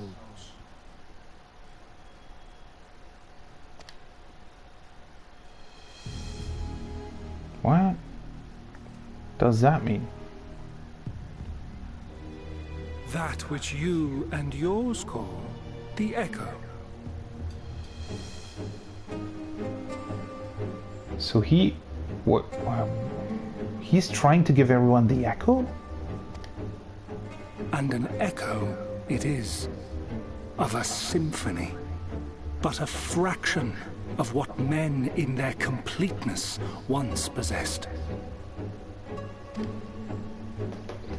Even those among you who tower over others in the gift have only the faintest trace of it. But though sundered and forgotten through death and mocking rebirth, it has persisted, a whisper of our past, burned into your very ether, along with the sight of our end. So that vision was of their Through end? the rekindling of memory, I have awoken the ability, just as Hydaelyn is wont to do when she has need of new minions.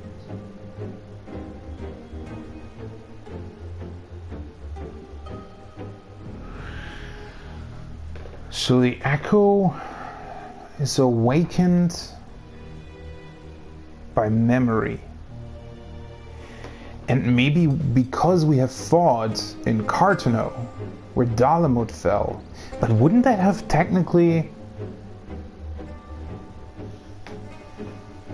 Wouldn't that mean that almost everybody who saw Dalamud fall would have been reminded of that and have the Echo in them?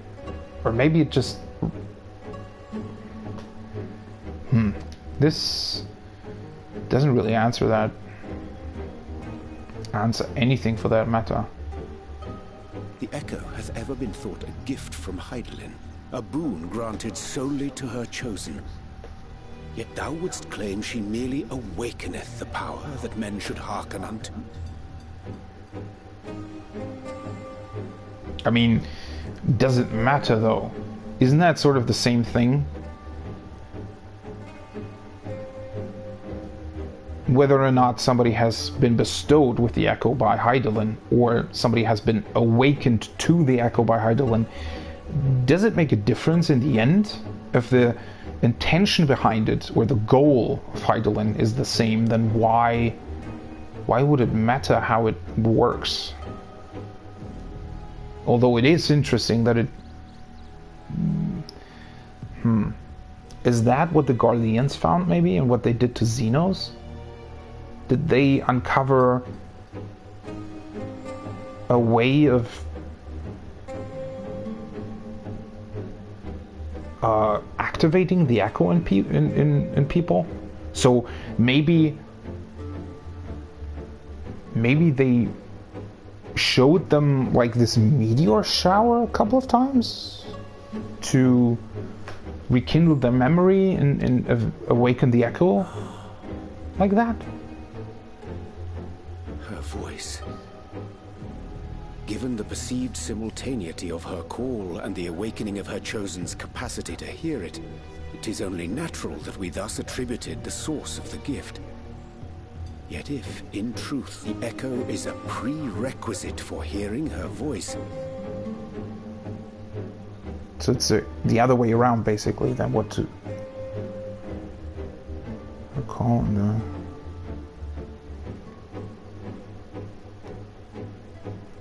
But that's still... Why shouldn't everyone have the Echo then? One might surmise that her call never ceaseth, such that all who awaken to their innate gift might receive of the blessing of light at the self-same instant.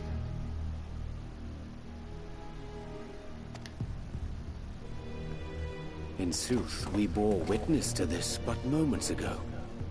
At the sight of the star shower, full many in the crowd did speak of hearing a voice in their minds, did they not? But did anybody of them awake to the Echo is the question.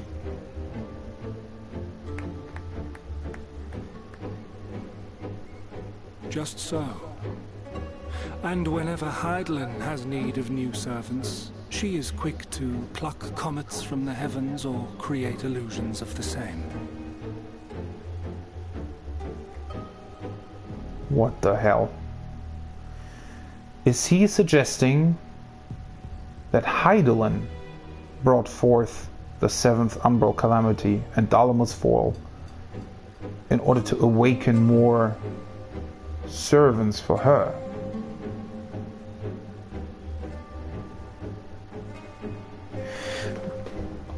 What? But that still doesn't really... What? How does that make sense? Because all of the other calamities weren't meteor showers, were they? And still bringing forth a calamity would aid Zodiark as well, right? Or would have aided the cause of the Ascians? Unless both Hydaelyn and Zodiark are seeking to reunite the shards. Maybe they've got the same goal, but with different solutions in mind? What the hell is he saying? And if it's that easy, couldn't any Ascian have done that? Like, why would it be possible to do something like that with a pure illusion of something?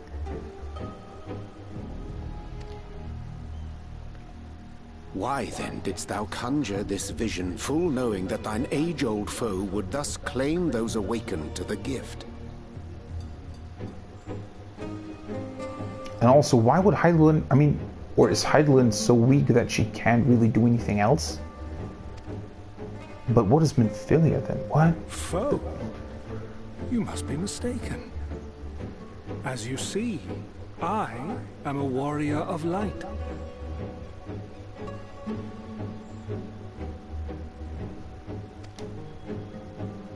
And together with my comrades in arms, I shall save the world. Just like you. What?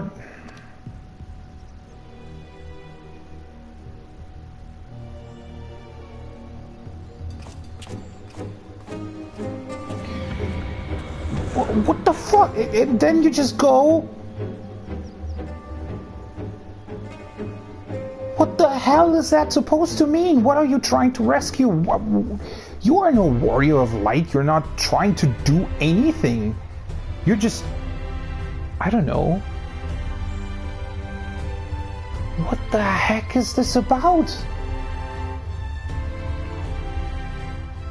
I truly don't know where this goes anymore. What the hell? And there he goes again. Though I don't suppose he would have given us an honest answer about his history had he stayed. Yeah, I don't think so. And well, we have to keep in mind, like, Emmett Selk was definitely way more honest than Elidibus is, right? So, I think, for the most part, Emmett Selk told us the truth, at least from a very certain perspective of his, right? But he never really lied to us. He maybe kept information from us, but he never really lied. Whereas Elidibus, I feel like, he is much more manipulative than Emmett Selk. I mean, Emmett Selk manipulated people as well, of course, but I don't know. I don't necessarily even believe him. Because if it would have been that easy to just claim people for Hydaelyn, and even if he did that, even if it would truly work, then what would be his purpose?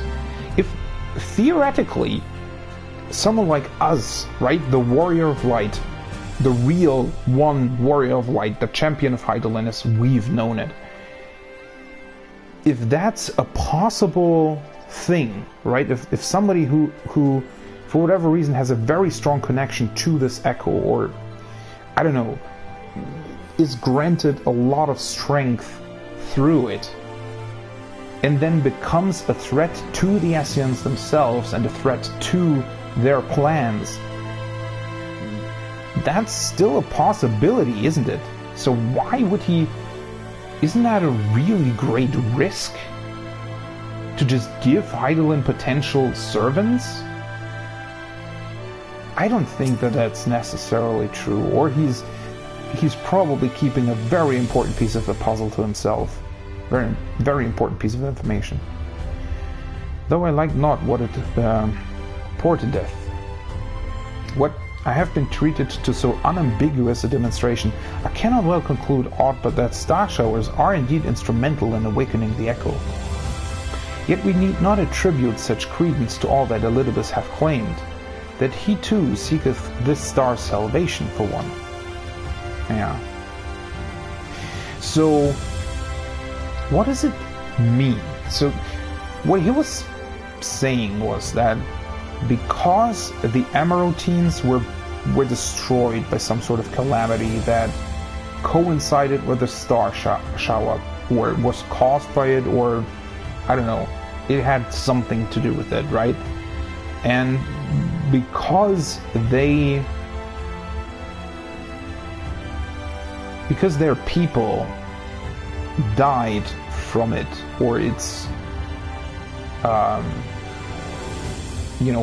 whatever else happened because of it, it was ingrained in their memories so much that it can bring back old memories, or a connection to those old memories, if you perceive it. But then again, why would that only connect them to Hydaelyn? That's the part that I'm confused about, because obviously the calamity happened before Hydaelyn was even thought of, right?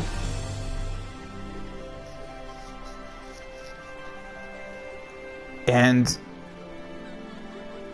I mean, still, what does it really change? And wouldn't Zodiark be able to do the same thing? Why would that specifically tie the people that see or awaken to those memories? Why would that specifically tie them to Hydaelyn rather than Zodiark? Because they were, at the end, they were both present, right? I don't know, there's so much information missing. What the heck? Unsettling though this is, I'm certain our friends in the Guard will use the Echo well, or with good intentions at least. I'm not so sure about that. It did remind me of it, Amarod, I mean, all the fear and the sadness. But how? Why would that awaken the Echo in these random people standing around here, but not in our comrades, because they don't have the Echo? Kryl has it, but not Alizé or Alphinaud. Wouldn't that have awakened it in them as well? The more Elidibus reveals, the less I understand, but that he has made a fine mess of things is plain. Yeah, that is true. Which is probably his intention, right? I don't know if we can necessarily give so much. I mean, I don't think that he is necessarily telling a lie, but he's definitely not telling the truth either. This is so confusing. What the hell? He is gone then. I've managed to persuade a number of our World B deserters to reconsider, or at least delay their departure, but as many are deaf to my entreaties. Young Thaler and Vonar among them, I am sorry to say. They have quite the guard. Nevertheless, I wish them well. Whatever Elidibus's plans for them might be, the pair have only ever had the best of intentions. That is also another thing, right? I mean, just granting them the Echo, what does that do, technically? Because, well, the Scions and Minfilia and all of the others, their intentions are what they choose to be, right? I mean, yeah, we did listen to Minfilia and what she said Hydaelyn was telling her, but at the same time, it does make sense, right? We've never really, so far, I mean, what Hydaelyn did at any point aside, right? But we haven't done anything so far that has really caused people harm or destroyed anything, right? So, does it truly matter in the end? Aren't we still our own person with our own mind, our own intentions?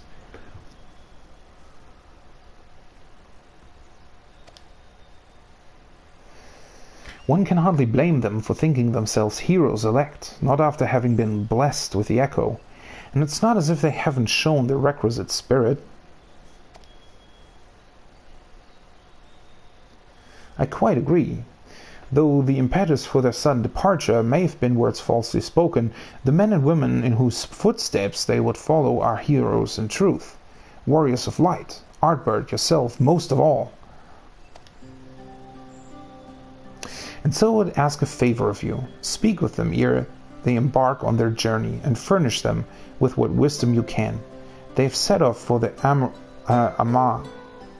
Emerald launch, but you should still be able to catch them if you leave now. Worth the effort, I'd say. If I recall correctly, Admiral Morlwhip took the time to usher you out into the wider world many moons ago. That is true. I think that comparison rather flatters Thaler and Vonar, but the point still stands. They would doubtless be greatly encouraged were the Warrior of Darkness himself to see them off. If thou art willing, I prithee go. Thou mayest safely leave the task of unfolding that which did transpire at Anamnesis to us.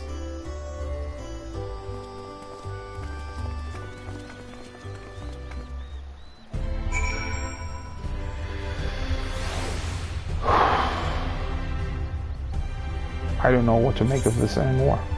This is too much in one patch. And it's not giving us any answers whatsoever. It's just... I don't know. It's just confusing with every passing second. More and more confusing.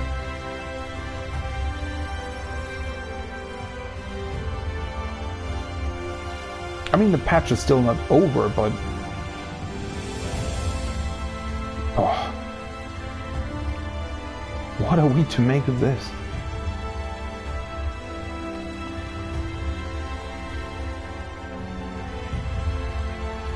Well...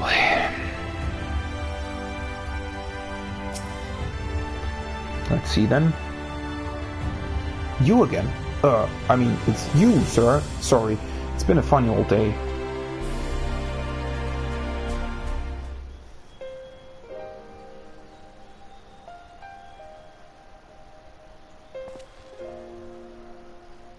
You can be sure we'll take those words to heart.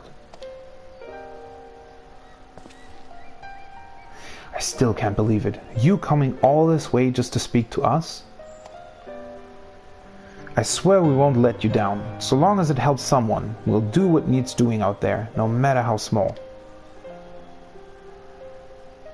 And when larger threats loom, we'll be ready to face them. You see if we aren't.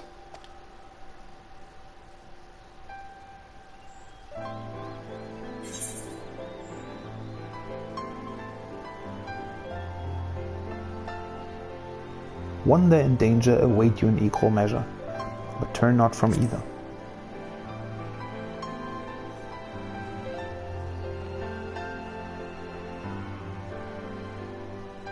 We'll be off then. Farewell, Warrior of Darkness, and thank you.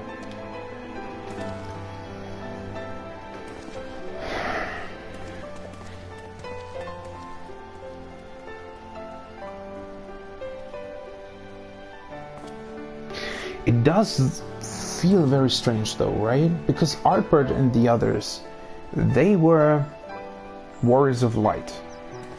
But the original plan of the Ascians was for them to fail at the end. They planned on...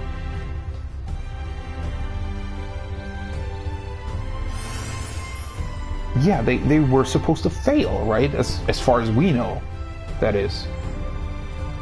But they did succeed in the end, so...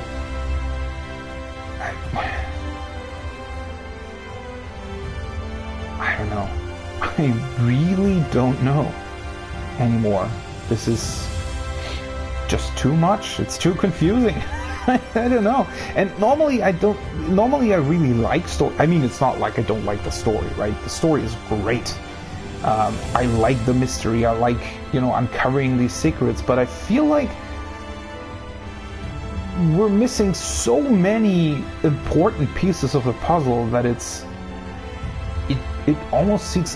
just seems impossible to come up with any kind of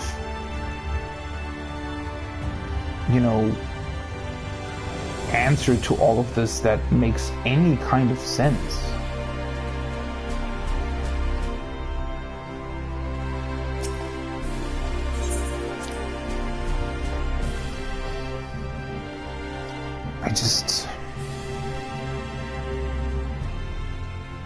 I don't know. I know I'm repeating myself here, but that's it. You caused quite a stir when you set forth as the Admiral's newly anointed envoy, And Philia was delighted. The world is ever in need of heroes, she said. I totally forgot about that. I take it they were suitably inspired. This land is our home, and it is we who must protect it. Even if you didn't believe a word he was saying, and it's all part of some terrible scheme, it's hard not to take his message to heart. Honestly, don't listen to all this prattle about the life-changing importance of your words to impressionable young heroes. You could nod mutely in their general direction, and they'd still be inspired. Yeah. I'll say you speak the truth once again. Which is why I don't really get this whole plan. Because it doesn't seem much like a plan at all. I mean, the only thing that Elidibus just did is awaken the echo in 20 or 30 random people who might try and be heroes. I mean, half of them will surely fail and either be dead or just return home and be, I don't know, unsatisfied, sad, angry. I don't know what that would necessarily accomplish, because that wouldn't, I mean, it's still, would that really be enough to I don't know, cause trouble on the first? It seems so, it doesn't seem like a grand scheme or plan that an Ascian would come up with. It seems more like something that like a random politician might pull, or you know, someone who hasn't even have the necessary skill or you know, yeah, fuck off, Siri. I don't know, it's just, it doesn't seem like something that would really be all that important at all. No matter if it would be a problem or something good or bad or something in between, it's just, it doesn't really seem all that important, which is just strange. Thou art returned, and at a most opportune time. We have but this moment concluded our account of all that has came to pass in the deep. I was so deeply immersed in my research that I entirely failed to notice the star shower. Bugger. Wait. 1 second. So this scene with the cloud, well, I don't really know what the scene looked like in 1.0, right? Before Dalamud fell. So people were attributing it to being just a vision of events that would, you know, that would come to pass in the future, but it seems to have been there to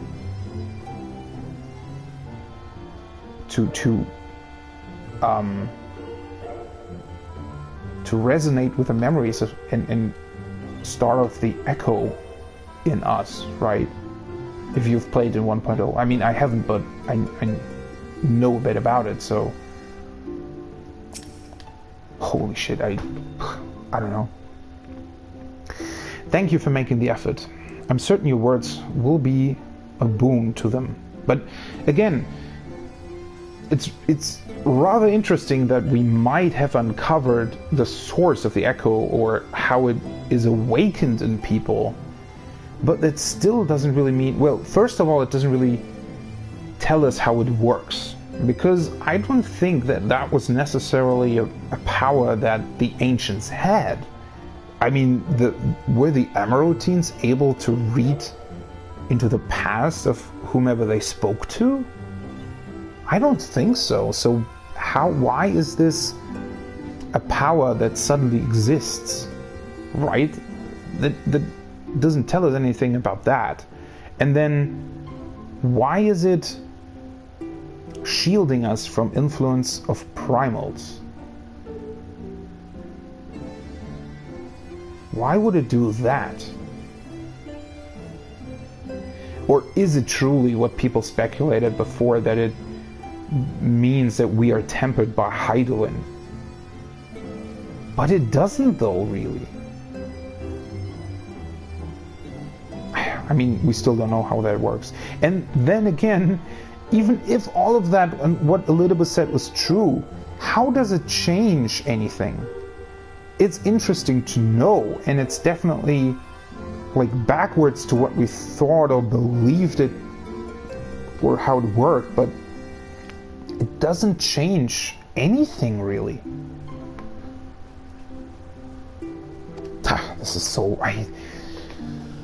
it's getting really frustrating to try to piece together this story. While you were away, the others told me of your investigation. We have yet to discuss how to proceed, however. I mean, maybe I should just proceed with the story and not really bother thinking about it, because at this point I think it's really just impossible to piece it all together in any meaningful way. Although, again, I like to do that. While your findings in Anamnesis and Ida do raise important questions as to the identity of our adversary, we are no closer to discerning his design, nor do I know any other potential avenue of investigation.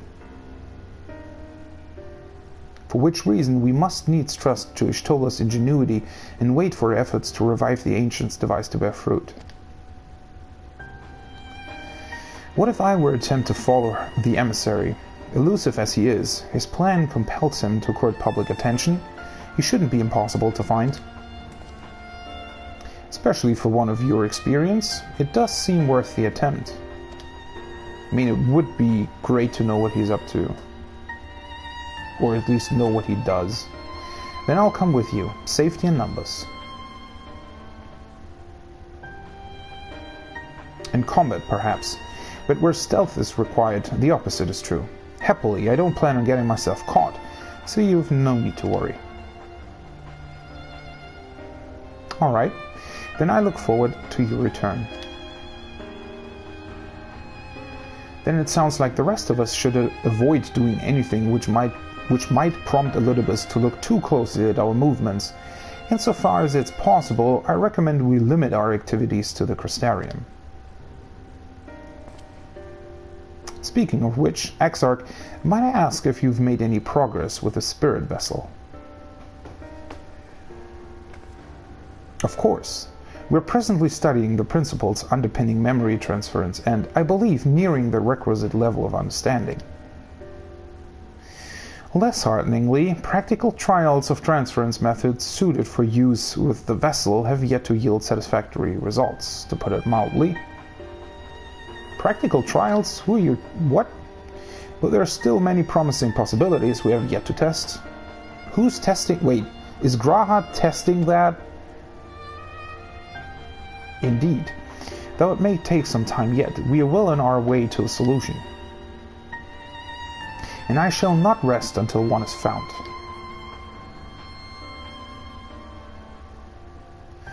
Though we are all grateful for thine unstinting efforts, thou needst not labor to the exclusion of all else.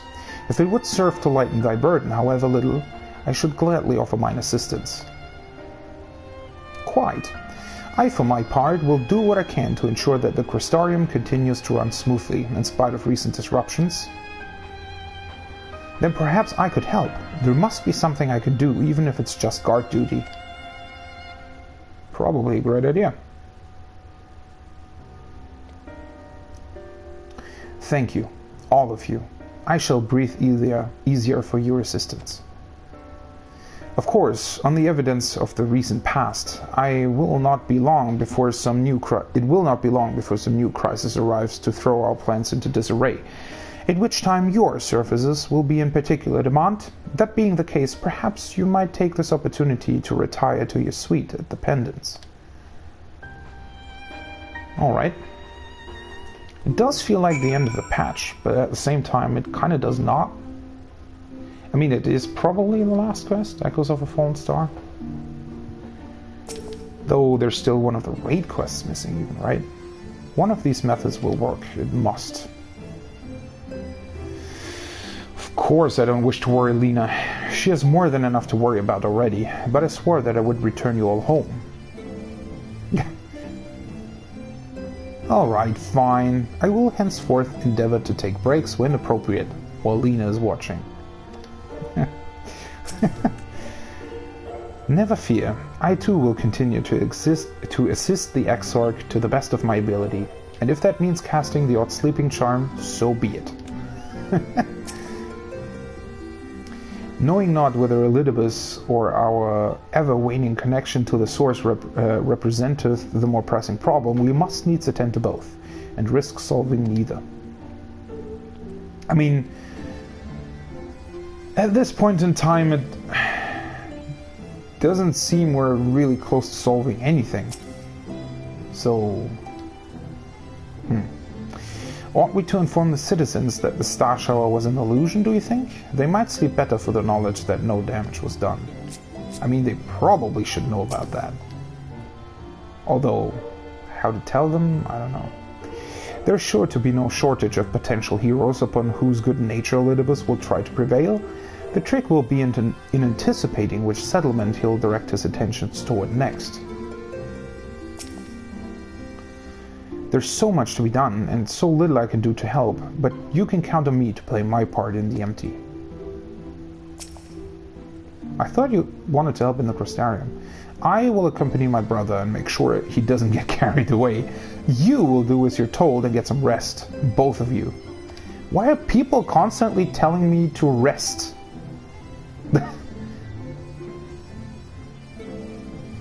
Honestly, he's a danger to himself. If I were Lena, I think I would have hit him over the head with a blunt object by now. At least then he'd lie down. Holy shit. Alright then.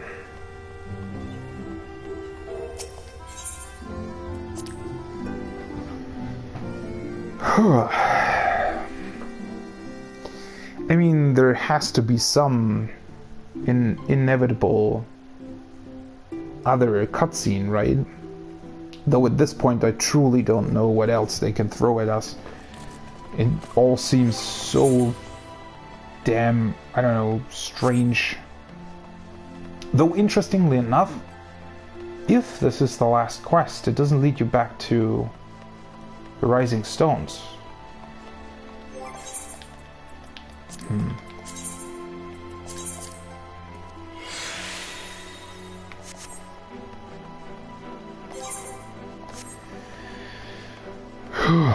I don't know. This is just... I've been streaming for almost 5 hours now, and I feel incredibly exhausted. It's not because of the streaming, it's because of this story constantly... It feels like your brain is thrown left and right and, you know, forwards and backwards, and there is no rest. Pleasure as always. I mean, maybe now we get the rest we deserve. I don't know.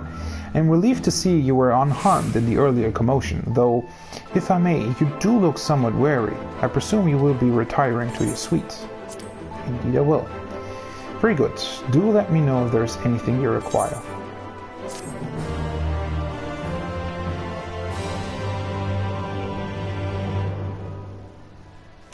A new Eden quest is now available from Yalford and Mortsuk.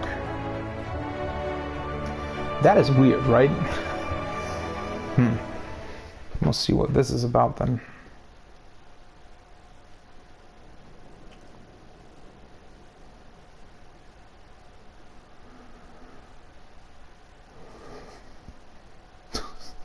That looks so uncomfortable.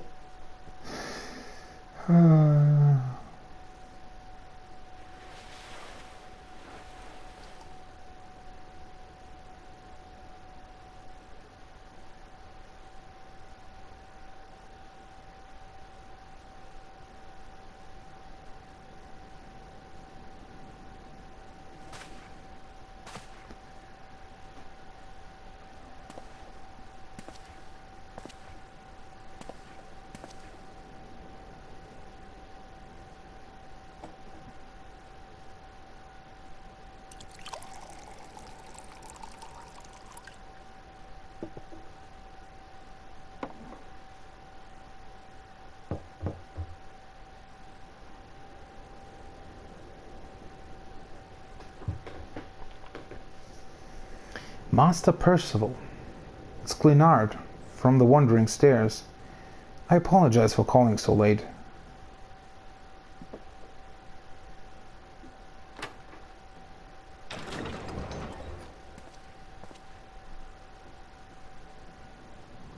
A friend of yours was asking after you. You may remember them from their business with the cardinal virtues.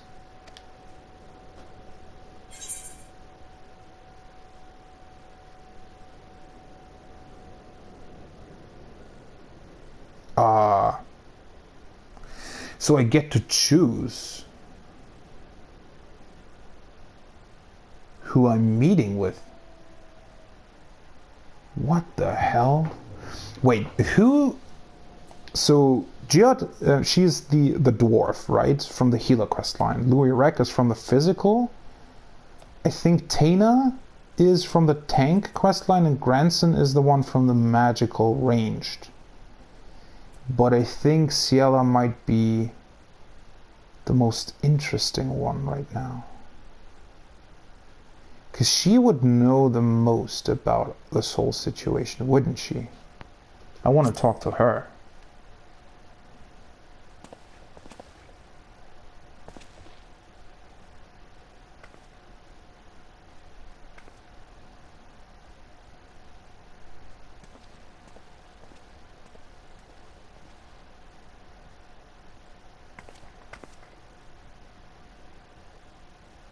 Good evening indeed.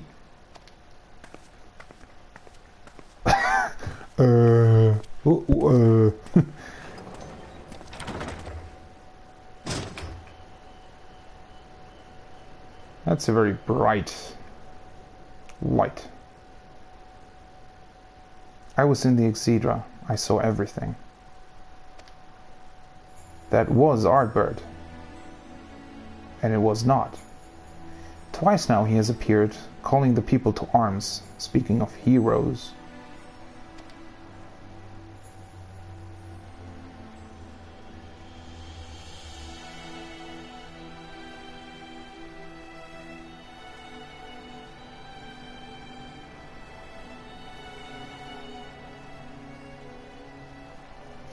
I knew this day might come. Ardbert never did reappear as a virtue.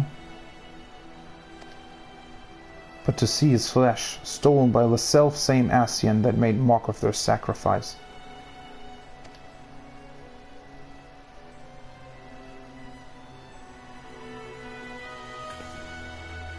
I spent years searching for a means to redeem their legacy, his legacy, and in you I found it.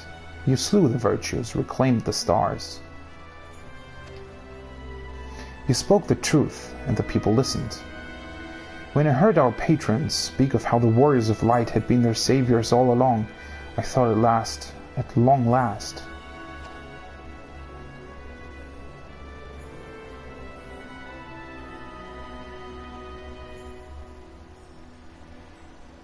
I was a fool.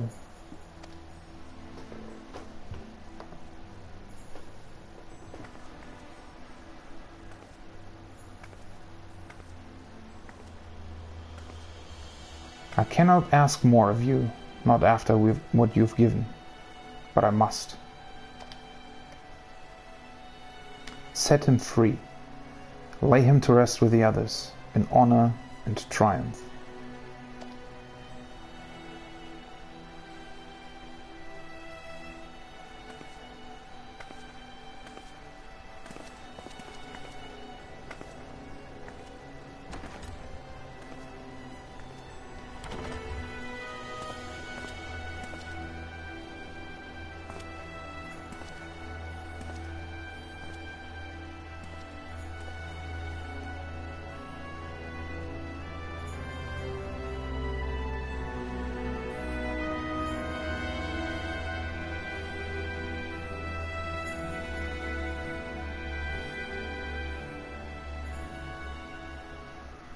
So it does seem like Elidibus is our next goal then.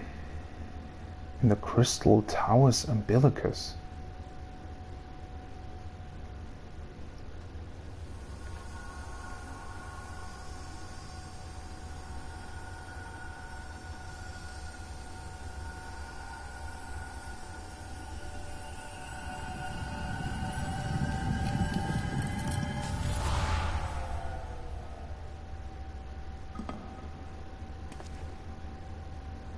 Foiled again.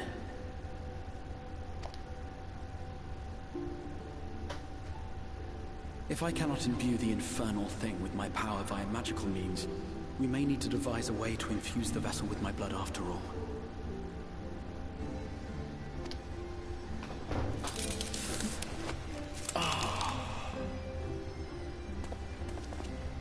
Art thou unwell?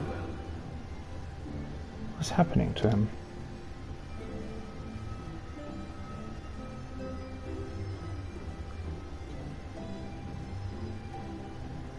Or perhaps a brief respite?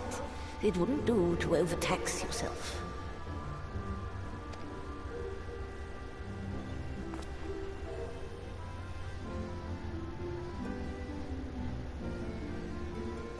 I'm fine. You think? And given to stubbornness, I'm afraid. Especially when I have a stake in the outcome.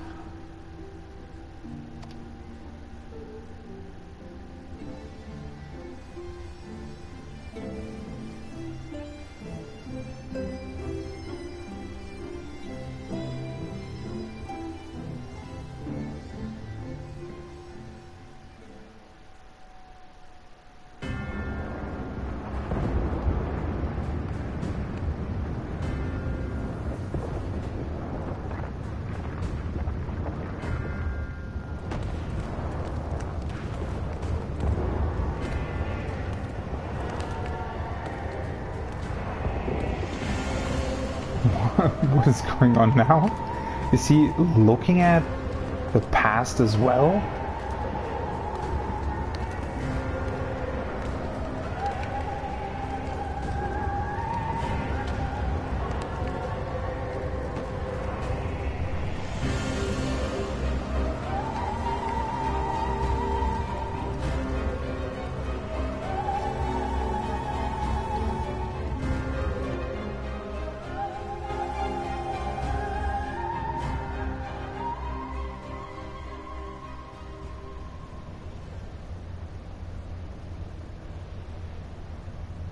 The dream again.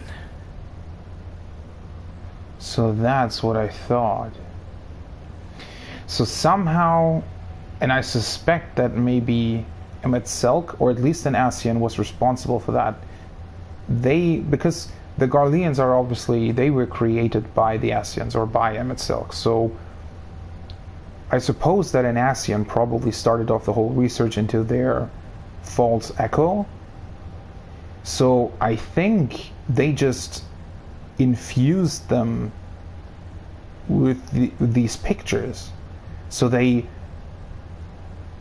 in some way or another, made them dream or see that what happened to Amarot, and that's the way they incited the echo.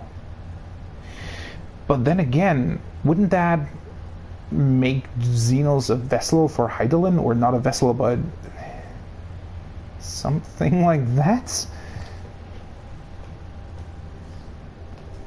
Where is he, anyways? So that's in the source then. He's just seeing those pictures. He's not. A recurring dream. They do so fascinate me. Might I trouble you for the details?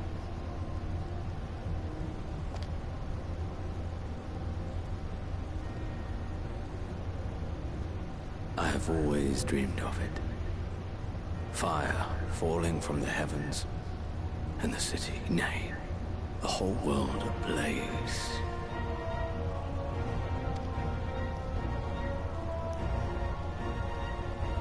Indeed. Could Emmett Selk have found a way? Precious few possess memories of the final days. What is that voice, by the way? The final days.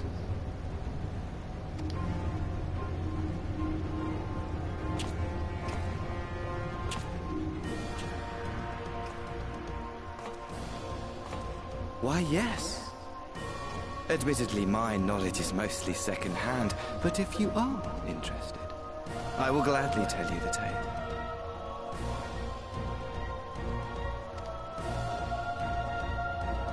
Why do I recognize that voice from somewhere?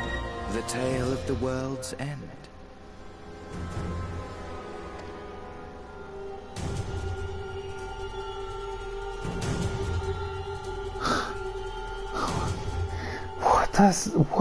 Wait, why? I want to know more. Way more heroes. What the fuck?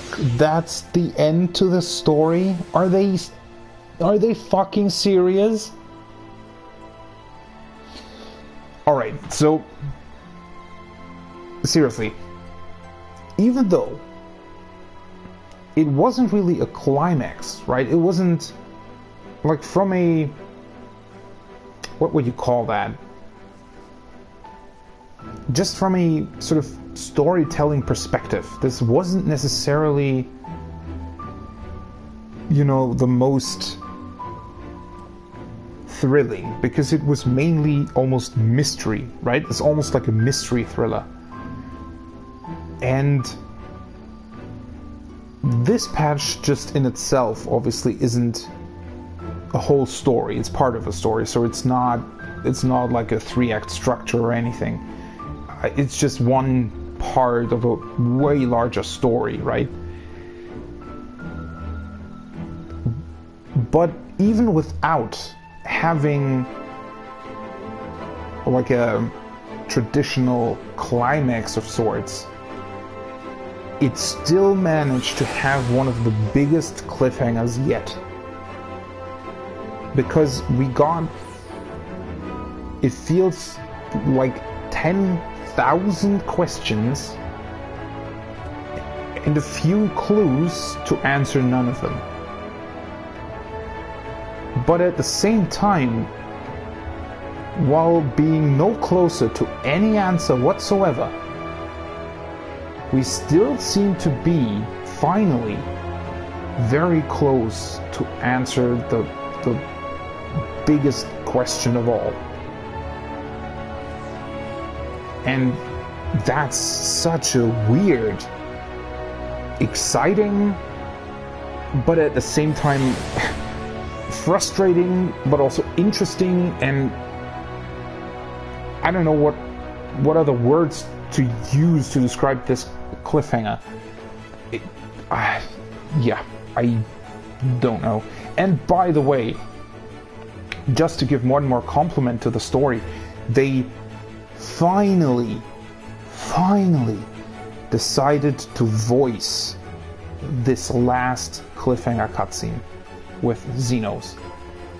They finally did that. That was always one of the biggest gripes with the story, because those are the best cutscenes in this game. These cutscenes at the end of every patch are the best ones that we got. I think they did voice Emmett Selk's cutscenes though, right? I'm not entirely sure about that. But it's so much better than, for example, in 5.1, the cutscene with Estinian and Xenos at the very end wasn't voiced.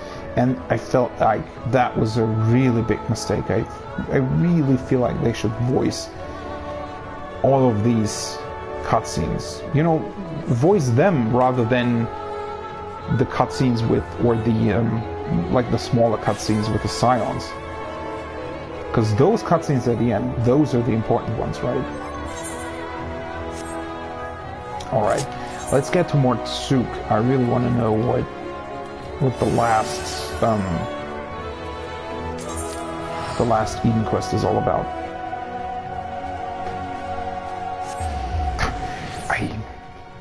I am blown away, but it's such a... I really don't know what to feel. Such a conflicted feeling between being excited about all of this and liking that there is this much mystery, but at the same time being frustrated that none of it is really solved.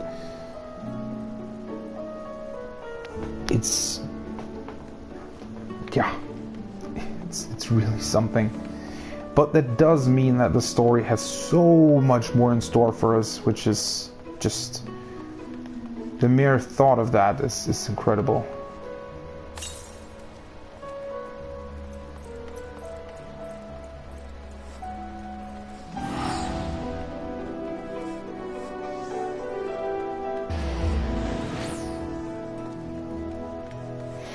Alright, let's talk to him. Oh, we get an blue fields. Is that the new mini-boss theme? Wait, would that make sense?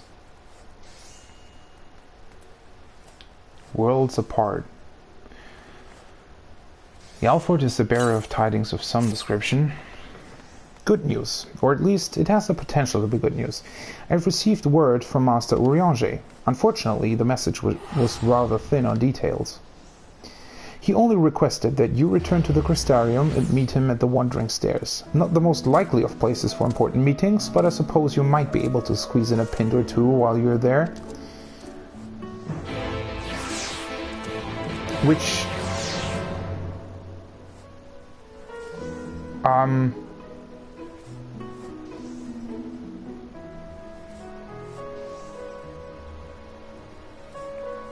Wait, what? Why do they put the quest here? I mean, I get that it's supposed to be an Eden quest or related to that, but it seems rather weird that after... Well... I mean, if I would have played it the other way around and doing the main story first and then Eden, this would probably have made a bit more sense. This was a bit weird because we just met Urianger and we were in the Crystarium, and now we got to Mortsuk and then we're going back to the Crystarium, so yeah, I don't know, but it doesn't really matter all that much. It's just, all of this is...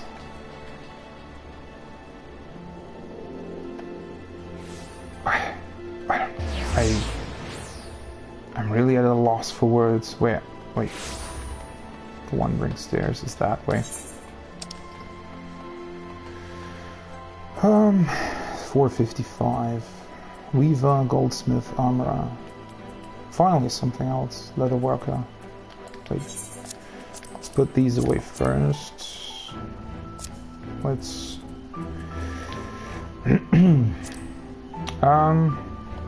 do we still need this? Probably not. I don't think that I'll be doing that in the future.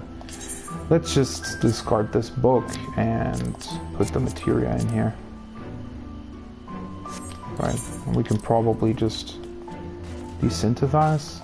I don't really want to keep them. They are in the expert bullet anyway, so I probably don't really want to...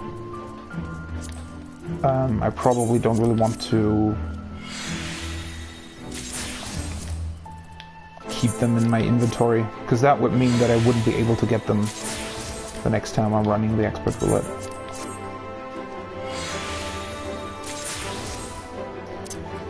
Dwarven cotton thread, prismatic ingots. Those are probably some items that people need right now, isn't it?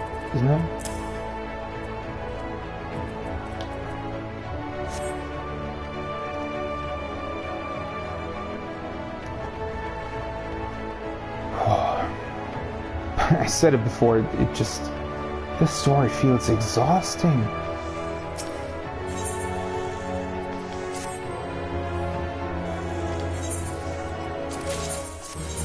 Let's quickly complete these. I just want to put up some more items for sale. Let's put this up.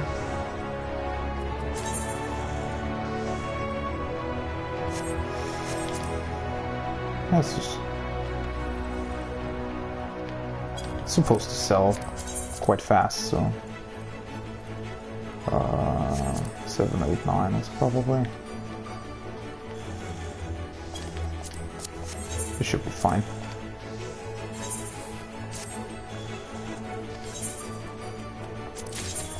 Complete this as well. At some point I have to take a look at whether or not I can get my retainer some better gear. Wait, what did I sell? Some leather. 900 gil. Well, that's something, isn't it? And let's sell... Wait, what? Why isn't this... That's not worth much. A bit disappointed by that. Alright. Just so that I don't... just so that I actually use all of the market slots.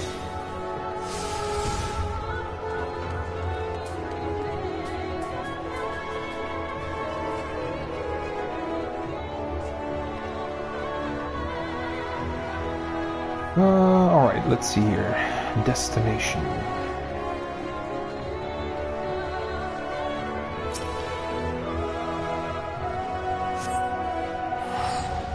Right, I still have to look at the achievement as well.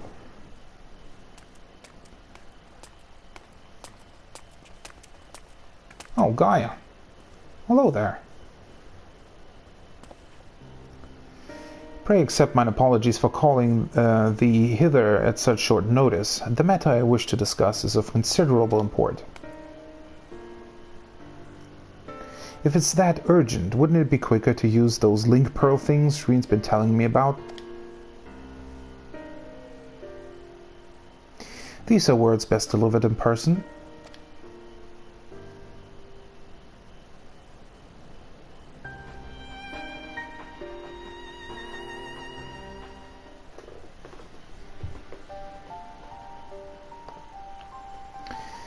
Did something happen to the empty? Naught that doth warrant our immediate attention. The elements are in a state of equilibrium, and the propagation of flora continues apace. So what's this about then? As thou art aware, we are not of this world, hailing from what is referred to as the Source. However, unlike Marcus, Thancred and I exist only as ether given corporeal form. Our bodies remain on the Source, though the thread that binds us to them doth grow weaker with the passage of time.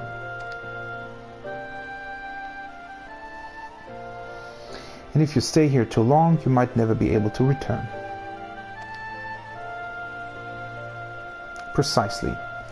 Now, with the wheels of change and the empty set in motion, we believe this a fitting juncture to take our leave. We shall but regret not being present to see the transformation reach its completion. I mean, we still don't know how they can get back though, right? That hardly seems worth losing your bodies over though. If you have to go back to your own world, who are we to stop you?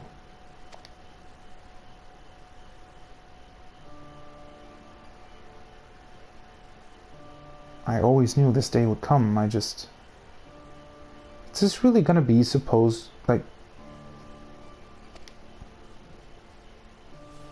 I mean, Thancred will still follow Elidibus around, right? You'll still have Gaia and Marcus. Isn't this a bit early for a goodbye? I know that you'll see this through to the end together.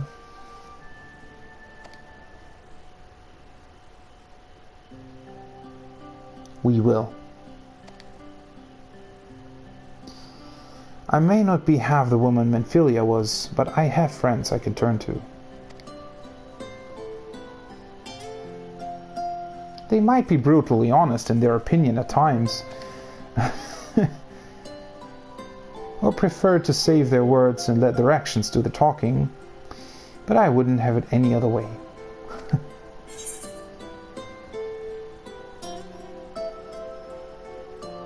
Just promise you won't transform into a crazy ice lady and try to kill me again.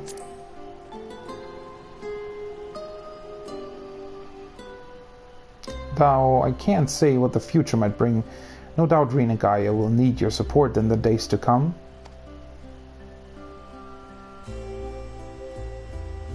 Alas, the mysteries surrounding the fairy are yet to be solved.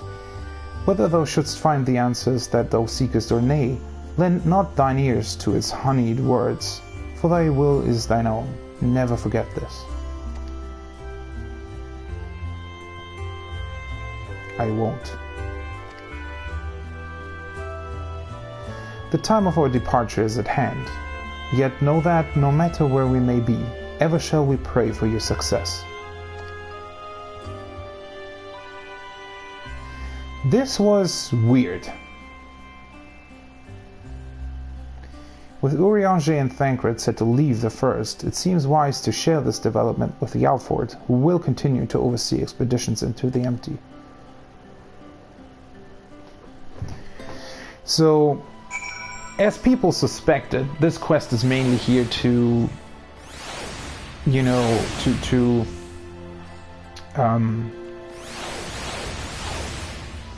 make sense of the whole thing, to make it so that it makes sense once they leave, right?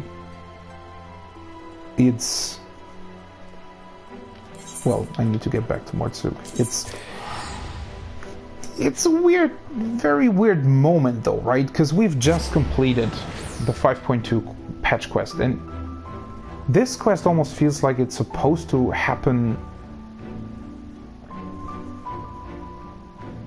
after 5.3, or in between somewhere. Maybe at the beginning of 5.3, and not now. That was weird. And, I mean, by the way, Gaia is still the Oracle of Darkness, so...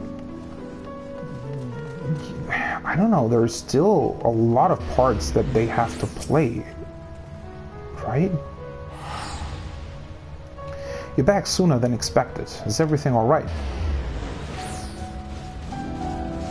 Oh dear, that's rather unfortunate. I dare say it's something jolly important for them to leave in such a hurry. In any case, I wish them the best of luck, wherever their work may take them. I mean, they don't leave though. Urianger is still in the Crystal Tower, and Thancred is following Elidibus. So... weird. I shall remain here and hold the fort, as it were, and make the necessary provisions should any further forays into the Empty be required. Safe travels.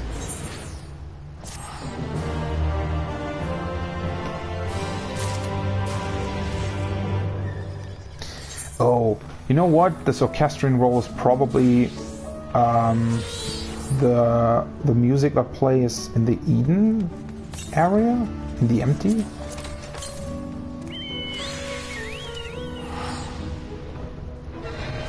This was still, the timing of this quest was a bit weird. I know why it's there, but it just felt a bit premature, didn't it? Although, then again, I didn't expect the main quest to still... Well, first of all, I didn't expect the main quest to end here in the Crystarium. I thought that it would bring us back to the Rising Stones, because it always has. I mean, even after Shadowbringers, after 5.1, we always went back to the Rising Stones.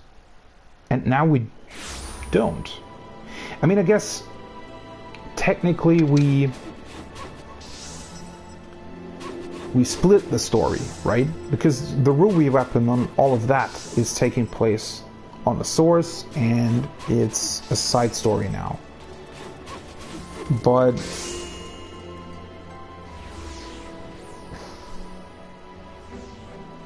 having said that, it's a rather weird way. I mean, the story itself, the way it concluded, was fine, but this quest was weird. It felt like it would have needed either a bit more context, so them basically announcing in the main story, well, we should probably talk to the people we know and you know, make them aware of us leaving the First, but I mean, we still don't even know if that's possible, right? We are, or seem to be pretty close. The Crystal Axe seems to be pretty close to solving that, but at the same time, it's not solved. So Yeah, I definitely felt... I mean, I guess they... Well, here's what we know for certain, right? Or almost know for certain. Is that the 5.3 story is most likely going to wrap up all of the stories that are taking place in the first, for the Scions at least, right? So, but the next raid patch is obviously 5.4. So in between those two things, there is no real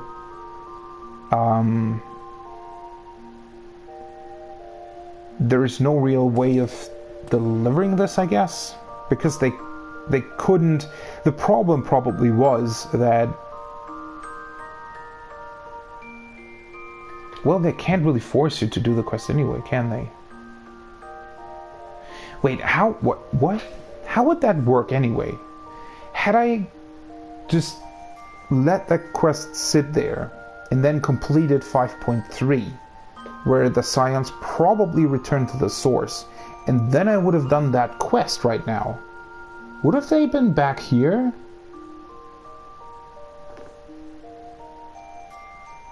That just seems rather strange. And again, at the same time, I mean, there's still quests in patch 5.25, right? They are most likely only related to the relic and whatever happens after the Ivalice raids. But seeing as they apparently included 2 new quests for the 24-man raid series, they could have included a quest like this in 5.3 or 5.25, just somewhere in between, instead of putting it in here now, because it felt weird, right? It felt like a quest that should have started off patch 5.3 maybe, instead of concluding patch 5.2.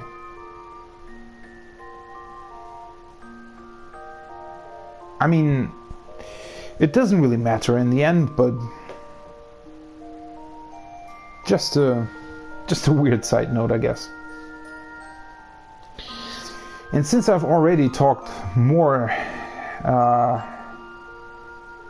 way too much probably about how confusing and weird this whole patch was, it was very great. It was an incredible experience, and I'm really looking forward to what they're doing next. I'm looking forward to the next Eden series, obviously, although that's in half a year with 5.4, but the main story in 5.3 is, oh boy, that is going to be something.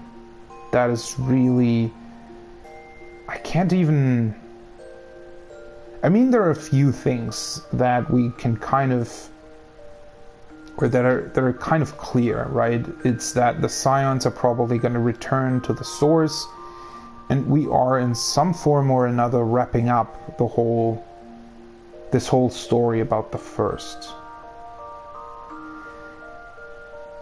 So there might be, the conclusion might be that we get Elidibus out of Ardbert's body so that whole thing is finished. But obviously we're not going to defeat Elidibus. I don't know, there's so much to discuss.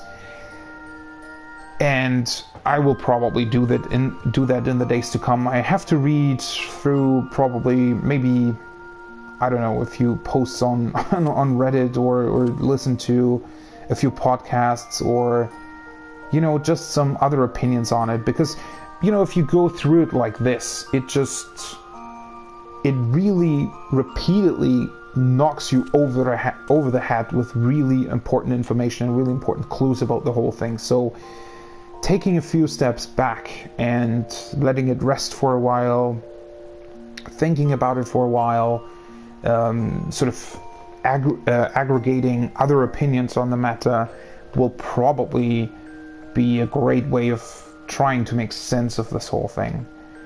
And that's what's really fun about it, right? That is what's almost the best thing about stories like this, is that you can just gather all of the information, look through it, and try to find a solution together with many other people who are equally excited about what this story holds for us in the future, right? That's the beautiful thing about it, and that's the beautiful thing about these stories, is how it brings all of these people and their opinions and you know, unique views on it together, and at the same time just makes you yourself excited to see it through and see what comes next and happens next. And yeah, it was incredible, and it's going to be incredible the next time around. Sadly, we do have to wait about 3 months, a bit more than 3 months, for the next patch to come.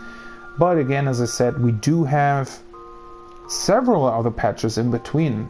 Well, first of all, there's still something. I still haven't done the Kitari, the new quests for the Beast Tribe. I still haven't done the new quests concerning the 24-man raid. Oh, Midgard Zoma wants to say hello as well. And yeah, so there's still a lot that I can still do. And then obviously we have, in 3 weeks, we have 5.01, I guess it's going to be. No, 5.21, obviously, with the next part of the Ishgard restoration, which hopefully is going to be really interesting. And then obviously 5.25, which is also going to be and going to have incredible story details, I guess, about the Borgia Citadel and what place it is and why it was destroyed, or rather, you know, what's left of it. And also continue the Evilise Raid series, which I'll probably have to catch up on beforehand. I don't know. I mean, New Game Plus has been expanded a bit, or not a bit, a lot. Because they've added all of the raid series to the New Game Plus feature, so maybe I'll go back and play through Evilise once again. It's got rather long dialogues though, so I'm not completely sure on that, but yeah, it's gonna be incredible. It's definitely gonna be incredible. But it's already late. I have streamed for quite a while. I don't know when I'll stream next. I don't think it's gonna be this evening, so probably tomorrow. And then I don't know what I'll be doing. But until then, thanks for watching, thanks for being here, and I hope to see you next time as well. Bye bye!